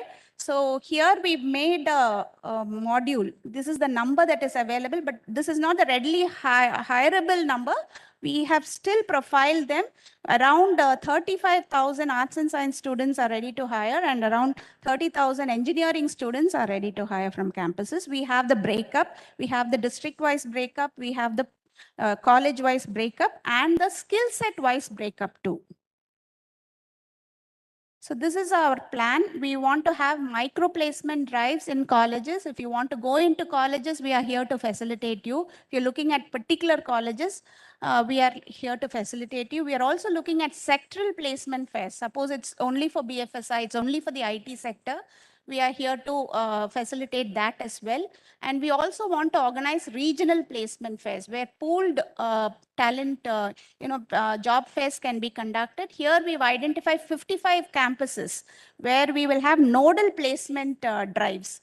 We will bring college students from around 20 to 25 institutions in and around that place, and non-Mudalvan team will facilitate it with the support of industry associations and industries. And we also have a provision for virtual fairs on our placement portal. So these are the industries we've partnered with. So you can see LCOT, you can see IT department, they are stakeholders in the entire process. We've held discussions with them, and they are giving us, it will be a single nodal agency through which you will come. So it will be the IT department who will be facilitating industries from the IT side to come into the portal. We've designated nodal officers for the same. So these are the departments whom we've partnered with. And this is the process, the placement process. It would be integrated. We already have the students on the portal. So either the industries can actively look for talent on the portal, or the students, if you advertise your roles on the portal, the students would apply. So both ways it is possible. When we give you the access, you can filter and take from the portal as well. So this is the process. So you will all come in through the IT department. The due diligence would be done and access would be given into the portal. You can have access into the portal. Once you have an access, you can filter based on the skills, filter based on the geographical location, based on gender. All that can be filtered and taken. And this is for the student. So these are the areas of partnership where we would like industries to come in and collaborate. One is for you to be a training partner. See, all these different interventions that I spoke about, you could be a partner. Now there is no point in complaining that whatever academic institutions offer are not industry relevant. Now we've opened up the doors. We've said, come in industry. We've opened to having flexible models of partnership with the industry. So we have now opened up the doors of the academic institutions. Now it is for you to take up those spaces. So you can be our training partners. You can provide, there are different models of, RTD, recruit, train and deploy models. We are open to all these models of recruiting, training and deploying them in the industries as per your demand. And you can do it through the single agency, that is the non-Mudalvan. And you can offer internships from next year onwards, 2024. All engineering grads are supposed to undergo a mandatory internship of 6 months, and it would be staggered over 2 semesters. So here is an opportunity for the industries to hire interns, to take in interns, and you have interns for the whole year. So you get a workforce for the whole year. So they are staggered across 2 semesters. So that is something that you can partner with non-Mudalvan. And placements, of course, I spoke about. And we want to align our curriculum according to industry standards. So here we are open to having advisory positions also for the industry in non-Mudalvan. And we want to create industrial training hub centers of excellence wherever you want.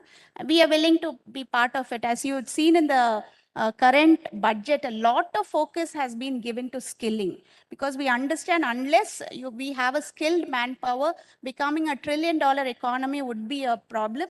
And also that now there is more focus on the knowledge economy. How do we convert that? How do we create intellectual capital? So that has been a major focus of the government today. So there is a lot of government support, lot of government government departments coming and collaborating in the entire process. So you can't find a better scenario anywhere else in the country. Therefore, this is an opportune moment for you to partner. And there's a lot of cross engagement that can happen, faculty being taken on industry visits and industry experts coming and talking to our students and faculty in colleges.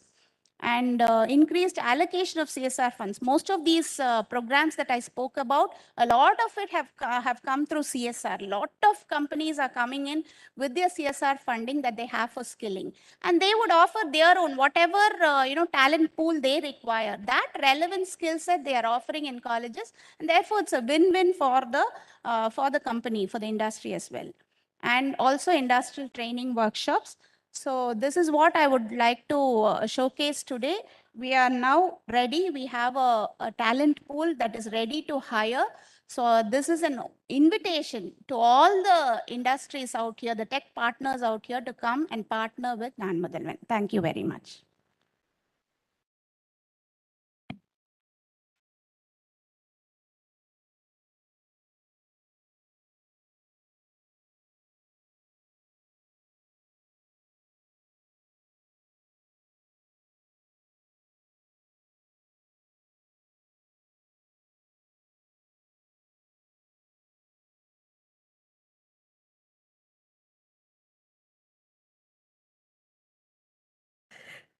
Thank you, ma'am. And we have a small token of appreciation for you. I would like to welcome Thiru J. Kumaraguruban, IAS Secretary, Department of Information and Technology and Digital Services, Government of Tamil Nadu, to please present a token of appreciation. A round of applause, please.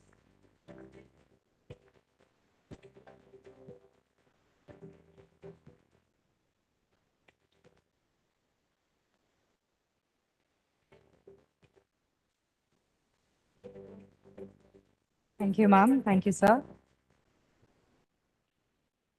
Up next, we have a fireside chat on from Tamil Nadu to the world, Zoho's remarkable rise.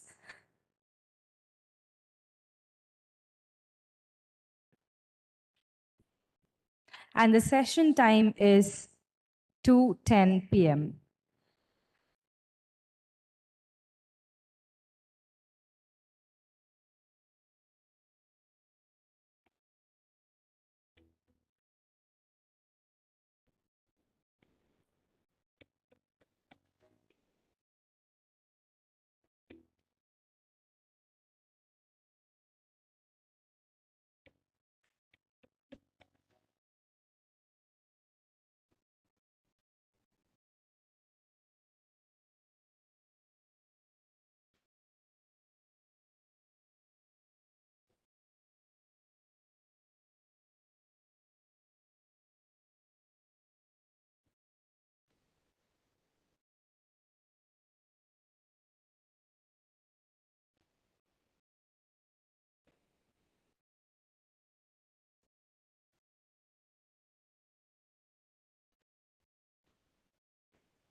Check.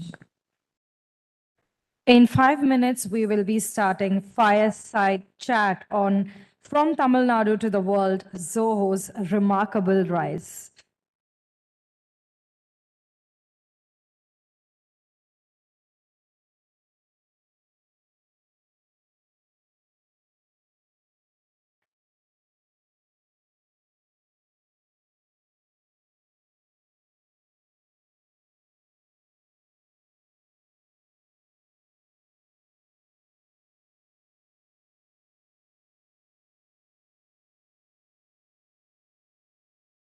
I request all the delegates to kindly take your seats. We'll be starting in less than few minutes. And kindly make sure your mobile phones are on silent.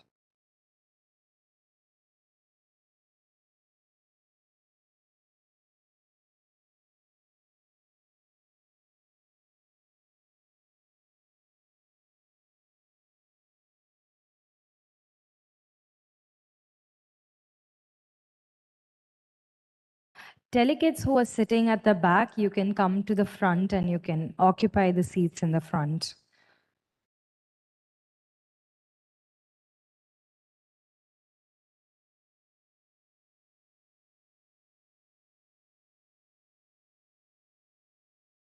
We request all the delegates who are sitting at the back to kindly switch your seats to the front.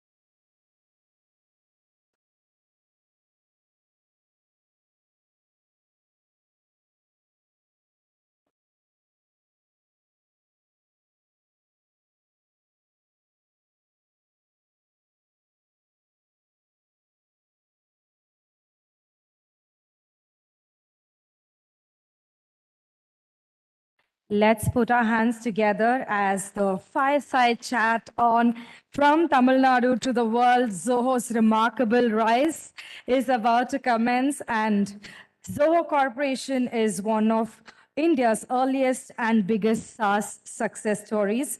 Zoho's rise from a startup to a global leader in the software industry has been nothing short of remarkable. And the moderator of this session would be Mr. Joseph Abraham, founder and CEO of Startup. And of course, we have our very own Sridhar Wembu, CEO of Zoho Corporation. And Mr. Joseph Abraham, the dais is all yours, sir.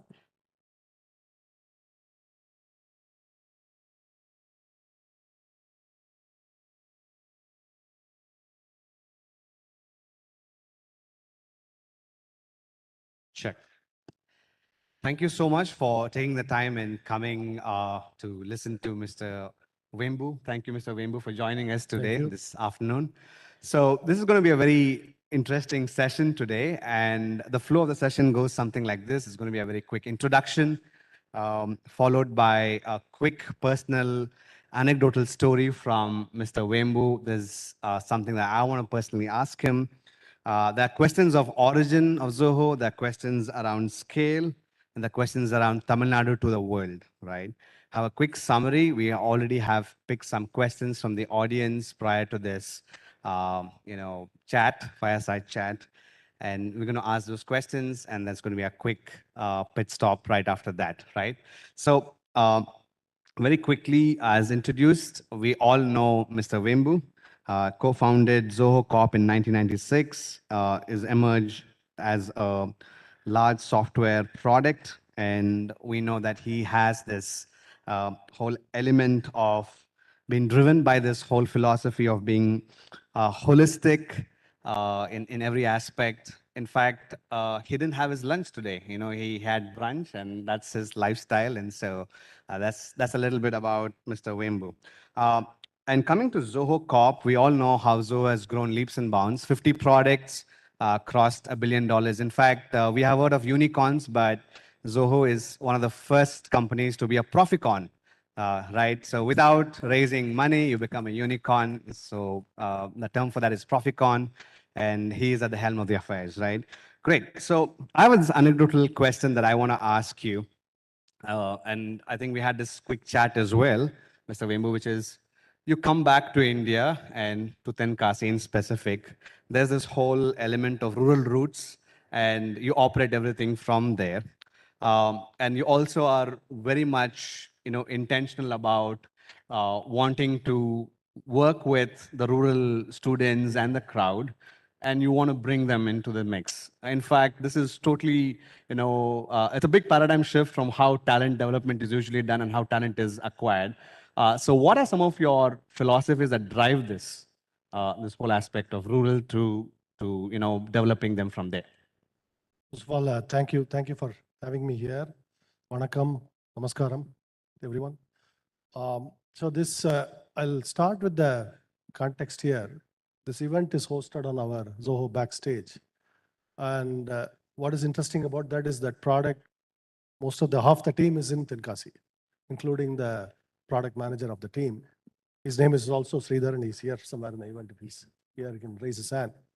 So yeah, he's there. And this product actually exemplifies the Zoho culture in many ways, because Sridhar actually is very strongly believes in how we hire.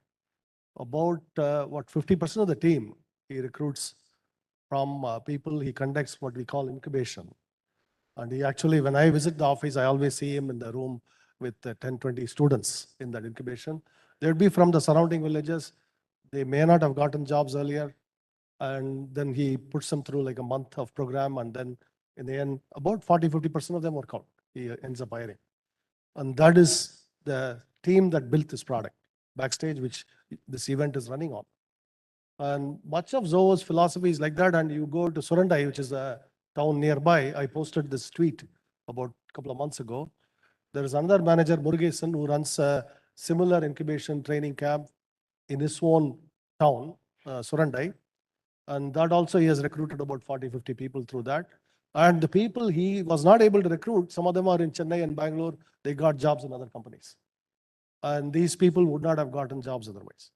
And there's all this talent. Tenkasi is a small town, about 70, 80,000 people. Surandai is similar size, about 70,000 people. And these are places that, not you typically don't think of for software development, but we are doing this. And now just yesterday I was in Tanjavur district in my native village, and we now have over 30 people. There's a manager there, Sriram, who's doing this. In Madhurandagam, one of our managers, Vinod, is running a camp now. He has about 20 people now. He is trained already. So we are doing this now on a very large scale everywhere. I mean, you see it in Pera Urani. There is a team going on there. And all that, what it requires, the secret is somebody like Sridhar here or Vinod in Madhurandagam. These are the anchors. These people move there. They are like missionaries. We send them off and they then build up the local talent base.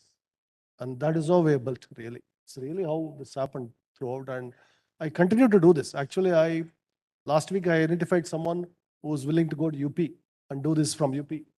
So we are going to do a northern experiment probably in the next 6 months. He was willing to move. So we said, okay, go there and we'll start something there. So that's how it starts anywhere for us. Great. So I think we also had this very quick discussion about how this per capita GDP increases when you do something like this, right? So from Tenkasi to Estonia, there's a story line in the background. If you can also highlight a little bit about how this really, touches that aspect as well. So step back a little bit. Why? I mean, from childhood, there's only one topic that I was very passionately thinking about, which is why is a place poor? What is poverty? Why is not rich? What is rich? And that's what spurred my interest in entrepreneurship. Normally, you will study economics, but I rejected it. I said entrepreneurship is the path to understanding economics. To truly understand economics, you have to understand value addition, value creation. That comes from business, enterprise. You cannot study economics. You have to do it. And so that is how I ended up in this. And to me, so rural poverty is primarily about not being part of value chains. Like we consume smartphones, but we are not part of production chains. We consume motorcycles, we are not part of production chains. We consume sophisticated technologies now. I mean, if a rural person needs healthcare, they go get a scan. And the scan machine, where does it come from? It comes from Germany. We are part of the consumption chains, but we are not part of the production value creation. That's simple. So how do we enable our rural citizens to be part of the production chain? That requires investment in skill development, investment training, and investment in creating these R&D facilities. So that's and once you do that, once you bootstrap something, now our Tenkasi office has about 750 employees. The next 4 or 5 years, it will double, triple in size. Maybe about 2,000 employees it will become. A similar effort in Kapalur, in Madurai, in Tharuvai, in Tirunelveli, all of those places is happening now. Majority of our employees would be in rural centers in the next 5-10 years. That's where we are heading. And each of these employees, then they become part of the communities. There is talent development, because like our managers are doing there, each of these there, they will do it in their towns, in their villages, these talent development programs. In fact, in the very village I live in, now I run a school, we have identified 2 or 3 kids who could potentially go into Zoho schools next year. They otherwise would not have had a chance. There is no way that the remote village they were in, anybody would have identified them. But so fanning out our jobs, these high-paying jobs in these places, means that other people will get more opportunities. And then suddenly you are catalyzing a reaction. That is how GDP grows.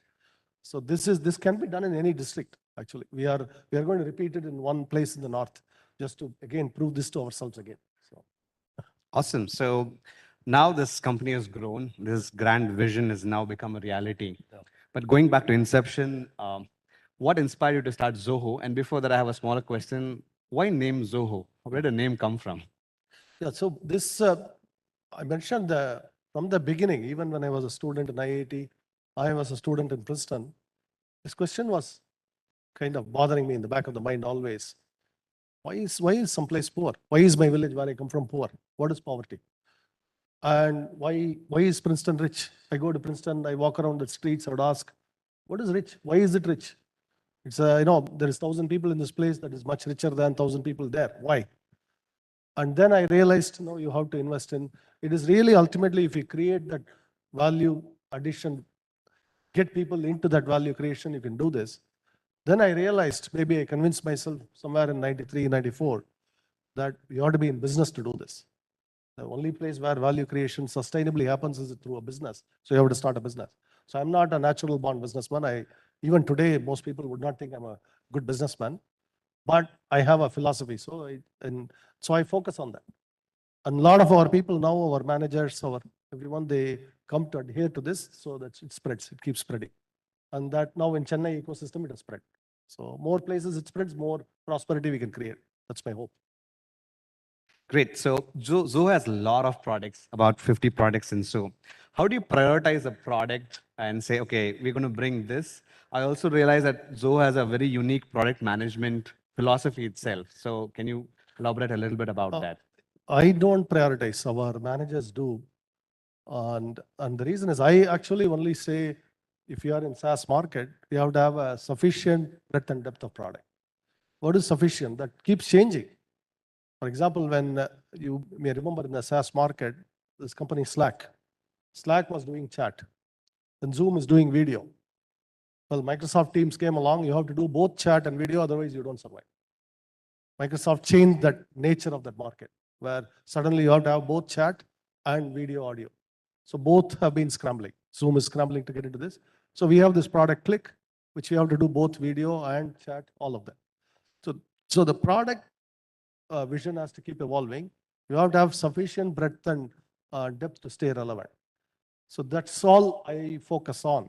What is this market? What is this market? How is it going to evolve in 5 years? How do we stay relevant? And for example, today it's not enough to have video. You have to have AI to, for example, do the voice recognition. You have to maybe generate voices. All of that is necessary now. In other words, Zoom alone won't be enough. You have to do a lot more AI. In future, maybe you need avatars, the metaverse kind of stuff that we are talking about. That may be necessary to compete in that market. So this is how we are doing the product evolution. So I lay my vision of where it will be in 5 years. And today, for example, one thing this I tweeted about, we have an existential new thing has come up, which is the Chat GPT, where we are going to have, the first thing I actually believe that programming can be considerably automated. This I have held for 10, 15 years. I've actually been working on technologies on that, where you can automate a lot more of the programming. In fact, you can improve the productivity in software development maybe 10 times, maybe 100 times. Like one software engineer can do the work of 100. And this is existential, this is coming. And ChatGPT already is showing this. And all of these technologies are going to spread. How does a company like us survive in that, prosper in that? These are the kinds of questions I ask. How do we lay out this product vision 5 years, 10 years from now, where software development is much more productive? How do we take part in that market? And how do we survive those trends? How do we stay relevant? So that's what I focus on. Great. So you have this whole element of also products, so many products, and you prioritize and your managers do that. But you also get praised for a lot of these products, right? I mean, there's been a repeat success in terms of how people praise you for customer success. And even, I don't know how many of you know, we have about 5,000 downloads of this app that we all are using right now backstage. And it's really brilliant. And right now it's trending as #1 in the top 10, not #1, top 10 in business category right now, right? Because of you, thanks to you, right? So how are you, like, what's the culture like in terms of customer, success and support? So that I give a lot of credit to my lessons from Japan. So the Japanese are relentless in their product focus, right? The continuous improvement, Kaizen, they call it, where you ship something, but you're never satisfied. You are improving it, tinkering with it, improving it. That's what we do. Our products are never finished. We're constantly improving. So there'll always be a next version. If something is deficient now, and we are constantly learning. I'm watching Twitter feeds, I'm watching our support tickets. I encourage all our managers to do this and talk to customers, learn from that experience. If something is not good today, it'll get better in 6 months, maybe a year. Some technology problems are very difficult. So that will take longer to fix. But some problems are easy, we'll fix them. And we will have R&D work on it. If there is as an example, we need to do better video, then we'll have a strong R&D team that will continue to work on this problem. The video quality will keep getting better. So this is how we do it. And this is Again, the Japanese had already figured this all out. We just have to make sure that we adopt a culture where that's that's practiced. Have you been ever on a customer call and spoken and resolved a ticket? Yes, yeah. In fact, every week I probably handle 3 or 4 escalations from customers. When customers are frustrated about something, they contact me, and I sometimes go on a call. Sometimes I send it to our team and they brief me. But yes, I'm doing it still. Great. So Zoho has this profitability index. How do you balance profitability with corporate social responsibility that you have, right? So if you don't have profit, you cannot invest in anything, right? Even the good deeds, whether philanthropy or whatever, building a clinic or building a school. If you don't have profit, how do you build any of that?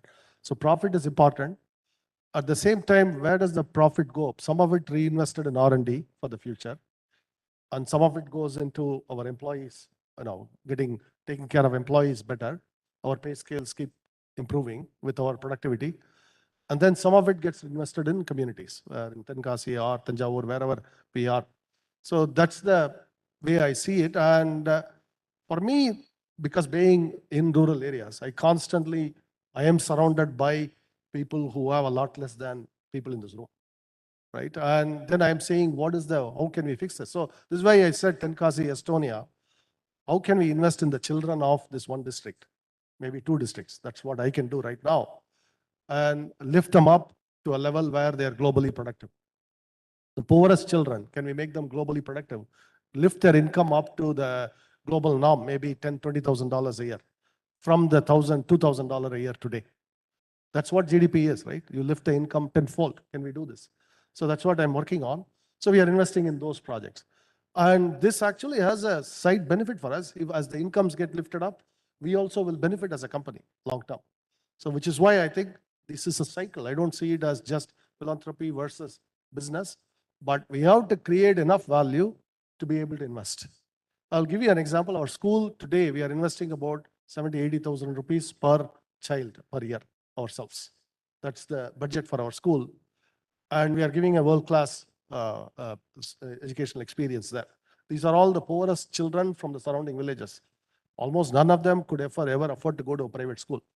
We are giving that experience because we see that within 6 months, 1 year, we start noticing the difference. They're able to perform at a much, much higher level, much closer to what a middle-class kid can do in Chennai. And so we are able to do this. We are seeing these results. And I compute that their productivity could raise when they join the workforce from the $2,000, $3,000 to $20,000, $30,000 easily. But for that, you need to invest this $1,000 per year for 10 years. And so I see it also as an investment in the future, not just as charity, but also investment. That's how I see it. Great. So switching gears to Tamil Nadu, how has growing up in Tamil Nadu shaped your leadership style and entrepreneurship? Definitely, this is particularly southern part of our state is closest to culturally to Japan or Korea, any of those places. A lot of talent, a lot of passionate talent, people who, if you truly understand Japan or South Korea, you will see a lot of similarities. And I saw those similarities early on. I saw that 25 years ago. So I could see that we could create a Japan here. We could create a South Korea here. And that is the investment that we've been doing. And so this culture, particularly in our state and all over the South, it's true. We can do this. And then this can be the engine of growth for all of India. Because as we grow faster, it unlocks a lot of capital, all that, then we spread development. That's how I see the development process going on. Already you can see our cities are becoming world-class more and more. Steadily, it will be a steady process. We can always complain this year, next year, but you can see that things are improving. I came from Tanjavur to Chennai yesterday. The highways are getting much better now. Much, much better. And in 10 years, they'll be even better. Our trains will be better. All of the infrastructure will get better. Hospitals are better. I was in hospitals last week, and hospitals are much better today. So all this infrastructure will improve. In 10, 15 years, I can see a 10x GDP here. And that is possible because of the talent pool here. And we have to use the talent pool well, which requires that investment in those human resources. And that is skill development, that is education for me. So that's what Zoho is really holistically addressing the whole chain of this. Yeah. Great. So we've spoken a lot about Tamil Nadu and being local, but you've taken this startup has become a mega company, and you've gone globally. So what are some of the challenges that you have seen through this whole process, and how have you been able to navigate that? So one of the challenges to make people believe, right? In any of these, when you say, most people tend to be cynical, and being cynical is almost fashionable, right? Because if you believe you're, maybe you're a chump, you actually are easily cheated. And I always say I'm one of the believers. You have to believe first. If you don't believe, you can't create anything. So that creating believers is the key to this. And so many of our people in Zoho, they became true believers in a sense. In a sense, this is why I say these kinds of great companies you create are similar to sort of a religious experience. You have to believe first to create it. Just today, I gave this lecture to one of the teams where we have to believe this approach to technology, that we will make this work. First, you have to believe. Then only you can make it happen. If you don't believe, if you are constantly racked with self-doubt, you cannot make it happen. You will not have the energy, the willpower to surmount the difficulties. So that is the fundamental, and this is not a process of these difficulties are not surmounted by simply this investment or that device or that technology. It's internal willpower we have to first generate. And this is true, anywhere, any developed, you see the path of development of a Taiwan. How did TSMC come to be? TSMC is the largest and the most valuable semiconductor company in the world today. How did they become that? Willpower and belief. That is what is needed. For example, I asked today, we are at $1 billion. Can we reach $100 billion? That seems like a very, very, very far-fetched proposition. Can we do it? Well, we can only do it if we believe. If we lose our will, we won't do it. We'll definitely not do it. If we have the will, maybe we'll be able to do it. So that's the key in this. That's the fundamental obstacle to overcome. Absolutely. So very quickly, a couple of questions that have come from the audience. One is, Zoho has been, part of this whole, culture of having this bootstrapping as part of its, element, so to speak, right? So what's the thought behind the decision making of it being a bootstrap company? This may come as a surprise. I've said this before. I spent a lot of time in Silicon Valley, about 25, 30 years nearly. I don't believe that approach can work in developing our nation here. I'll tell you why. You start a new company in Silicon Valley today, and say you start a new AI company. The best engineer is in Indonesia. The best engineer is in Turkey. The best engineer is in Mexico. In 6 months, that best engineer will be in Silicon Valley. They can assume that, right? Can we assume that in Chennai? Can we assume that in Tenkasi? We cannot assume that. And Japanese cannot assume that. Koreans cannot assume that. Even the Chinese don't assume that, right? They don't assume that the best engineer in Mexico will suddenly materialize in Shanghai or Shenzhen or wherever, right? Which means that we have no option but to develop the talent pool here. The best engineer from Indonesia is not going to move to Chennai or to Trichy or to Tenkasi or to Tanjavur, right? So we have to develop the local talent. The approach Silicon Valley takes is they have that shortcut available. Any talent globally will materialize magically in Silicon Valley. We cannot assume that. Essentially, all our venture capital is based on that assumption from Silicon Valley, that experience from Silicon Valley. That experience does not apply here. And that's why it repeatedly that approach fails here. And you cannot explain this. People won't believe if I say this. So I have to show it. We have to build it. That's why I didn't take it. So great. Zoho has been a testament of that. And very quickly, the other question has been that Tamilians by nature are, very conservative, and especially when it comes to even entrepreneurship, they don't really, go full guns blazing. So is this, you busted that myth, but how have you been able to do that? Well, Japan is incredibly more conservative than us, and that's their self-image too. And they have world-class companies. So first of all, I don't even accept this. We have so many entrepreneurs this state has produced here and globally everywhere. So I don't even accept that proposition. But being conservative is not a bad idea. I mean, financially conservative financially prudent is a good idea. So I think that's why we have all the ingredients. We have the native latent talent here. We have to develop the talent. We can do this. And particularly why rural, the demographics is there. You go to an apartment complex here, a good one, and a fancy one, there are hardly any kids anymore. But you come to my village, you'll see lots and lots of kids. So you have to go where the kids are because that's your future workforce. That's why I'm there, actually. That's why I'm there. So I'm closer to my future workforce. So. Absolutely. Thank you so much for your time. And you mentioned, the word talent 9 times. I was making a note of that. So a lot, I think, of what you're building is around talent development. You also spoke a lot about culture and why it's so important, both, from traditional roots as well as a company. You also mentioned about having the big why answered. So poverty was one of the things that you wanted to solve, and that's how it becomes into an enterprise, and now the enterprise solves that. In closing, what's that one advice you would want to give to the 20-year-old Sridhar Vembu? Yeah. So 20-year-old, I would maybe tell myself to be bolder in the beginning. So we had to see a lot of these truths we have to discover slowly. And it's not like in the beginning you knew all of this, right? How to build talent, will it work, all this. So maybe I wish I'd been bolder a little bit earlier. So that's what I would say. But today, actually going rural for anybody 20-year-old, it's hardly a problem. You say you are in Trichy, you are anywhere. 4 or 5 hours you can be here. And for any meeting in Bangalore, I go to meetings in Bangalore for, or Mumbai.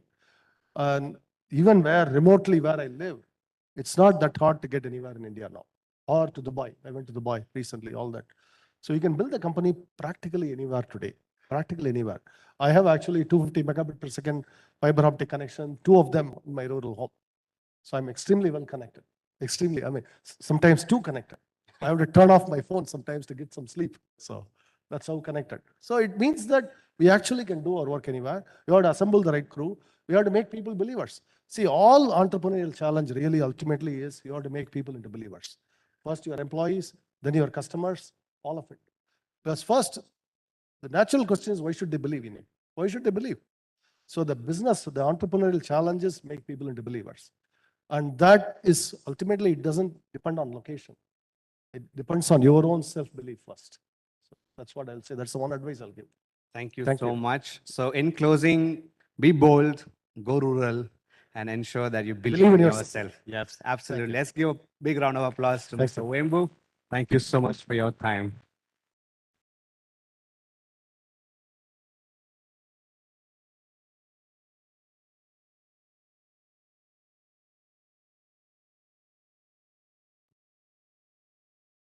Thank you, sirs.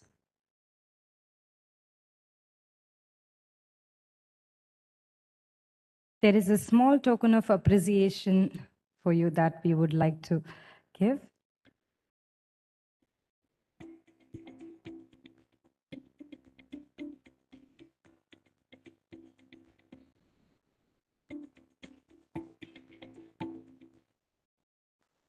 One minute, please.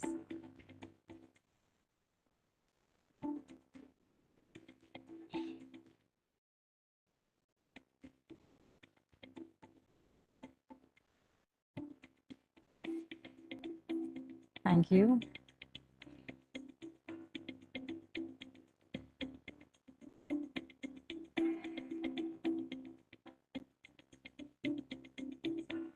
Thank you, sirs.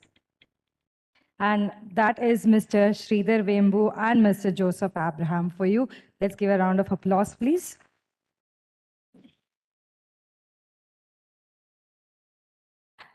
This panel discussion is on GCC of the future, evolving from service factories into strategic capabilities.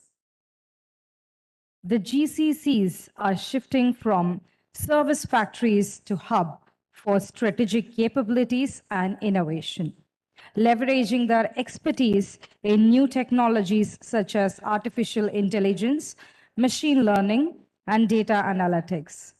This session will explore trends being witnessed in this space, the opportunity for GCCs to evolve, and what successful players do to capture these opportunities.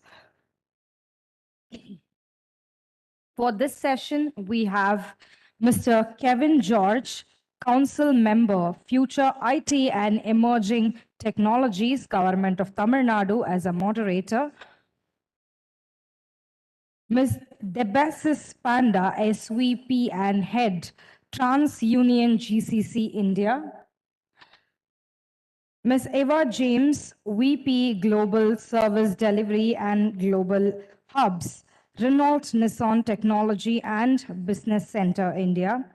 Ms. Prashanti Podugam, Vice President, Technology and Chennai Center Head, Walmart Global Tech, and Mr. Shiva Padmanabhan, MD and Head of Global Innovation and Technology Center, AstraZeneca, India.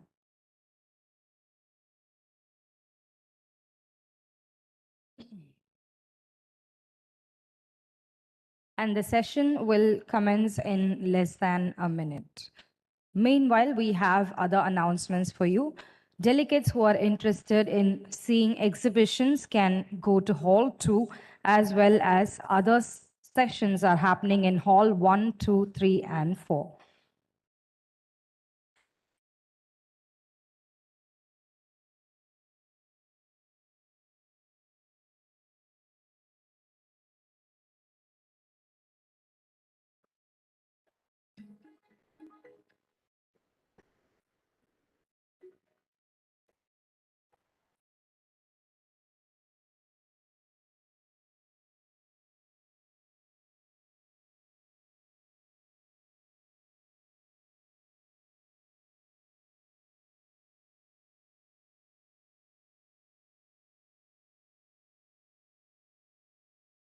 Delegates who are seated at the back, kindly switch your seats to the front. And we also request you to keep your mobile phones on silent.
We request all the delegates to kindly be seated and you can occupy the front seats. GCC of future evolving from service factories into strategic capabilities is about to commence, and we have our moderator, Mr. Kevin George, Council Member, Future IT and Emerging Technologies, Government of Tamil Nadu, Debashish Panda, SVP and Head, TransUnion GCC India, Ava James, VP, Global Service Delivery and Global Hubs, Renault Nissan Technology and Business Center, India, Prashanti Badugam, Vice President, Technology and Chennai Center Head, Walmart Global Tech, Shiva Padmanabhan, MD and Head of Global Innovation and Technology Center, AstraZeneca, India.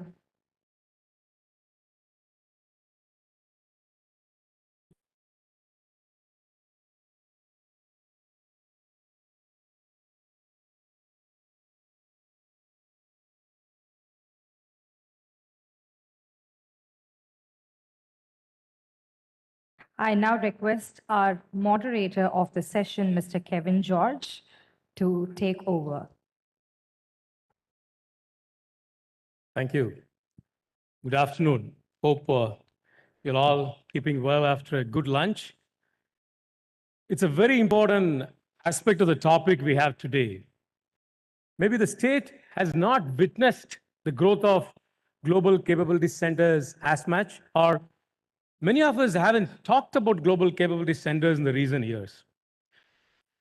Primarily, that is the reason that has brought us to invite such an eminent panel we have, and a well-balanced panel. GCCs, as called as global capability centers, have evolved from a captive center to an in-house center, and today we call like a global capability center. Possibly during the session, we may rechristen to a new name with the eminent panel members.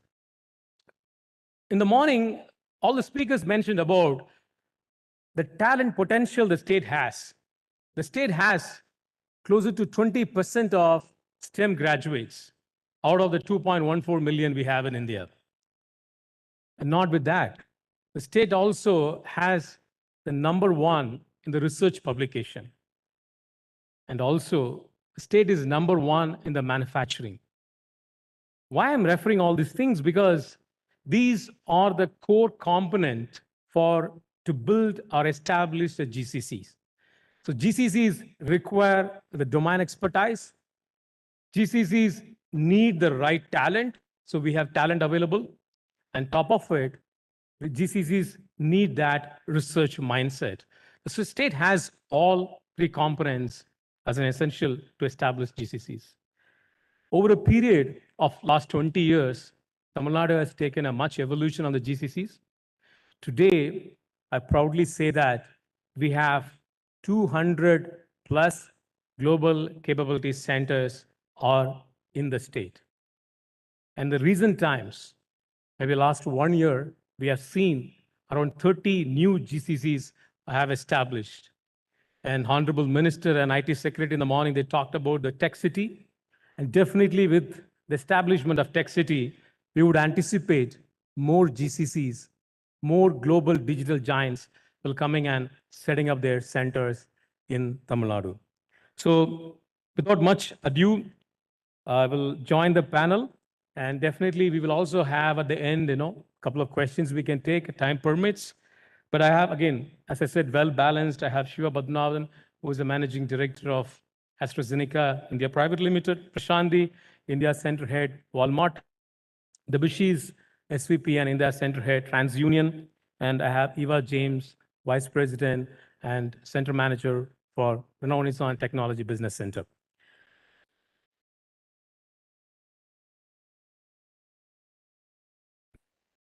Hello. Possibly I will start with you, Shiva. So AstraZeneca, from a life science perspective, maybe is one of the largest, maybe the largest GCC in Tamil Nadu, maybe one of the largest GCC in the country as well. And in the recent times, the center is doing a lot of technology innovation on various products. I'm sure you might have good stories to talk about. Can you brief us some of the key innovations, technology trends that you have done through this center?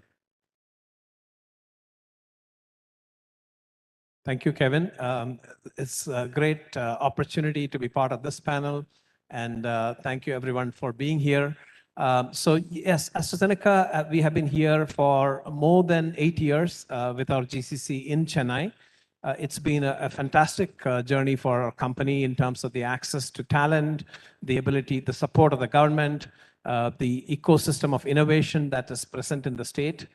In our industry, the velocity, the pace with which new products need to come to the market has been just accelerating over time, right? What used to take 10, 12 years now takes 5, 6 years. And some medicines, it has to be done even as short as a year, right? As some of us have witnessed in the past.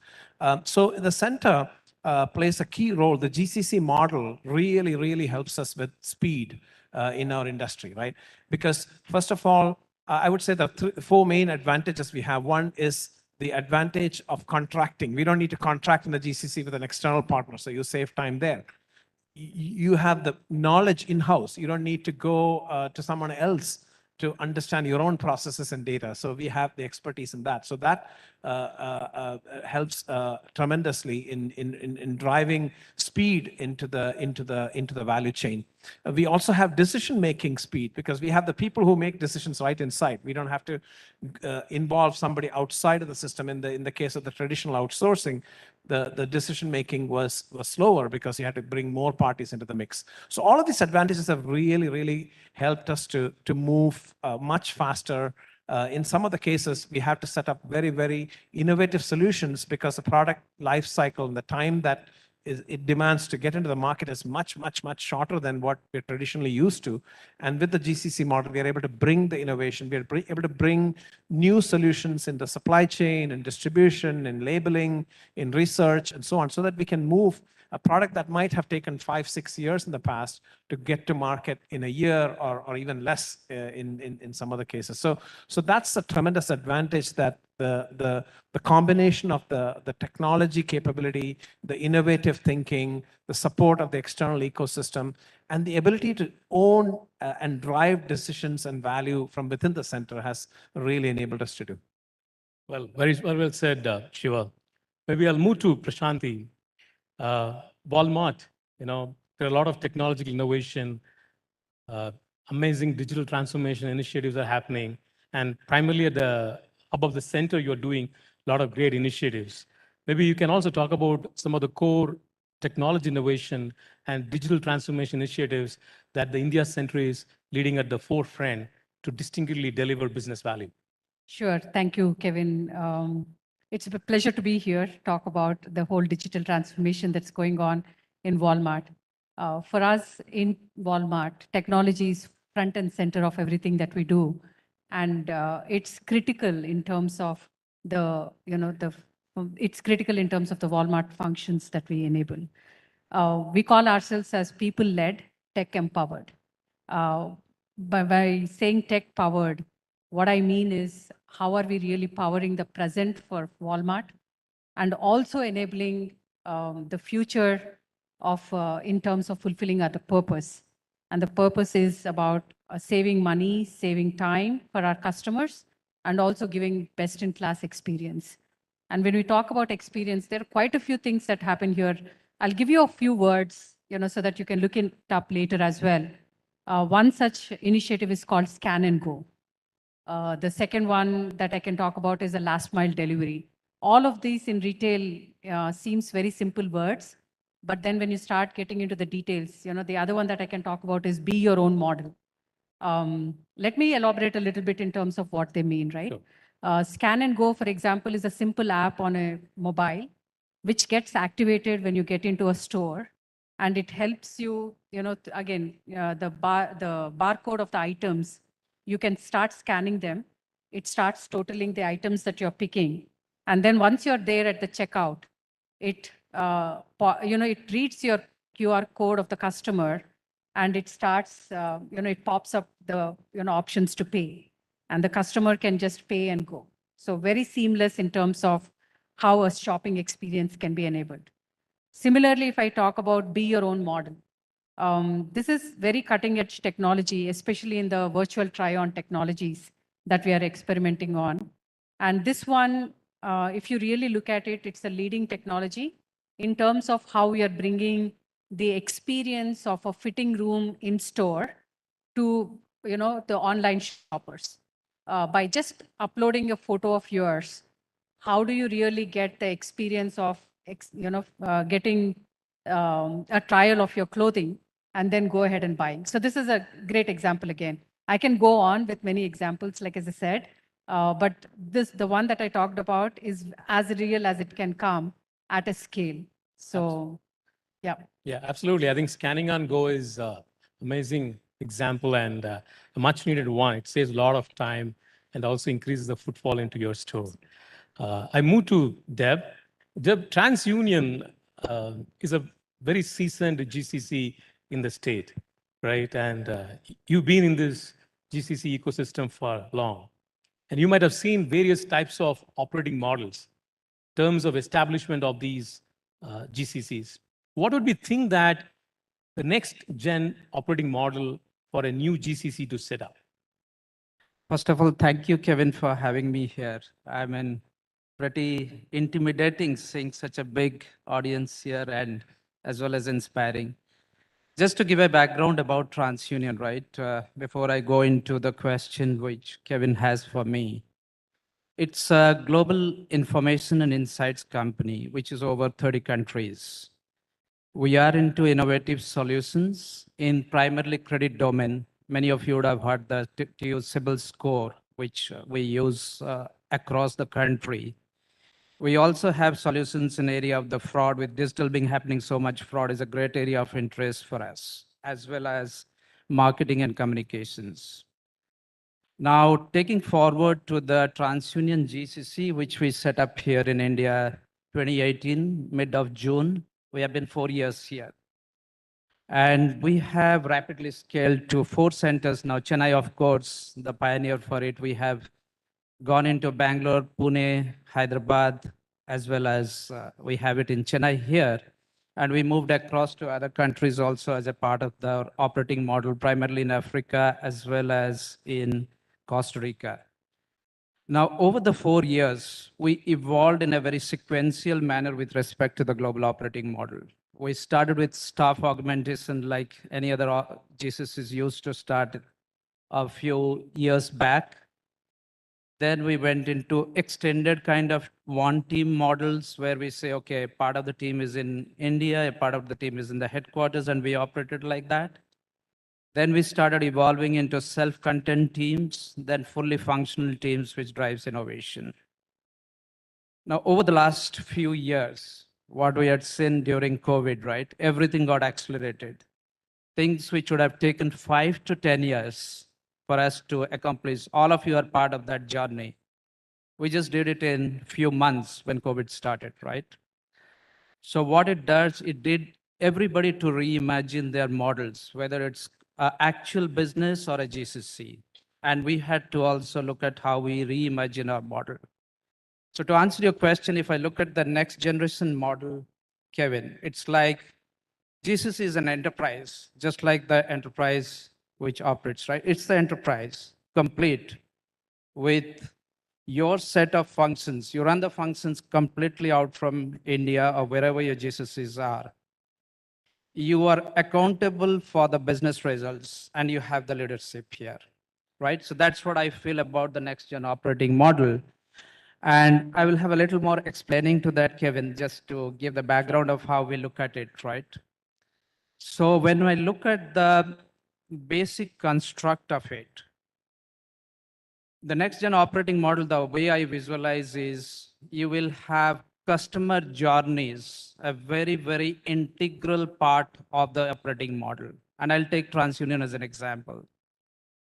We have around 60 million people in the country, 60 million who will be new to credit. And many of you will be sitting here as well, the new aspiring students who want to take credit. You will have a journey which will spread over the next 30, 40 years as you grow, right? As you as you continue to work, you professionally active, you will be having a customer journey and the CIBIL score or whatever credit score holds with you. Now, if I am as a GCC is able to understand that, and that I built it into my operating model, it'll help me to establish a relationship with you for a long time, right? So that's what we are looking at. That's an important component. Now, how do you do that as an operating model? I think we have to change the mindset, right? Many in the GCCs used to have the mindset, we are given to do it. Now we have to change it to we can do it, right? That's what the GCC mindset changes when you do that. And what it happens on the headquarters, it happens, we move from doers, GCC being looked from doers to actually centers of excellence. So that's a shift when we do that. Now, a little bit longer, the kind of model which we want to put there, right? As we look through this, I believe an integral part of our next gen operating model is a talent operating model. That's important. Every day the technology changes. You cannot go and hire a resource and expect in 120 days to come. You just have to upskill, reskill so that it is important, right? The second piece is, okay, I upskill, reskill, then how do I leverage that? Talent mobility is extremely important. Many organizations cling on to their key resources and ensure they be part of that team. Now, unless you have that mobility across different functions, you cannot have an optimal model.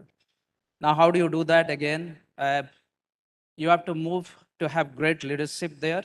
And then you also have to have a very strong agile mindset. So we apply agile to the projects and say we have done the projects, right? Now extrapolate that and make it an agile organization. Right. When you make an agile organization, it'll be there. So I think those are the main constructs, of course, hybrid ways of working. Absolutely. Yeah. Again, you also touched upon the mindset, which is a core thing. The pre-COVID and the post-COVID mindset aspect played a very important. And the talent operating model is maybe the way forward. Eva, now automobile industry is transforming into a new shape. In the recent budget also, we saw an announcement of 46% of the electric vehicle got manufactured from the state, and Renault Nissan plays an important role in multiple ways. And definitely you have to accelerate and compete with multiple competition from the startups, established enterprises.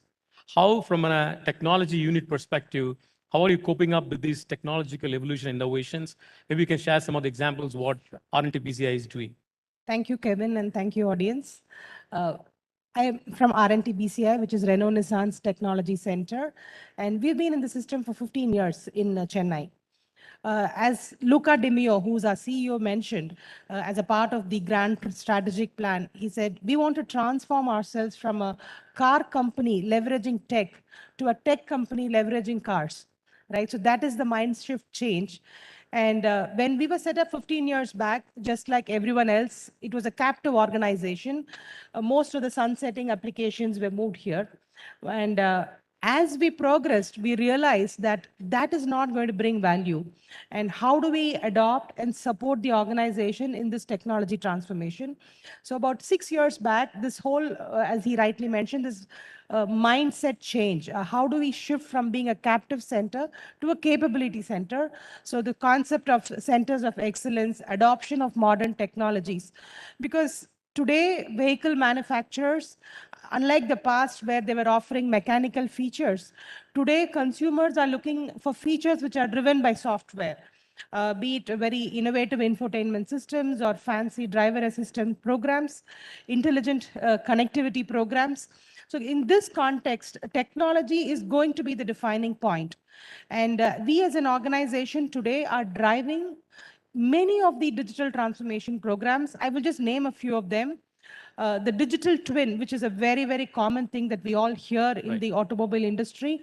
A huge PLM program that we are working with Dassault Systems. The whole concept of applying metaverse and industrial IoT to our plants. The whole customer journey, right? From the time, as she mentioned, that someone would like to wear the dress before they buy.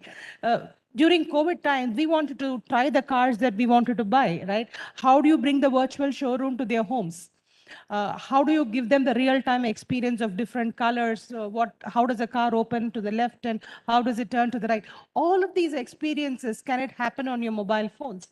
Right? So every single one of these things, the whole concept of connected car program sits on the concept of data, right? With data, there are risks, cyber risks, and all of that. So today, R&T BCI is very, very well positioned to drive the technology excellence and be a part of the digital transformation initiative. Right. Okay. Absolutely. I'll move to the next phase of the questions, but I would request to keep the answers maybe a little sharper because we have one surprise to unveil at the end of the session, right? So this one I will start with Prashanti. Again, when establishing a center like in India, it wasn't maybe not easy. Talent is one of the key aspects, and scaling the talent could have been a tough thing, right? Now, in this post-COVID scenario, a lot of the situations, economic downturn, and all of the things that is happening, what would be your recommendation to the GCC communities about the talent management as well as the talent development? Yeah, very good question, Kevin. It cannot be a short answer, but I will try my best. Again, when India has become a favorite hub for tech talent, and post-pandemic, I think it really set it kind of reset in terms of not having any geographical boundaries in terms of the work that we can do from here. So that's been an advantage point for all of the global capability centers. For us at Walmart, it's not just about growing the career, but it's also about nurturing the talent. And especially when it comes to powering the next retail tech imagination that can happen in this industry, right? So in addition to kind of getting the market, the talent from the market, there's a lot that we do in terms of getting them to understand the retail largely. Many such programs I can talk about. One of them is, ensuring that, we have industry known events. I'll talk a little bit about that. Right. It's also about partnership with the academies and also collaboration with the academies. There's quite a bit that we do in that space. And the last is, how do we tell our story? Why does it appeal to the talent to kind of, join us, right? So when it comes to the industry events, one of the key marquee events for us is called Converge at Walmart. This is about getting pretty much the best-in-class academicians, technologists, industry experts, all of them on the same stage to discuss about what's the next, how do we reimagine the retail, right? Likewise, if I have to talk, Spark Tech is another thing that we do, which is going to all the startups or the colleges and look for ideas, with different business themes. Right. And then naturally that gets to either mentoring the startup or trying to give internships or take full-time associates. Right. I can go on, but the last one that I do want to leave you with is the story. Right. How can it be appealing in terms of bringing it to life in terms of what we do, right? The testimonials, the white papers, and the innovations that we are doing in the retail space. Absolutely. These are some of them. Yeah. Yeah. Story matters, and that retains as well. Now, from talent to trends, the question to Shiva. Shiva, I think, again, you have seen the GCC's evolution over a period, and being in the NASSCOM GCC South region head as well. Where do you see the current trend moving up? What are those new trends that you see from a GCC perspective? Yeah, thanks, Kevin.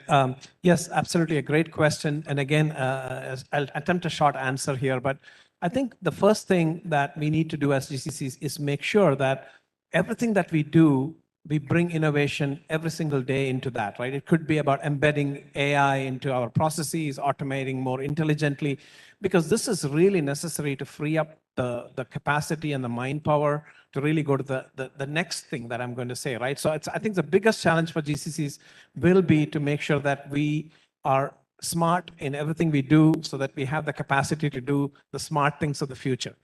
So the next big evolution is going to be, how do GCCs play into business model innovation, right? So we've done product innovation, we have done process innovation, and many GCs are already doing business model innovation, but we're already seeing that that's going to be the trend of the future, is how can we change the business model, where the parent organization is competing, what markets are they competing, how are they competing, what are the levers that are used for competition. So just to give an example, in our industry, in the pharmaceutical industry, a lot of time is spent in clinical trials. And traditionally, clinical trials are done by bringing a patient to a trial center physically and then going through a lot of things.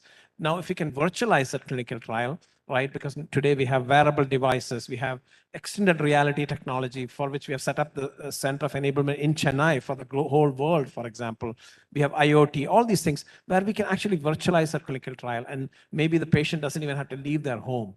In many cases, it's possible, right? So that can dramatically cut down the time for patient enrollment and actually conducting the trial. And then using AI, we can speed up how we publish and submit these results. Right. So that's where we are seeing the amazing amount of innovation that GCCs can bring, because we are right in the middle of all of the convergence of all of these factors. So I think that's where the future is about business model innovation for the GCCs. Very well said, Shiva. I think business model innovation plays a very important aspect to transform the next way of the growth. Now, transitioning on the business side again to Eva, you have your manufacturing facility right in Chennai. You also have your tech center in Chennai, right? Like Shiva was mentioning about, if you have to transform business model, you need to be together, or if the presence of Renault-Nissan manufacturing facility, how that is value adding from a domain expertise perspective, and how you're transforming your business. Not just the plant, Kevin. R&T BCI has a very interesting ecosystem. Under one roof, we have almost 4,000 engineers, car engineers, who are part of R&T BCI outside of the technology team. We have the plant. We have a sales organization. We have the dealer networks. We have the purchasing organization. So every single business for which the technology team supports is there in India, in fact, in Chennai. Right. So the fact that we are able to capitalize on I picked the word from what Debashish just mentioned, mobility. Right. A few years back, when we adopted the full agile model and started operating with a product mindset, one of the objectives that we said is, how can teams at R&T BCI become fully autonomous? And when you talk of autonomy, you need to have the ownership, you need to have a full understanding of the business landscape in addition to the technology know-how, right? So today I have many of my business analysts who have come in from the plants, from the dealer networks, from the purchasing organization and the engineering business. So what this is an excellent opportunity for a cross mobility program. They come in as testers because they are actually the users of the system. They grow with us as testers, they pick up business analysis skills, and then they bring in the knowledge that the rest of the team needs. So this whole concept of operating under one roof, all these various businesses, has positioned R&T BCI as one of the most unique tech centers across the globe. I don't think anywhere else in the world Renault-Nissan stands to have this unique advantage. Right. Okay, that's amazing. The last one to you, Deb. Now, there are a lot of maybe startups out there. There may be parents companies, they want to establish a GCC, or a small GCs are already present here. If you have to give an advice, these are the few critical factors that you need to consider for establishing the GCCs, as well as to sustain and scale. If you have to say that, what are those 2 to 3 critical factors? Okay, so the most important factor we all talked about, we all know who are in the room, is the talent, right? I mean, for TransUnion, if we look at the GCCs, we have leveraged talent, and talent is now just not limited to one country, it's across countries. India is, of course, an all-rounder in all the talent skills, but we went to Costa Rica because there's a great language talent there. We went to South Africa, there's a great accent talent there, so we use that. So talent is the first one, I will say. The second important one, I will say, is the ease of coming in, the entry barriers for setting up GCCs, right? India is fantastically poised from that angle. We have barriers which are, though there will be barriers, but we have some great ease of doing business. And I will tell you, TransUnion has been in 4 different cities. I have worked in 3 different cities. this is the best place, Chennai is the best place to have the GCCs out from here. Thank you. Those are the 2 points. Awesome. Thank you. Now, the final part, which is, we have seen the evolution of GCCs from called like a captive centers in the early 2000s. And somewhere around 2010, 2015, they used to call global in-house centers. Now, in the last 5, 6 years, and maybe 7 years, it's called like global capability centers. Maybe, it's a time has come to rename it because there are a lot of innovation happening, a lot of business model innovations are happening. So I just want to know, because these are the best people on the GCC domain, and you're the top leaders in the GCC industry, you are the one who can rename it. So I just ask from, open to you, any specific suggestions, how we have to give a name that can actually accelerate the growth of GCC to the next wave. Yeah, that's a great one, Kevin. And I'm sure there'll be a lot of opinions here and also in the audience. So it'd be great to get some ideas. But I would personally consider the next generation would be kind of centers for business innovation and transformation. That's what I would say. So whatever the short form is, right? It's about the innovation, it's about the transformational value.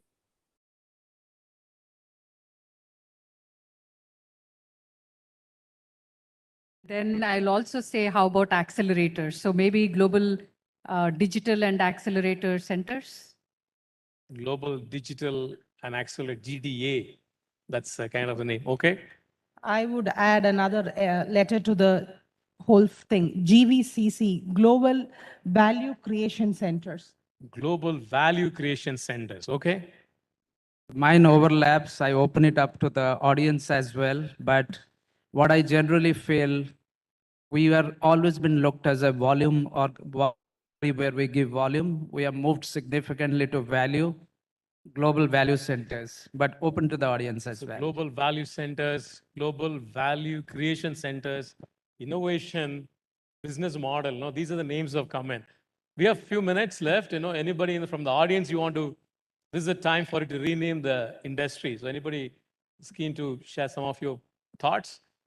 There's one gentleman who has raised a hand. Mike, please. Yeah, it's coming. And keep it short, just the name. Oh, I checked. Hello. Yeah. So add to that, I think already the beautiful names are already kept. I'm just thinking like Global Revenue Center, because the purpose or objective of the business in India so that we accelerate the revenue somewhere else. So what about us, Global Revenue Center? Global Revenue Center, Global Revenue Value. Yes. Kind of same. Okay. Any one last suggestion? Anybody else? I saw another hand going up.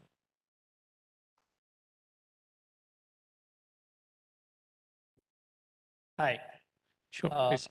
I just think that whatever you said, global innovation and business centers, we need to comment to around the world. Thank you. Global Innovation Business Center. Innovation and Business Center. Okay. Yeah. Last suggestion.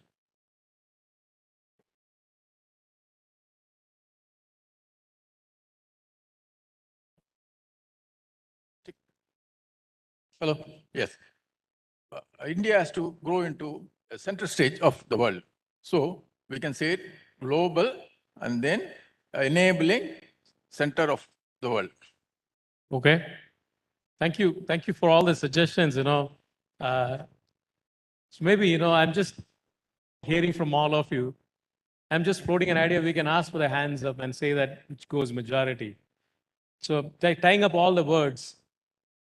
Kevin, I just have one last suggestion here, Kevin. Global value partner. Global value partner. Without confining ourselves with anything, because we bring a lot of value. Global value partner. Global value partner. I think the value is getting centered. Global is centered. So GV is getting centered, right? But definitely, I want to take Prashanti, Shiva, your view of innovation. Can we say that give global innovation and value center, GIVC?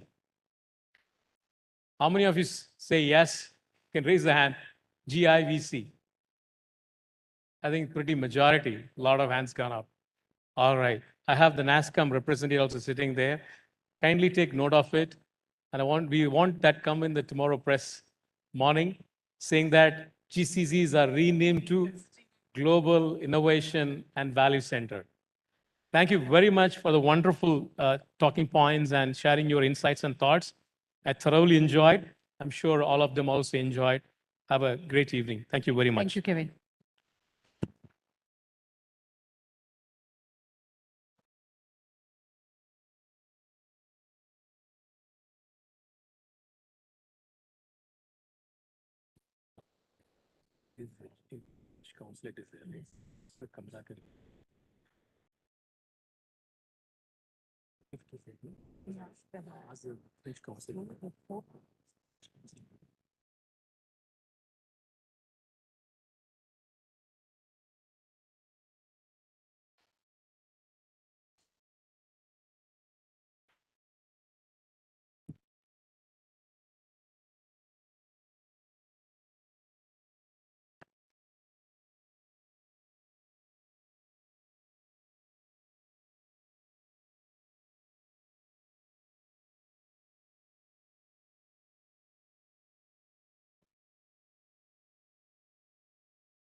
Dear dignitaries on stage, can you please wait? We have a small memento to give you.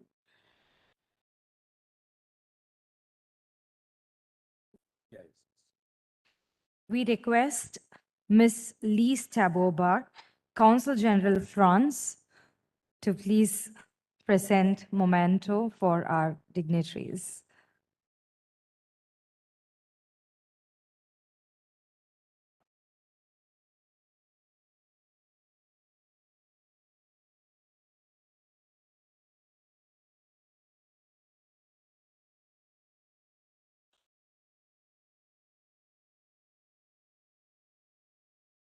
We would request Mr. Kevin George, Council Member, Future IT and Emerging Technologies, Government of Tamil Nadu.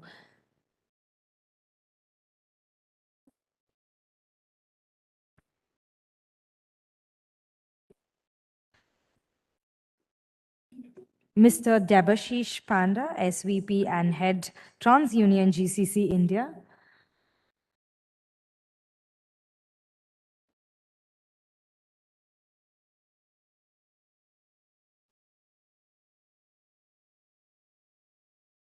Mr. Kevin George, Council Member, Future IT and Emerging Technologies, Government of Tamil Nadu.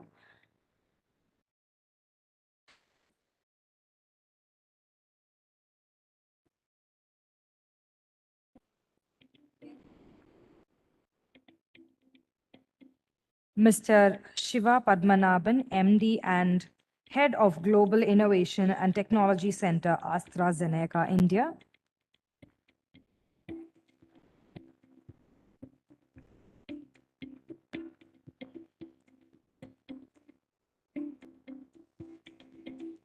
Ms. Eva James, VP Global Service Delivery and Global Hubs, Renault Nissan Technology and Business Center, India.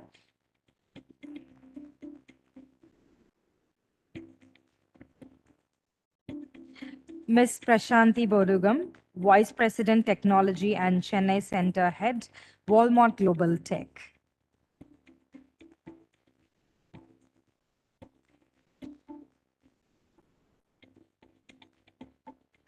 Can we have all the dignitaries take one photo, please?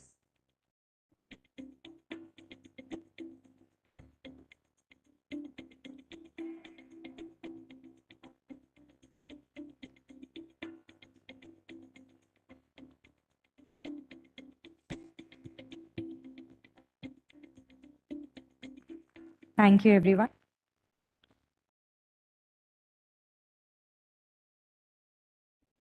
This session is a very special session on French innovation driving ecological transition. France has been at heart of innovation in stability and ecology space. In this special session, thought leaders and innovators come together to provide insights into exciting ideas that are helping shape ecological transition. It will also provide an overview of what it takes to translate exciting ideas into successful business models. This special address would be delivered by Mr. Benoit Gauthier, Head of Regional Economic Service, Embassy of France. Please give a round of applause.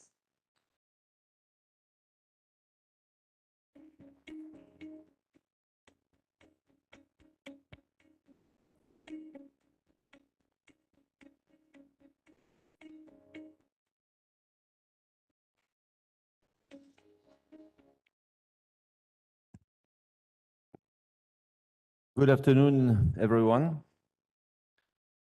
Ladies and gentlemen, I'm very delighted to attend this first edition of Umagine Chennai and to take the floor for opening the French session. The topic of this panel session, French innovation driving ecological transition, embodies a common conviction between France and India that innovation and emerging technology will be essential to ensure an environmental transition, and this innovation should strengthen the industrial partnership between our countries. The role of innovation for industry has been translated in France into a massive investment plan launched in 2021 called France 2030, which, with a budget of 54 billion euros over 5 years, aims to develop and reinforce industrial competitiveness in the country through future technology development, with half of the funding going to emerging players and half to decarbonization action. This plan will support the ecological transition of sector where France is already at the technology cutting edge, for example, in the automotive sector or in aeronautics, with a notable objective to produce by 2030 the first low-carbon aircraft.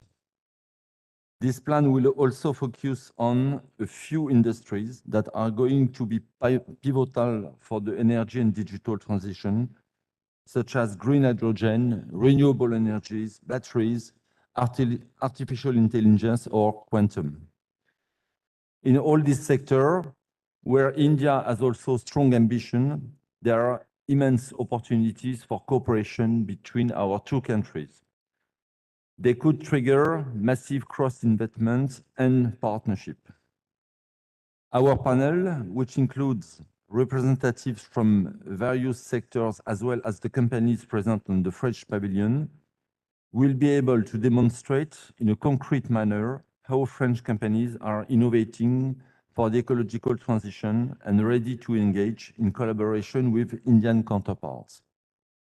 I will focus on three sectors for giving very concrete examples: the automotive sector, the green hydrogen, and the digital technologies.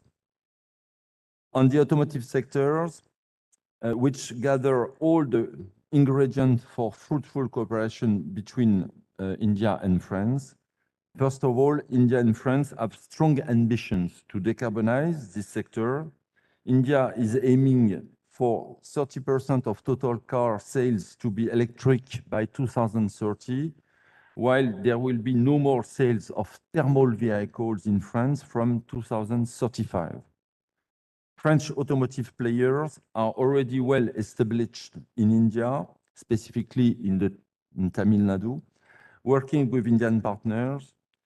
It is the case for OEMs such as Stellantis or Renault, but also suppliers such as Valeo, Bontas, Delfingen, Michelin, Faurecia, etc. I will just share one very telling figure to understand the strength of the cooperation between French and Indian companies. More than 90% of the components of the Citroën C3 built in Tamil Nadu is sourced locally in India. India and France have put in place strong public policies to enable an inclusive low carbon transition for the automotive industry, aiming to produce 2 million electric vehicles per year in France by 2030. 3.6 billion euros from the investment plan France Relance will be devoted to the automotive industry. A first call for project was launched in 2022 and 83 projects were selected, representing more than 300 million euros of industrial investment supported by the public funding. Regarding low carbon hydrogen, my second example, a bilateral roadmap was endorsed last year in October by Indian and French authorities. And this roadmap aims to develop cooperation to build a regulatory framework for a low carbon hydrogen value chain in India and a carbon content certification mechanism. Innovation is also at the heart of this roadmap, as it aims to foster scientific cooperation and research partnerships on low carbon hydrogen technologies, and to develop industrial partnership between French and Indian players. France has the ambition to be one of the global players in low carbon hydrogen by investing massively, 9 billion euro between 2020 and 2030. This investment will support the production of electrolyzer in France, decarbonize the transport sector, especially on heavy mobility like railway, truck, buses, and the industry, notably the one hard to abate sector like cement, fertilizers, pesticides, petrochemicals. As India has also strong ambition in the hydrogen sector, there are major avenues for our innovation system and companies to collaborate and achieve our ambitious and common goal. Third example, in digital technology, there is already a strong presence of French companies in Tamilnadu, and these companies are well integrated in the Indian ecosystem. Let me give you some examples. Capgemini, the French information technology giant, is employing more than 15,000 people in Chennai and has also offices in Salem and Tiruchirappalli. Atos, built here in Chennai 14 supercomputers for the National Supercomputing Mission, and these supercomputers have been developed in cooperation with the Center for Development of Advanced Computing, CDAC. To conclude, our strong belief is the state of Tamil Nadu and France have already deep and long-standing economic bonds, and we are very confident that this cooperation centered around innovation could and will strengthen over the years and will participate in the ecological transition of our two countries. Thank you very much.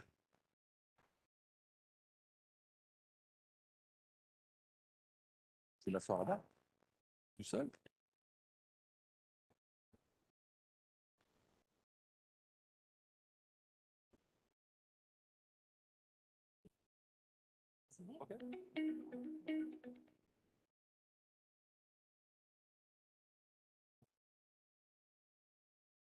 Thank you, sir. Now we have a fireside chat on French innovation driving ecological transition. Our moderator will be Mathieu Liber, partner TNP Consultants, Mr. Vignesh Janakiraman, Director Timac Agro, Mr. Gilles Naugir, Director of Strategy and Sustainability, Partnerships and Innovation for India Operations, Schneider Electric.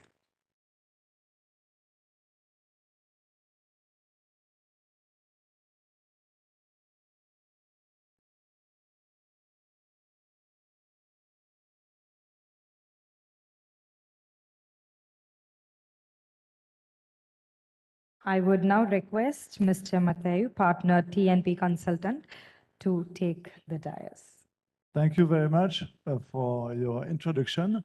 And I'm very honored to moderate this session with French successful innovation leaders.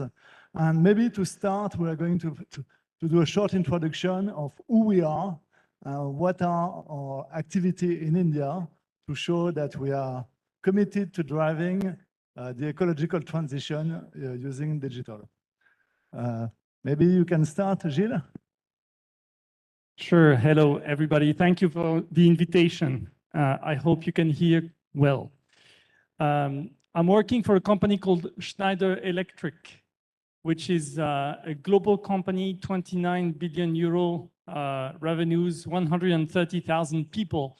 But most importantly, India is top 4 countries for Schneider, at equal with France, USA, and China. India has 35,000 people for us and 35 plants, of which one is in Punamali and another in the Gidi Park. So we are at the intersection of energy technology, industrial automation, and software. That's who we are. Thank you, Vignesh. A very good afternoon. Thank you for the kind invitation to be a part of this panel. So I'm Vignesh. I run the India operations of Timac Agro. Now, Timac Agro is a 64-year-old French multinational, which is focused on plant, animal, and soil nutrition. We're headquartered in France and Saint-Malo, and globally we do about 2 billion euros of consolidated turnover with 10,000 employees now. Of course, India for agriculture is one of the core markets of the interest for the group. And so we are headquartered here in Chennai with a commercial team that trades, and positively soon we will manufacture here. Thank you, Vignesh. So maybe, Benoit, just a few words. I know that you had the opportunity to present some elements during your speech. Today, what is the main driver of innovation that you see in the companies going in France, from France to India? And if you have more specifics about Tamilnadu, it would be great, as you explained. Okay. What is very important to understand is that India and France have taken objective of reducing the carbon footprint of, let's say, economic activities and specifically industry, but agriculture as well. And this is not just for, let's say, a political gesture. It's a real commitment to reduce the carbon footprint of human activities, industry, agriculture, transport, and so on. So the driver of, I would say, the political and the public action, the public policy, as in India, as in France, is to encourage and to support the efforts of the industry and the business to reduce the carbon footprint. I must say that it's quite ambitious, but it's feasible since there are solutions for that. To reduce the energy intensity of industry, we know that there are different kinds of solutions, providing, let's say, renewable energy, but reducing as well the energy consumption itself. There are solutions for agriculture, for example, by better monitoring the needs of the harvest in terms of pesticides, fertilizers, and so on. So this is the track is very ambitious, very hard, but it's feasible. And we think that innovation is one of the key drivers for achieving this. Thank you. And I think we are going to be now a little bit specific with some experience of our two companies which are present here. Gilles, today, what is your diagnosis of the situation? Is the innovation really present in India and in the world regarding ecological transition? Well, my perception for ecological standpoint is for energy, all right? And let's face it, the way that we people have developed energy is completely unsustainable. We need to do something about it. Completely? unsustainable. So if you look at all the country pledges that countries have made around the world, we would count a total of 4 gigaton of CO2. That will lead us to 2.4, 2.5 degrees Celsius increase. And this is not sustainable for us, for our children. So we need to do something about it, right? Vignesh, do you share this, let's say, a bit pessimistic about the current situation? I hope that you will No, get. I mean, I would put it more realist. Especially speaking about India, it's very interesting because we come from a very contrasting world.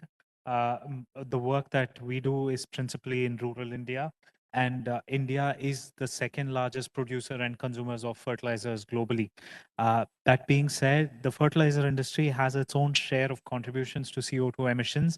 And if we want to cap the 1.5 degree growth that we want, that's been agreed to control climate change, the fertilizer industry definitely needs to evolve. And to give a slightly more pertinent context to India, in India, we had what was called the Green Revolution in the 70s when there was a widespread acceptance of using fertilizers.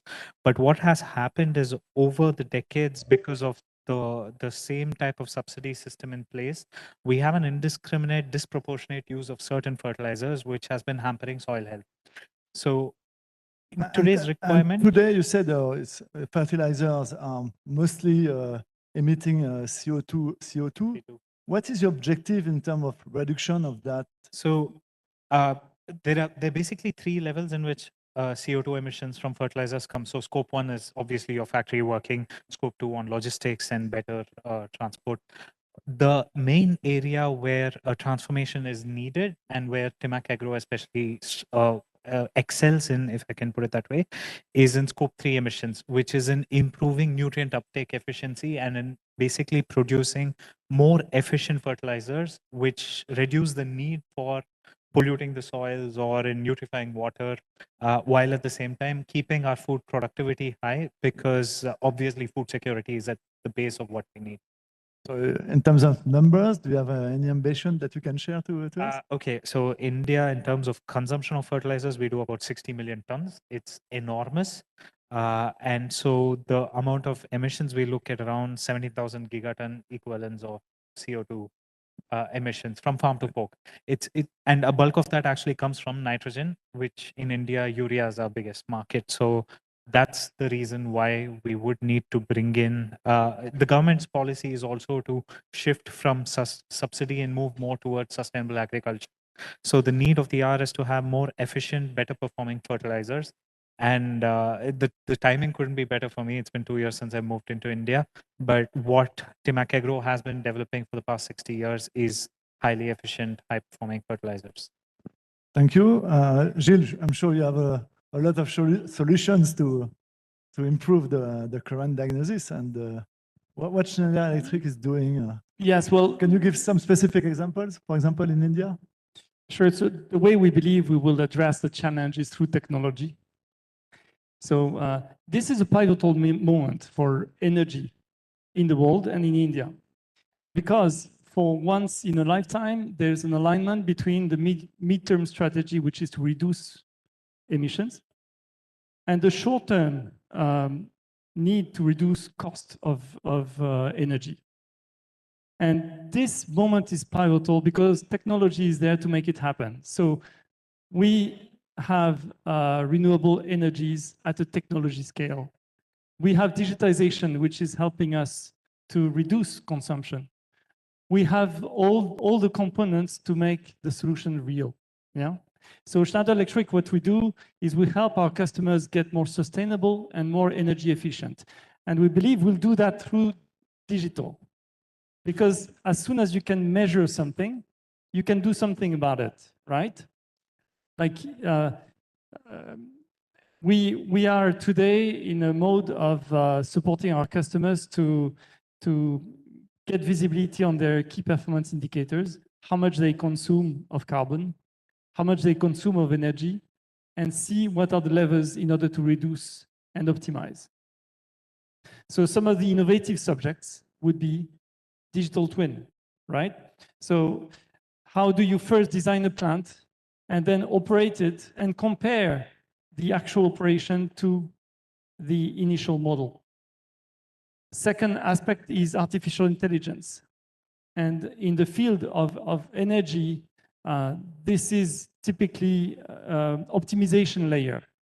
So for that, you need all the data from a plant or from an operation and run an optimization algorithm on top of it. This is typically a 20–30% energy efficiency potential. Okay, maybe another question for Benoit, because he's representing the French government around this table. Do you expect more regulations regarding in order to achieve the targets? And do you think that there will be an impact on innovation, of, let's say, pushing companies to invest in digital solutions or data science? And first of all, I would like to say that I totally agree with what was said by my colleagues. Technologies are there. They are existing already. The real question is, and to join your question, is how to put them in place with a legal framework with which time to time is not really suitable for this new technology.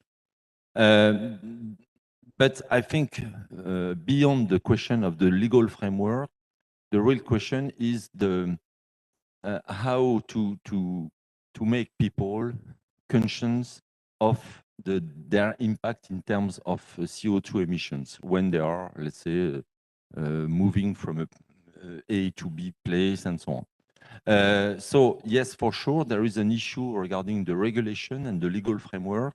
And definitely what we are trying to do with Indian authorities is to work together on legal framework which can fit with this new technology. Specifically, for example, I give you the example of the hydrogen. We are working in a very close manner with the Ministry of Energy, Indian Ministry of Energy, to build together a legal framework facilitating the usage of hydrogen for industry, transport, mobility, and so on. But yes, definitely, technologies are there, and we, the French government, are supporting the implementation of this new technology in the Indian market through financing, specifically for the electric vehicle, for example, for sustainable urban development solutions, and so on. Thank you. If we give an example for, let's say, in Vignesh, in the agribusiness, fertilizers, there is something you're pointing about some fertilizers, especially in Europe. What is the difference with India, for example? Do you think that India is less, let's say, regarding fertilizers, and that will maybe reduce the need of innovation? What is your position about that? Absolutely. I mean, so from a consumption standpoint, India actually consumes a lot more fertilizers than they do in the West. But then in terms of the market, the Indian market is largely a commodities market. So farmers, they still work a lot old school. But what is really interesting is with the promotion of export and a lot of agriculture. Could be education as well, maybe? Absolutely. With integrated farms that also focus on animals to create a circular economy within that division. There are farmers who have a lot of progressive outlook to say, well, what do I get in terms of a return on investment? And that landscape is very fast evolving in India, and especially in Tamil Nadu, so to say. So in that moment when an innovative product like ours comes inside and we explain to the farmers, there is obviously a reluctance to begin with, which is bound to happen, but there's a very fast adaptation the moment people start using it. Could you give an example of technology or innovation that absolutely that can accelerate this transformation? Definitely. Well, digital transformation, I think Gilles would be able to add another example because he works on the agriculture space as well. Yeah. But in terms of technology improving farmer productivity, one of our flagship technologies speaks about P2O5, that's the phosphorus absorption by plants. And India historically is a soil that is not very helpful to P2O5 for plants to absorb it. And we are a market that consumes a lot of diammonium phosphate and superphosphate. So Timac Agro's Topforce technology is something that makes the availability of P2O5 double in the soil, which means plants require half or even lesser dose of fertilizers to achieve the same amount of results. And this we've showcased in our trials here locally. And this is, of course, a product that we've commercialized over the past decade across the globe in Europe and the America. Great solution. Gilles, Sam, you have some, let's say, examples or success story that you can talk about? I just want to emphasize what Benoit said. Awareness is so critical. So what we've done with Schneider Electric, we've launched a campaign called Green Yoda. And we had 10 million people pledge for that campaign in terms of what they can do concrete today, right? Very simple things that will save energy at our own little scale. So what I would urge you to do is to maybe go online, check Green Yoda, and see how you yourself can pledge your own contribution. But another example is, and you talked about the agriculture sector, is a very critical piece where irrigation and also handwork is very time consuming and costly. So what we're trying to do is bring energy that is solar using microgrid technology into very remote places so that farmers are able to irrigate through electrical pumps as opposed to diesel generator, and also automate their process. Because we believe that energy is the most fundamental right that each and every individual should have. There should be no question for any of us to have access to that resource. And can you, for example, give another example when you had a specific improvements, let's say 20% reduction or energy consumption, scope 1, scope 2, scope 3, whatever? Yeah, I can give an example which is with water, because yesterday was Water Day, water conservation. So we worked with the smart city of Nashik on their water system, feeding 2.1 million people. And we worked in order to put in place all the measurement and visibility of the water system in order to reduce leakage. If you open your tap, you've got liters and liters that flow, right? If there's a leakage in a smart city, in a city with water, it can lead to a disaster. And identifying the precise point where the leakage is happening can be very difficult and challenging, and you come too late. So what we do is we provide technology in order to sense those leakages, bring them up to a control center, and have as quick an intervention as possible for maintenance teams. So that's typically 20% reduction of consumption, and also more service, better service for constituents. That's one example how technology can bring progress in a sustainable manner. Because I think oftentimes people, see progress and technology or sustainability as not moving in the same direction, whereas they should go, correct? Yes, I could just add one point on the contrast that Gilles mentioned. The same way in India and globally, people have this perception that sustainable agriculture and fertilizers go on opposite sides. But the reality is the indiscriminate use and the improper use of fertilizer is what has always led to an imbalance in the soil. What is needed is the right nutrients at the right amount at the right time. We call it the 4 Rs. Thank you. Maybe a last question for all of you guys.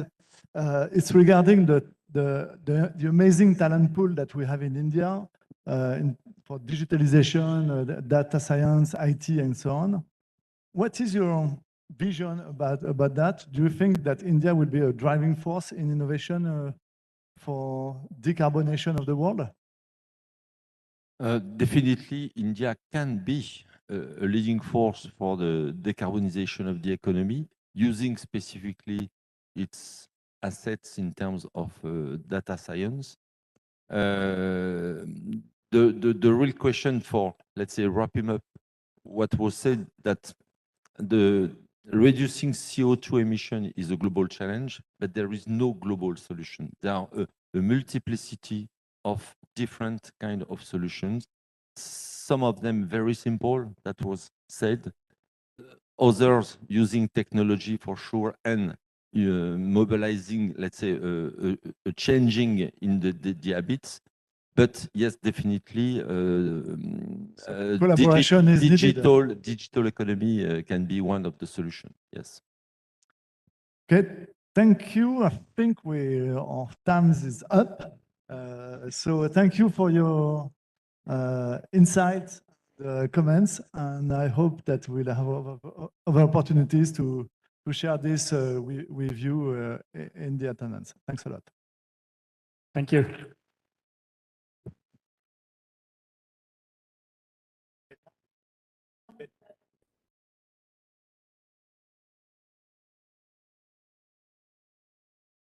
We request the dignitaries to kindly remain on stage as we have a small token of appreciation.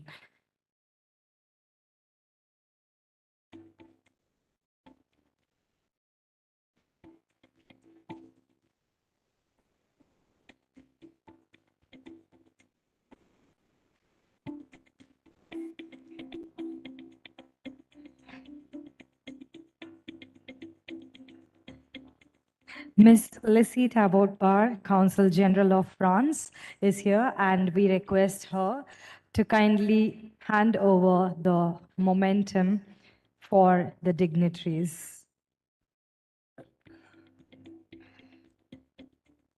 Mr. Benoit Gauthier, Head of Regional Economic Services, Embassy of France. Kindly give a big round of applause, please.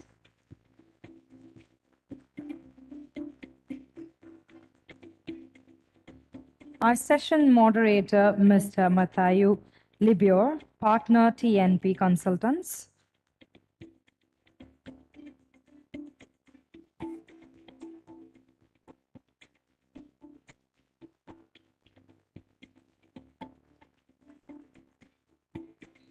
Mr. Vignesh Janakiraman, Director, TIMAC Agro.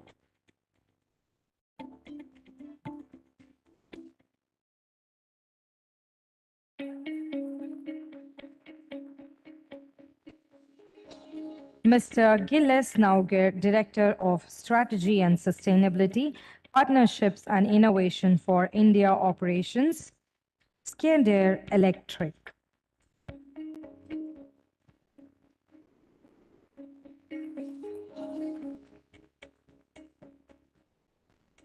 We request you to kindly click a picture.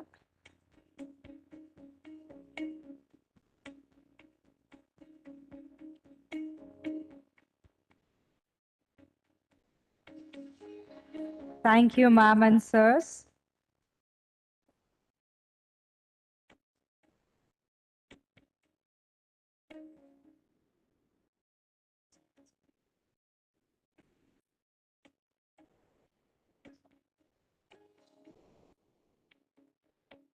Up next, we have a keynote on evolution of autonomous mobility.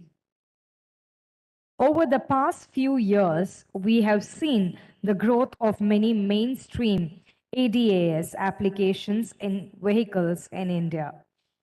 This session will provide an overview of autonomous mobility and ADAS use cases that are seeing mainstream relevance and disruptive innovations that are being invested into. It will also talk about the opportunities and challenges with autonomous mobility in the Indian landscape.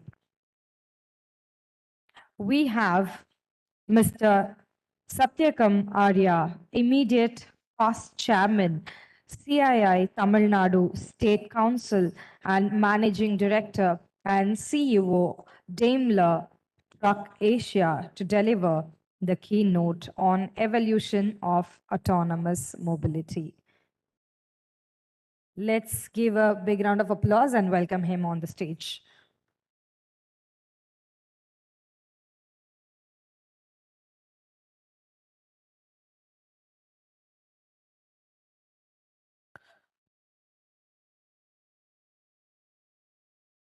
Do we have a screen here? Oh.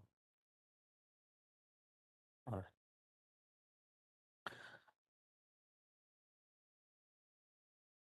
Good afternoon, everyone. Well, I know the afternoon sessions are a bit difficult, and I will try my best to make them interesting. And I know all of you must be using some kind of mobility, right? Some kind of vehicle you must be driving. And let me start by first asking you, how many of you actually drive a vehicle? So please raise your hand if you actually drive a vehicle. Please raise your hand if you drive a vehicle. Great, almost everyone. I'm not surprised with that. And how many of you actually believe that in the next 20 to 30 years, you will still drive a vehicle? How many of you believe that in the next 20 to 30 years, you will still drive a vehicle? Well, very few. And that tells me, or that reinforces my thought, that autonomous mobility is the future. So let me start about talking about first who I am. Well, you heard the short introduction. I had the Daimler business in India since the last 4 years. And since I was a little kid, automobiles have been my passion. And I was lucky enough to work in the automotive industry the moment I completed my studies. So I have 25 years of experience working in various automobile companies in India and in Japan. And what I do when I'm free is I'm always studying and following the trends of technology in the automotive space. And when I'm not doing that, I'm also practicing yoga. That is my second passion apart from automotive. I'm really happy to talk to you today about this subject of autonomous mobility, because this is where the future of automobiles lie. And I'm also happy that government of Tamil Nadu has put together Umagine, which I think is a great initiative to take us towards the $1 trillion economy, the ambitious goal which we have set up for ourselves. I believe we can reach that goal only by embracing technology in whatever we do. And then only we will not only reach that economic goal, but also remain inclusive as a society. Let me talk a bit also about Daimler. I'm sure all of you have heard the name of this company, but I will talk a little bit about our history and our legacy. Daimler is the company which invented the first car, the first bus, and the first truck. So the mobility, as you see on this planet in the last 100 years, has actually come from Daimler. We invented it. And we therefore believe we always have to remain in the forefront as the mobility gets shaped for future. And we are currently working on leading sustainable transportation for the entire planet. Now, how will this transformation happen? What are the main cornerstones of this transformation? The future of automobiles will be connected, it will be autonomous, it will be shared, and it will be zero emission. It will be zero emission based on electric and hydrogen. So these are the 4 cornerstones or dimensions based on which mobility is getting transformed across the world.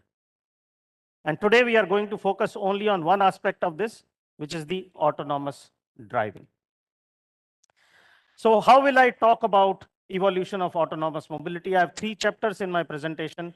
I'll talk a bit about the history and the technical framework of autonomous mobility.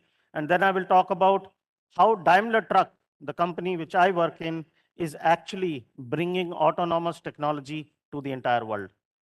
And in the end, I will briefly touch upon India, the country we are all in. What is the perspective of autonomous mobility in our country? How do we see that coming? So let me first start with a little bit of history. Well, many people believe that autonomous mobility is a new subject. And you'll be surprised that the first autonomous vehicle in the world was actually made in mid-80s, mid-1980s. So it's that old. It was precisely the year 1986 when a university in US actually built the first truly self-driving vehicle. And you can see the picture of that vehicle on the screen. It could drive up to 20 miles per hour. It could detect traffic lights. It could also detect stop signs. So the idea of autonomous mobility is not new. It has been there since 1980s. And I think over the last years, it is a subject of fascination. We have seen this in movies. We have read this about in the fiction novels we read. Apart from keeping the fascination aside, there are three needs which are actually driving the adoption of autonomous mobility: safety, comfort, and efficiency. Well, we all know that most of the accidents which happen on the roads in any market are due to human error, driver error. And we believe that autonomous mobility can truly change that to a large extent. The second is comfort. I think it's quite normal that most of us spend more than 2 hours driving to work or coming back, and in some cases even more. And that's the time which is also one of the most stressful times of ours because of traffic jams or congestion on the streets. And autonomous mobility actually takes all that away. We can sit in the vehicle and we can do whatever we like, and the vehicle will drive us to our destination. It can also give mobility to a lot of sections of society who do not have access to mobility. For example, people who are very old or people who are disabled, they will have access to mobility. So that's the second need, comfort. And the third, which is mostly linked to commercial vehicles, is efficiency. Well, if autonomous vehicles come, they will adopt driving patterns, they will choose congestion-free routes, and that will help us to reduce the cost of transport. That will improve our efficiency of various fleets. So these are the three needs which are actually driving the evolution of autonomous mobility across the world. Now, what is the technical framework around autonomous mobility? What are the various levels of this autonomy we are talking about? And you can see on this page, there are 6 levels or 5 steps towards having a fully autonomous vehicle. And if you start from the left, the first 3 levels are driver support features, which means the driver is still in the vehicle, but the driver is assisted by technology to drive better, to drive safer, and to drive more efficient.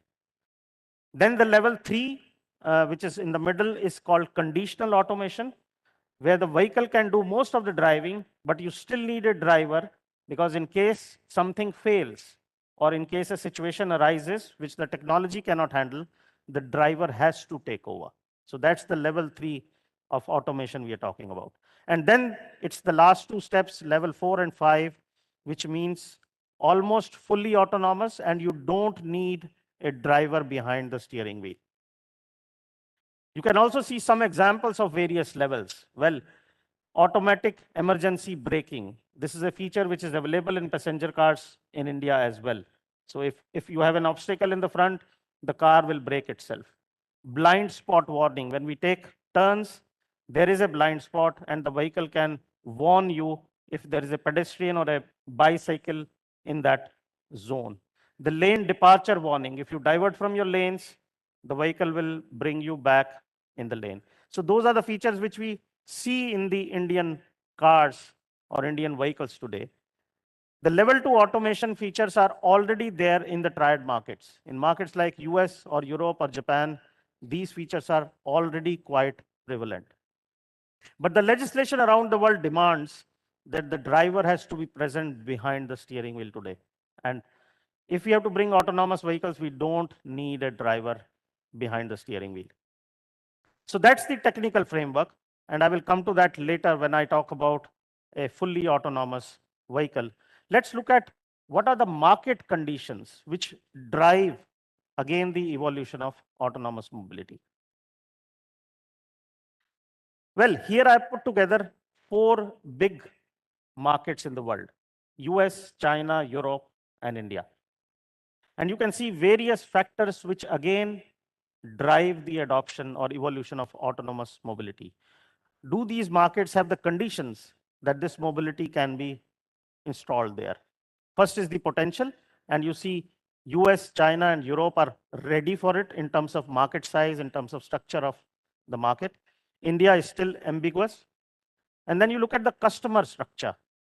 In terms of commercial vehicles, is the market dominated by big fleets, or is this a fragmented single owner driven market? And we believe autonomous mobility makes more sense for big fleets. And US is a market which is dominated by that. The third and the most important factor here is infrastructure. Do you have suitable infrastructure in the country so that autonomous mobility can happen? And that means availability of good quality of infrastructure. It also means standardized infrastructure. Imagine you have 20 types of stop signs and the technology will then not be able to recognize it. Or if there is no stop sign, the vehicle will not be able to recognize that it has to stop. The fourth important factor is legislation.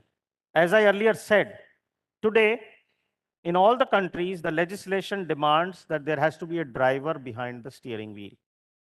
And in fact, in many countries, the legislation says if the driver is not keeping the hand on the steering wheel for 12 seconds or more, there has to be a warning. So we have to also handle the regulatory aspect if you have to bring autonomous mobility on our roads. The last one is TCO attractiveness, and this is also again for the trucks, total cost of ownership. So the technology also has to justify its cost.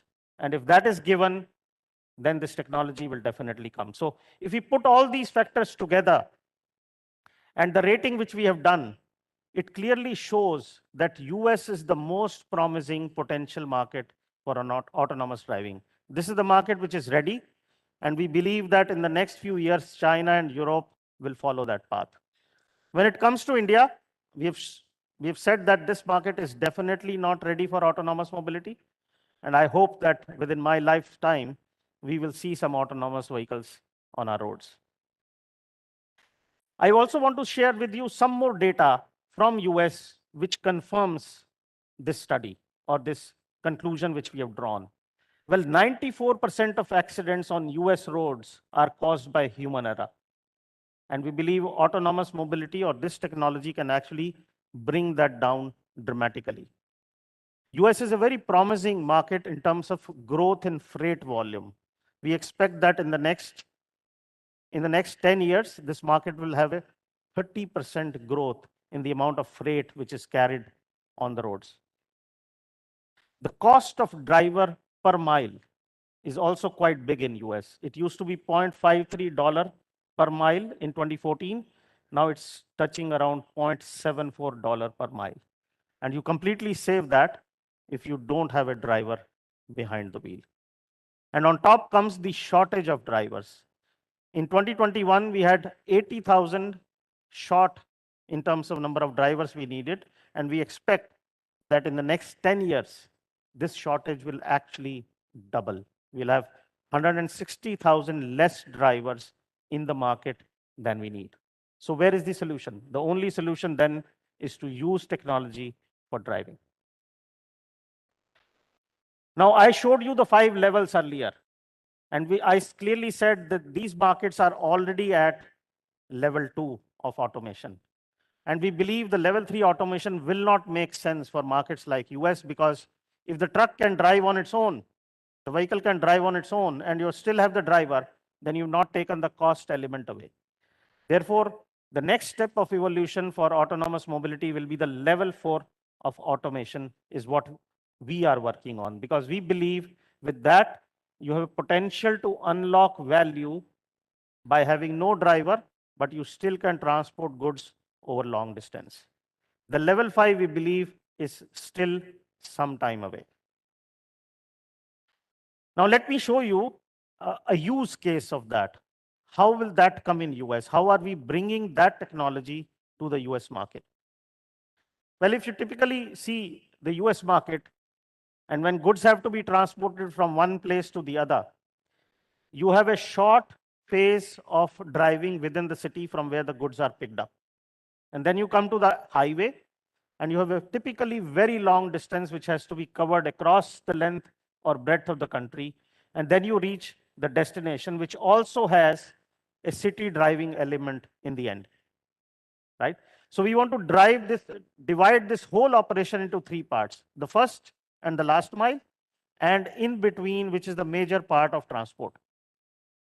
And what we want to do is, when the goods are picked up, they will still be driven manually on tractor trailers, which we see today, and they will come to a hub, a transfer hub or a depot, where the manual driven tractor will leave and that trailer will be parked. And these trailers will be then picked up by self-driving trucks who will take them to the highway, covering thousands of miles, and then they reach their destination city. Before they enter the city, they again go to a similar hub where they leave the cargo, and the driverless truck or the chassis can move on to pick the next one. And then the last mile is still done in the conventional way as we do it today. So a major portion, more than 95% of the journey, is completed in a driverless fashion by autonomous trucking. So a virtual driver is then driving the cargo across the length and breadth of the highways. In the backup, we will also have a command center which will take up control in case the virtual driver has an issue. So that will be a 24/7 command center which will also oversteer all the vehicles which are running autonomous across the length and breadth of the country. So that's the use case which we believe is the right case for a market like US. Now let me show you what are we doing when it comes to autonomous trucking. And let me start with our core beliefs. We believe this is the largest new business potential in the new decade for technology in the mobility. Second thing, we believe that by 2030, autonomous trucking will be available at scale in the developed economies like US. What are the 2 main driving factors? Total cost of ownership and reliability. These are the things which I talked about, and I said US is the market which is ready for the transformation. When you to develop the technology, you need a very strong partnership to develop a captive solution when it comes to technology. That's the 4th core belief which we are working on. And the last one, this solution is predominantly for large fleets because their total cost of ownership and reliability will drive the need for this change. So what have we done so far to bring autonomous mobility on the road? We actually started way back in 2014 and 2015 when we demonstrated autonomous technology in Europe and US. In 2019, we started production for a level 2 automation, which is now offered in all the triad markets we are present. And in 2019, we acquired a company called Torque Robotics, which is into developing technology for autonomous driving. And in 2020, we also did a strategic partnership with Waymo, and we kicked off a dual track strategy. What do I mean by this dual track strategy? First one is we are developing a fully captive in-house automation solution with Torque Robotics. And the second is we also want to work with other players who offer this solution on automobiles like Waymo. So we will have both solutions available to our customers. And in 2021, 2 years back, we delivered or developed the first level 4 automated truck chassis and offered it to the market. That's where we are in this journey. Now, how does that happen? How do you make it happen in a truck or a vehicle which today is driven by a driver, but tomorrow is driven by a virtual driver? Well, first of all, you have to install a software which is the virtual driver in this case. And by doing that, you actually touch about 1,500 modifications in the entire vehicle. You have to work on the braking system, steering system, low voltage power net in the vehicle, communication of various systems across the vehicle, and the aspect of cybersecurity. I'm sure many of you have seen a fiction movie where the vehicles could then be controlled by someone else. So cybersecurity plays a very, very important part when we talk about autonomous mobility. And we have to make all these systems redundant. When I talk about redundancy, I mean that if the system fails and there is no driver, a fail-safe or a backup mechanism has to come into play. And this is exactly the work which has been done on all these systems to make a fully redundant chassis which is ready for level 4 automation. So that was a brief about the evolution of autonomous mobility in the world, with US as the first use case. Now let me talk a bit about where is India today in this journey. Well, as you can imagine, we have a lot of challenges which we have to cross if we want to see autonomous mobility on Indian roads. And I've listed 3 of them because these are the dominant ones. The first one is infrastructure. Well, we need to have a proper infrastructure to enable autonomous driving. And today we don't have it. Second is discipline. Well, the picture I have shown you is not a strange picture. You see that on Indian roads every day. And unless we get disciplined, there is no amount of virtual driver which can help us to bring autonomous mobility. And the third is about the cost of driving or the availability of drivers itself. While we also see shortage of drivers in India, but it's definitely not as severe as in the markets like US. And the cost of driving per kilometer is substantially lower.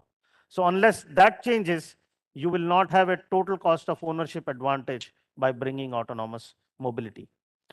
And therefore, we believe India is still far away from bringing autonomous mobility on our roads.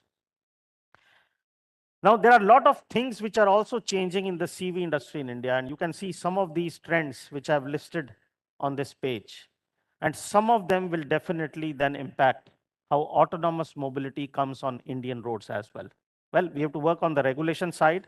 Today, we don't even have the level 2 safety regulations mandated. I think that will come by 2025 or 26. And once that comes, then we can talk about future. I talked about infrastructure earlier. We have to have connected vehicles on the road with a very strong infrastructure for network so that we can bring or enable autonomous mobility on our roads. And we also believe that there are some specific applications which are the first candidates for adoption of autonomous mobility, and that is about the heavy duty mining. And we believe, therefore, in the medium term, in 4 to 7 years, we could actually see autonomous vehicles in specific enclosed spaces or closed environments like the mining. That could definitely be a reality in India. And the second in the long term could be the rapid transport system for buses, whichever cities adopt for it, or in applications like agriculture tractors. So that was all about evolution of autonomous mobility in India. We believe that this technology is progressing at a very fast pace, and it is definitely very, very exciting to see how this mobility is getting transformed across the world. I believe we all have an opportunity to shape the future of transportation and create a safer, more efficient, and a more sustainable world. Thank you very much for your attention. Thanks.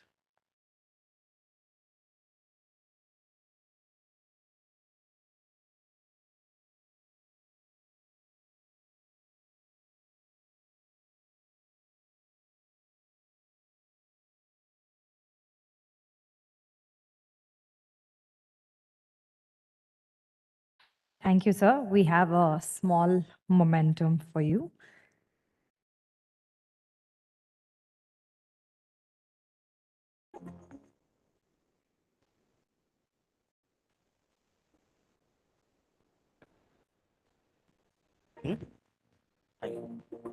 And that's Mr. Satyakam Arya for you, immediate chairman, past chairman, CII, Tamilnadu State Council, and managing director and CEO, Daimler Truck Asia. Now we have keynote on innovation, entrepreneurship, and startups. The journey of entrepreneurs and startups is filled with big ideas, fast-paced progress, and overcoming challenges. In this session, we will hear from distinguished leader on how to incubate, commercialize, and scale innovations in startups and enterprises. It will also cover the learnings from driving innovation and entrepreneurship at a marquee global company. Let's put our hands together.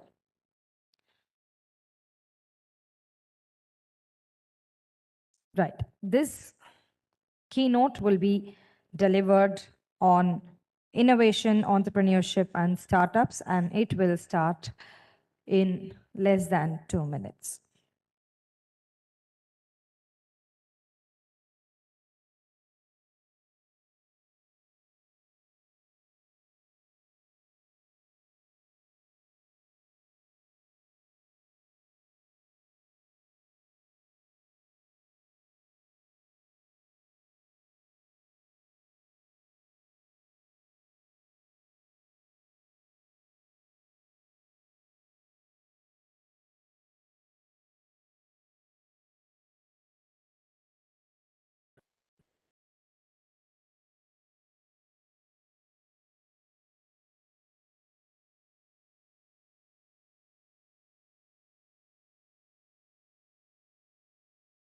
Dear delegates, we would like to inform that the keynote on innovation, entrepreneurship, and startups will start by 4:40 p.m. sharp. And we request all the delegates who are sitting at the back to switch your seats in the front.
Dear delegates, we will be starting the session on innovation, entrepreneurship, and startups in 5 minutes. And we request all of you to be seated. And people who are sitting at the back, we kindly request you to occupy the seats in the front.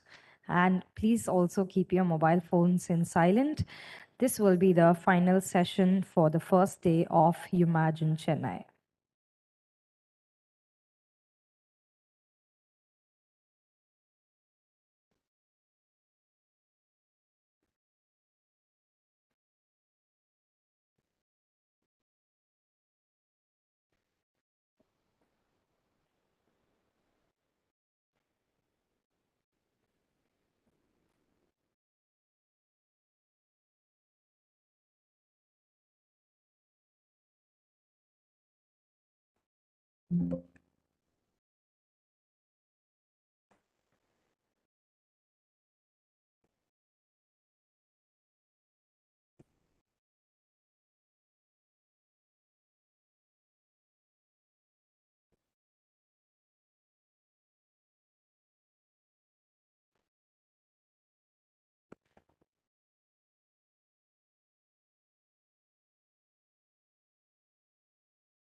A very good evening, all the delegates.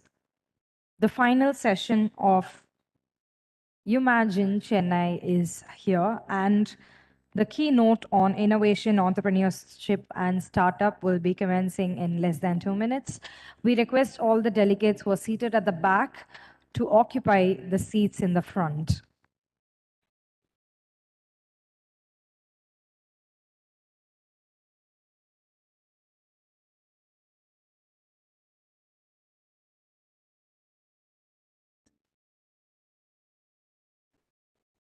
Dear delegates, please make sure your mobile phones are on silent. And once again, all the people who are sitting at the back, we request you to occupy the front seats. Keynote on innovation, entrepreneurship, and startups is about to commence, and Mr. Sankeet Atal, Managing Director, India Operations and Technology Salesforce, will be delivering a keynote on the same.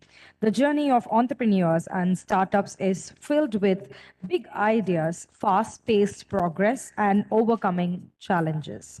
In this session, we will hear from a distinguished leader on how to incubate, commercialize, and scale innovations in startup and enterprises.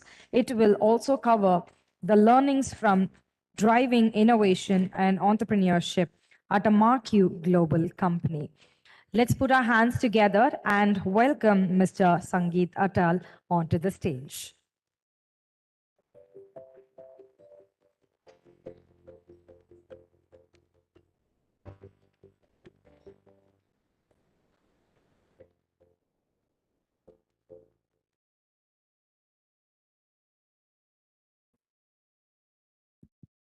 Hi, folks. Can you hear me?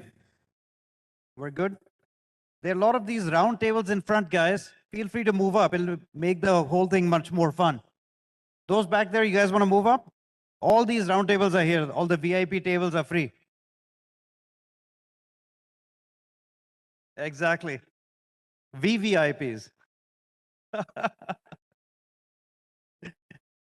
So having the last talk of the day is always interesting, but the goal is that we can all have some fun together. Perfect. Thank you for moving up. You guys also can move up. Kids, you're from some college or something, move up. These round tables.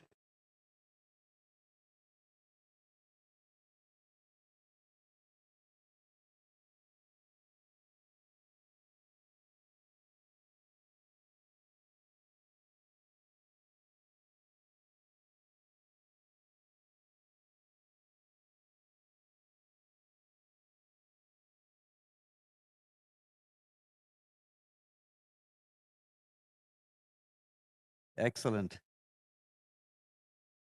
So it'll be more of an intimate session that we'll have, right? Salesforce Bangalore. Yes. Awesome. Awesome. Okay, folks, so we'll get started, right? So the whole topic of this talk, it's about innovation, right? And I'm from Salesforce, as the person was pointing out. I'm based out of Bangalore. Really, really excited to be here. What an amazing conference. You go to the exhibition halls. My goodness, this is the largest tech conference of its kind in Asia. Really impressive. Truly an honor to be here, and great production by all the people who are facilitating it. Thank you. Now, those of you who don't know, Salesforce has a very value-oriented tradition, and we always start off our talks with this slide. So this is the beginning of our talks, not the end, okay? Because we feel that expressing gratitude is a great way to start anything. So from my side and the team, I'd like to say thank you so much for everybody for being here. It's the end of the day. You guys are ready to be going home. Thank you so much. Thank you for moving up here. And hopefully we'll have a good time together. Much thanks. Now, as I said, Salesforce is a very value-oriented company. We live by our values. And we have values such as trust, customer success, equality, sustainability. And the fifth value we have is innovation, which is what we're here to talk about. Now, when you hear the word innovation, and people talking about it, most people would roll their eyes. Yet another talk about innovation, right? We've heard it time and time again, and it's absolutely true. People continue to discuss it. But I think it's important for us to understand what is it that people mean by innovation and how the whole world is changing. So now that we are all up here towards the front, can I ask people to just volunteer their definition of innovation? So let's start with you, sir. What do you think is innovation? Okay, so something that is unique or new, right? That's what the government says. What do you say?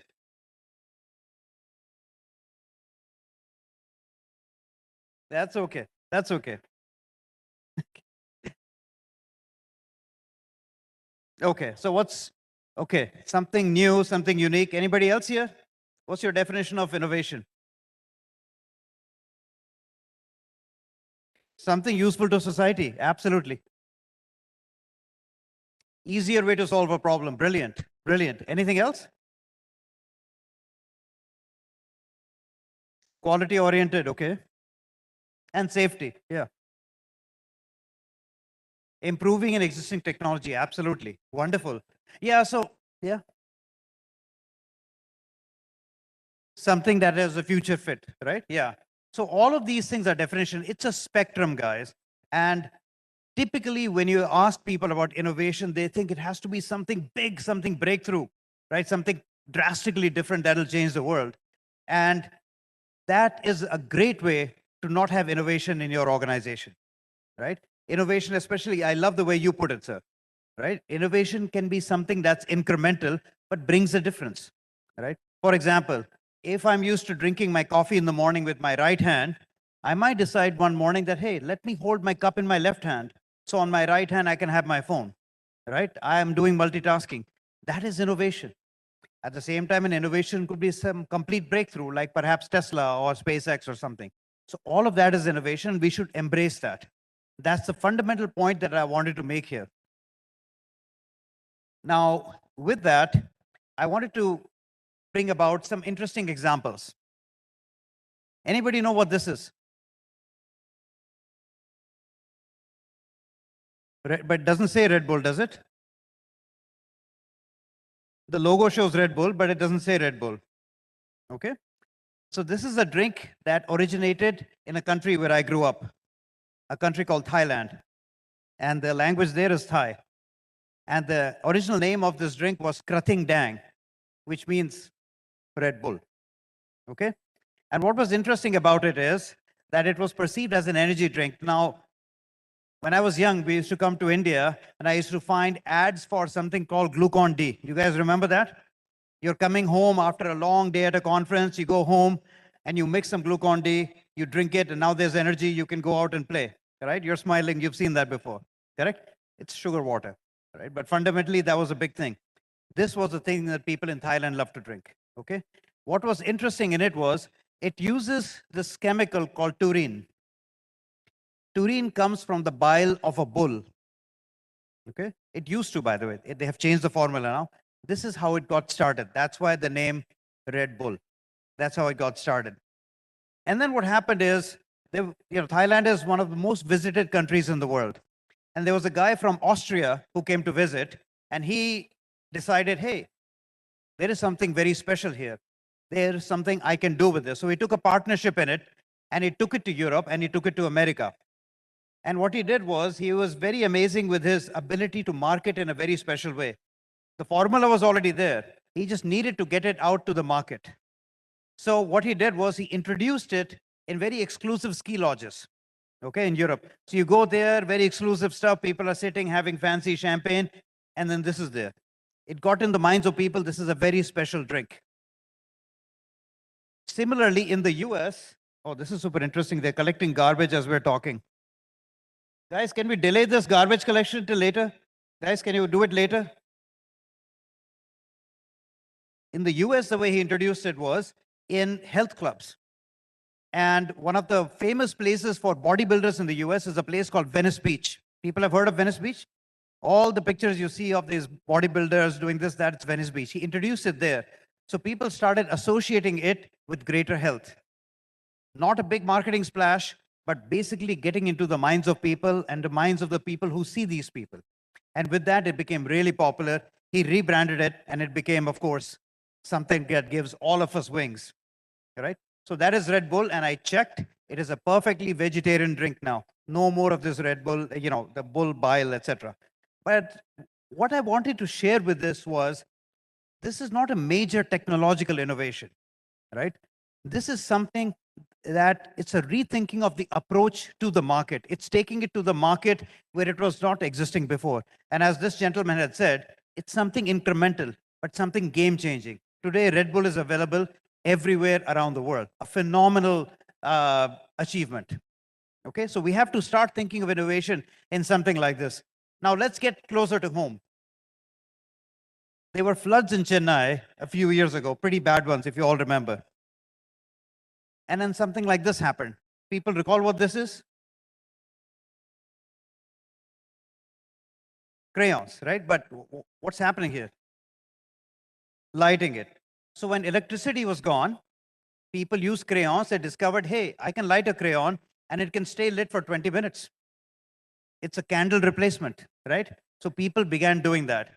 Now, doing something like this is a phenomenon that's studied all over the world, but originated in India. What is it called? Somebody, what did you say? Jugaad, absolutely. This is Jugaad. Now, oftentimes we think of Jugaad as a bad term. Oh, this is just Jugaad, etc. Right? You go to any big shadi and it's about to start, and an hour or two before that, everything is in disarray. But once it gets started, things are phenomenal. Somehow they've done some Jugaad and are able to kick it off. Okay? But Jugaad is not bad. It's a way to achieve what you're trying to achieve.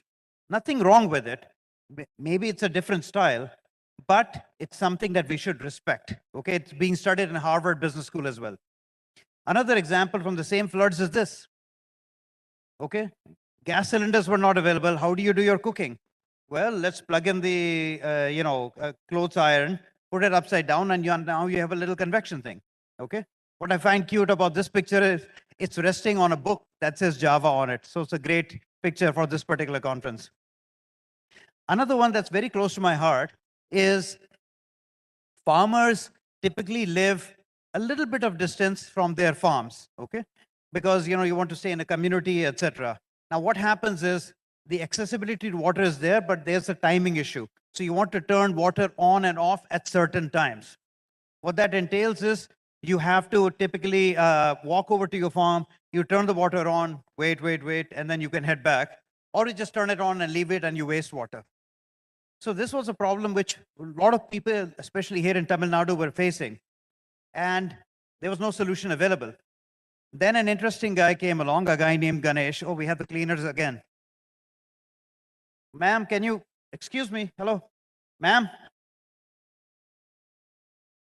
Can you have the cleaners not clean up right now, please? So what he did was he said, hey, we need to come up with a solution for this, right? And what was the one thing that was available that everybody used that allowed you to do something remotely? Your mobile phone, okay? So you use mobile phones to connect with somebody remotely. So he decided to leverage the SMS service or perhaps even the ringer to be able to turn the watering system on and off. And Ganesh became Mobile Ganesh, and he was a big phenomenon in all the circles here, featured in TEDx conferences, etc., done right here in Tamil Nadu. Okay, so all of these are examples of Jugaad, which have been absolutely amazing in solving real life problems. A couple of other things, quick mention here. During COVID, the bottom right picture is quite significant. It's a social distanced way of being able to no-touch serving of milk to your customers, right? If you want to have some kind of an espresso, some kind of a cappuccino, you don't have that machine, well, you connect a pipe to a pressure cooker and it works just fine, okay? What I'd like to urge people is don't look at this, or at least don't look down at something like this. All of this is good. Amazing things happen out of these things that people devise to overcome problems. Now, quick question here. Everybody knows Airbnb, okay? So this is a company that actually caused some disruption in the market, right? Airbnb, as we all know, enables people to rent out their houses for paying guest kind of things, but for a short time. Okay. So the way it was started was the founder was staying at a friend's place on an air mattress. Okay. You blow it up and that's your mattress. You sleep on it. That's when he came up with the idea. That's why it's called Airbnb. Now, Airbnb was launched, but it was not a big success initially. It's not a big success, but people were reluctant. They were like, wait a minute. If I give out my home, what happens if the person does some damage to the house? I don't want to rent it out. And they were running into a lot of problems.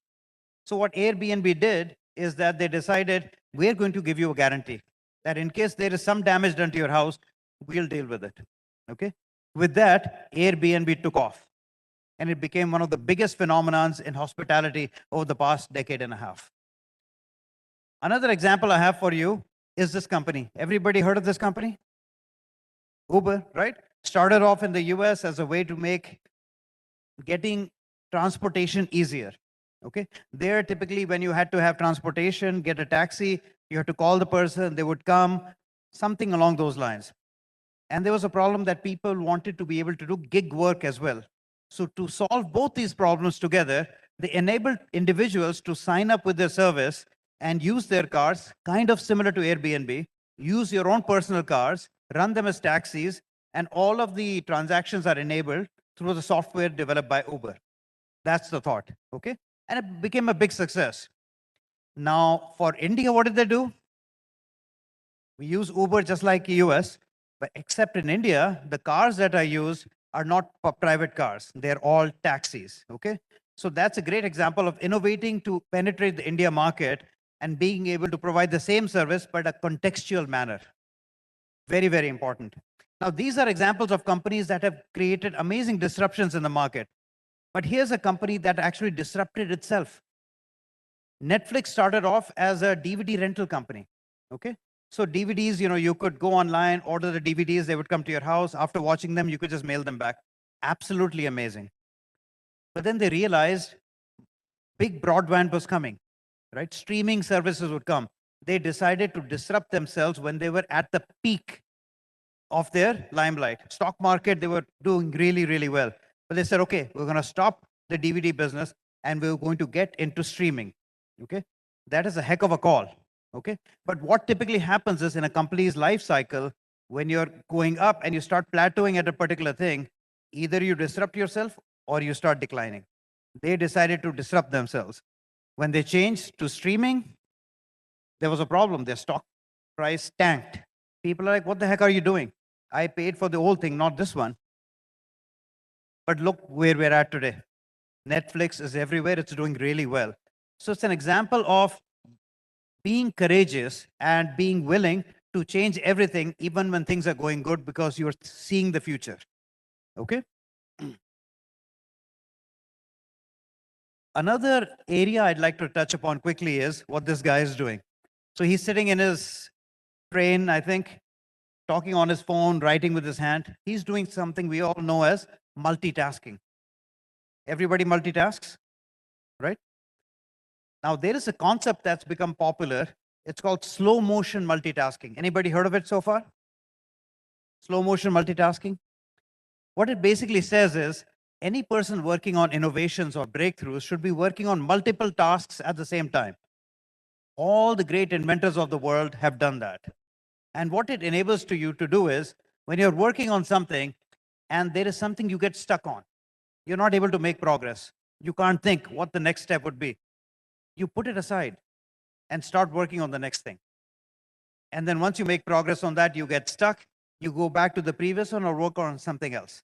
This is called slow motion multitasking. All the great inventors have done this. If you look through, the write-ups on Edison, etc., everybody has done this. And it's a very good way to break out of your writer's block, your innovator's block, and make progress, okay? It's not a bad thing to get stuck, and it's not a bad thing to be working on multiple things at the same time. Now, a real quick one here, because we're running out of time. How many people can think of interesting use cases for using a traffic cone? Anybody here? People know what traffic cones are, right? It's for the safety of the car, but suppose I told you, use this for something else. What would you use it for?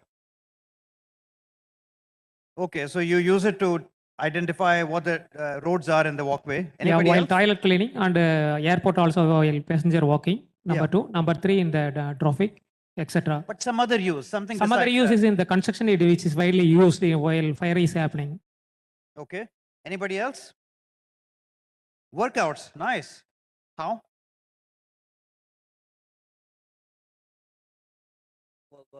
Okay. Awesome. Just said that. Yeah. That's a good one, right? But still, you're demarcating a path. Exactly. Anybody else?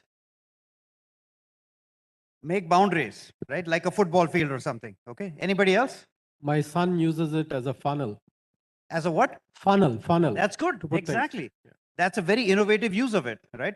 In college, he'll use it to play beer pong. So yes, so these are interesting ways of using this item that's typically used for traffic. Okay. Very, very important. I'll give you another example. This room is big. You see all the lights up there? Lots of lights, right? Now, if I ask somebody here, how would you change one of those lights? What would you say? Come on, somebody from this side. How would you change the lights? Replacing, changing doesn't matter. Using a ladder? Of course, yeah, absolutely. Anything else? Any other ideas? A what trap? Okay, so being able to like lower it down, etc. Okay, anybody else? Now, what if I told you a great way to do it would be to perhaps get a giraffe in here? You could think about that, right? Get a giraffe in here, maybe train a monkey who can climb up the neck of the giraffe and change the thing. Correct? It might work. Or maybe you train a bird to be able to do that, who can hook itself up and do this. The reason I mention all this is whenever you're thinking about innovation, you have to not put any guardrails around your solutions. Be open-minded. Some of these things might be the stupidest thing that has ever been brought up in front of that group. But by being able to think openly, you come up with great ideas. Okay. So whenever you're in a situation where people are offering ideas, let it be very open. Some interesting idea might emerge. Huh? There's no right or wrong. All ideas are welcome. In the end, you have to be practical and use the ladder like this gentleman said, right? So it all depends, right? And perhaps after this, the organizers here might decide to bring in an elephant. Who knows? So right now, a lot of startups here. I'd like to mention something that's super important. Right now is a time that's better than ever before to be a startup entrepreneur. Okay? Why? I'll quickly mention a few things. One is technology. Today, there are two types of things needed to launch a tech company. One thing is, of course, an idea. We'll talk more about that later. But all the tools needed to create amazing technology are available for you very, very easily, right? There is open source. There's all kinds of APIs available for you to be able to develop amazing things. There are platforms available. My company has a low-code and a pro-code platform you can use to develop, right? So your time to market becomes much, much less. In addition to that, when you want to host your product, whatever it may be, nowadays everybody's doing SaaS, you have the ability to host it in data centers and serve the world. And the quality of your hosting can be at par with Fortune 500 companies, okay? Absolutely amazing ability today that has never existed till a decade ago. The other part I'd like to mention is talent. Now in India, 30, 40 years back, most people wanted to opt for a government job, right? It was a safe thing to do. I'll work, nobody can fire me, I'll have a pension, etc. And then came the era of people wanting to work for big companies. After that, people got more aggressive, maybe smaller ones. Today, people are willing to work for startups. They're willing to take the risks. Super important. And the other part is, in case they don't know the technology you need, you just hire smart people. There are lots of things available online. Coursera, Udemy, we have something called Trailhead Academy. Within a couple of months, people can get trained and you can be on your path to developing amazing stuff. And the third part is, if you want to develop solutions for your target market anywhere in the world, you could be sitting right here in Chennai and develop a solution for France. In fact, let's go further than that. Instead of targeting all of France, you might want to just target the city of Paris. Or you might want to target a locality in the city of Paris. Today, you can do all of that while sitting here in Chennai. Okay? So the intersection of these three things, technology, talent, and target market availability, is something that's really, really powerful. Unprecedented. Everybody should try to avail of it. Now, what are the kind of problems that entrepreneurs face? The first thing is, okay, I've collected my friends. All of us are very smart people from IIT Madras, etc. But what do we build? How do we figure things out? That's a big conundrum people have. I'll talk a little bit more about that. But once you decide what to build, you have to figure out how to build it. That's where the technology part comes in. Okay. Once you've built it, how do you sell? That's where the target market comes on. Okay. And finally, you'll need funding to be able to expand. Lots and lots of money is available in the market even today to be able to fund your company. Right. So being an entrepreneur founder is a very lonely job, but there are lots of things available making your life a little bit easier. Now let's talk about the first one. What is it that you want to develop? Well, you typically know what you can and can't do. Most people understand, hey, this is my core competency. This is what I can and can't do. But the first important thing is figure out the customer pain point. General area you know, but take a look at your customer pain points. What are they? And a very important factor here is you have to understand the customer pain points more than the customer, him or herself. And I'll use a cute example that I always like to use about this, which is people have seen the movie Three Idiots. Okay. So in there was an example where the NASA wanted people to develop a pen that could write in zero gravity. People remember that? Right? Amazing thing. Millions of dollars were spent in R&D, and people actually came up with a pen that could write in zero gravity. But what was the problem they were trying to solve? The problem they were trying to solve was not a pen that could write in zero gravity. The problem they were trying to solve is, how do you write in zero gravity? And while phrasing it that way, another solution comes up, which was, you guys remember? Use a pencil. Okay. So instead of millions of dollars, you spend 5 rupees, get a pencil, and you're good to go. Okay. That's why it's important to understand the customer pain points. With that, you have to take a look at who you are and which of these customer pain points can you solve. Okay. So this intersection is really important. You don't, if you're a technologist, you don't want to go out and do some carpentry work. You want to do technology work. Even within technology, there are various areas. So understand what you can and you can't do. And then figure out of all these things, out of all the pain points that the customer has, out of them, the subset of what you can do, figure out which will give you a competitive advantage. You have to create a good barrier to entry. The barrier to entry should be there so that a competitor cannot come in and get into your space. Okay? So these three things are very important to understand. You find the intersection, and the intersection is the determinant of what products you will build. So that addresses the how part, or what to build part of what I just told you about. Okay? Very simple stuff. Just do the homework. It makes life a lot easier, which is where we come in. So I work for a company called Salesforce, and we have a program that we had launched called the Salesforce Startup Program. By the way, we have a booth right at the entrance of the exhibit hall, so you guys should visit it.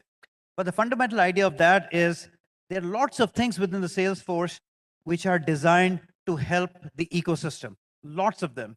Okay. So if you are looking for ideas on what to develop, we have something called Idea Exchange. Idea Exchange is a global list of technology gaps that exist put together by Salesforce users that you can just take a look at. So you don't have to think about what all to do. Just go through that list, figure it out, and figure out what you want to address. Now, once you come up with a solution for that, or once you come up with an area to address, we have platforms that you can leverage to develop your solutions. Okay, again, low code and pro code platforms, very easy to develop. How do you develop on those? All that training is available online for free. Once you develop it, Salesforce has the world's most popular, most used enterprise app store. It's called App Exchange. And a quick trivia with that is it used to be called App Store. And then our founder, Mark Benioff, went and spoke with Steve Jobs. Hey, you have this iPhone business, you're going to need apps. Okay. So why don't you call this thing App Store? And he loved the idea. So the Apple Store became App Store. We became App Exchange. This is our claim to fame. In addition to that, there are lots of other things that are necessary for startups. You want to connect, you get advice on various things, etc. We have a whole community called the Trailblazers who are there to help each other, okay? So what we are about is connecting the startup ecosystem with various entities within Salesforce so that the startups can do well. This way, there is one person, one entity to approach. If you want to connect with Salesforce, with this, our whole KRA is about the prosperity of the startups. Okay, so we are focused on that, and it is not an altruistic thing. What we'd like to do is have the startups succeed. They succeed by becoming part of this, creating solutions, which makes our customers succeed. And if both of these guys succeed, we succeed. Okay, and that's the whole purpose of this guy in the middle. It's called Astro. That's one of our mascots. Astro connecting the startup ecosystem with Salesforce. So with that, I'll leave you with a few words of wisdom, which I have found really useful in my own personal life, and a lot of startups find it important, okay? The first thing to focus on in your journey is networking. Please, please, please attend more conferences like this. Get to know people, give your card out to people, connect with them on LinkedIn. This kind of establishment of network is invaluable. This is the new gold, okay? Establish your network. This will determine how you'll be able to traverse the journey as a technologist, as a startup founder, as a professional.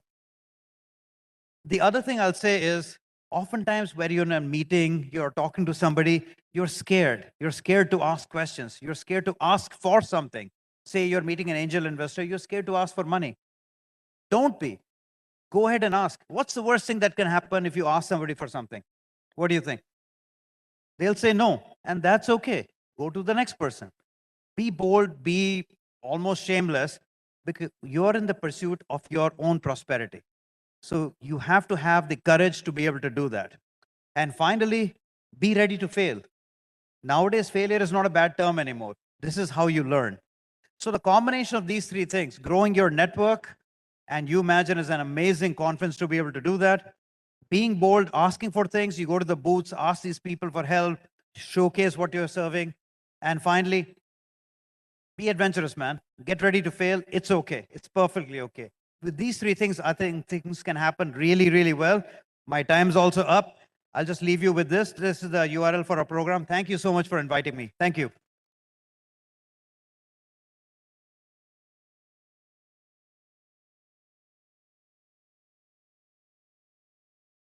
Guys, 1 second before you leave. I have a bit of a tradition. I like to take a selfie from here. Is that okay? All right. Okay, I'm going to try to get everybody here. When I say 1, 2, 3, please raise up your hands and like wave, okay? Okay, guys, 1, 2, 3. Okay, what? Come on. I need to hear you also. Please shout. 1, 2, 3. Thank you.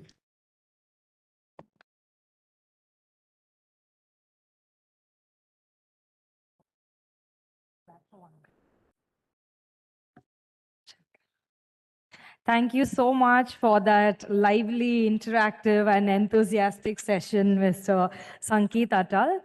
We would like to present you with a small token of appreciation.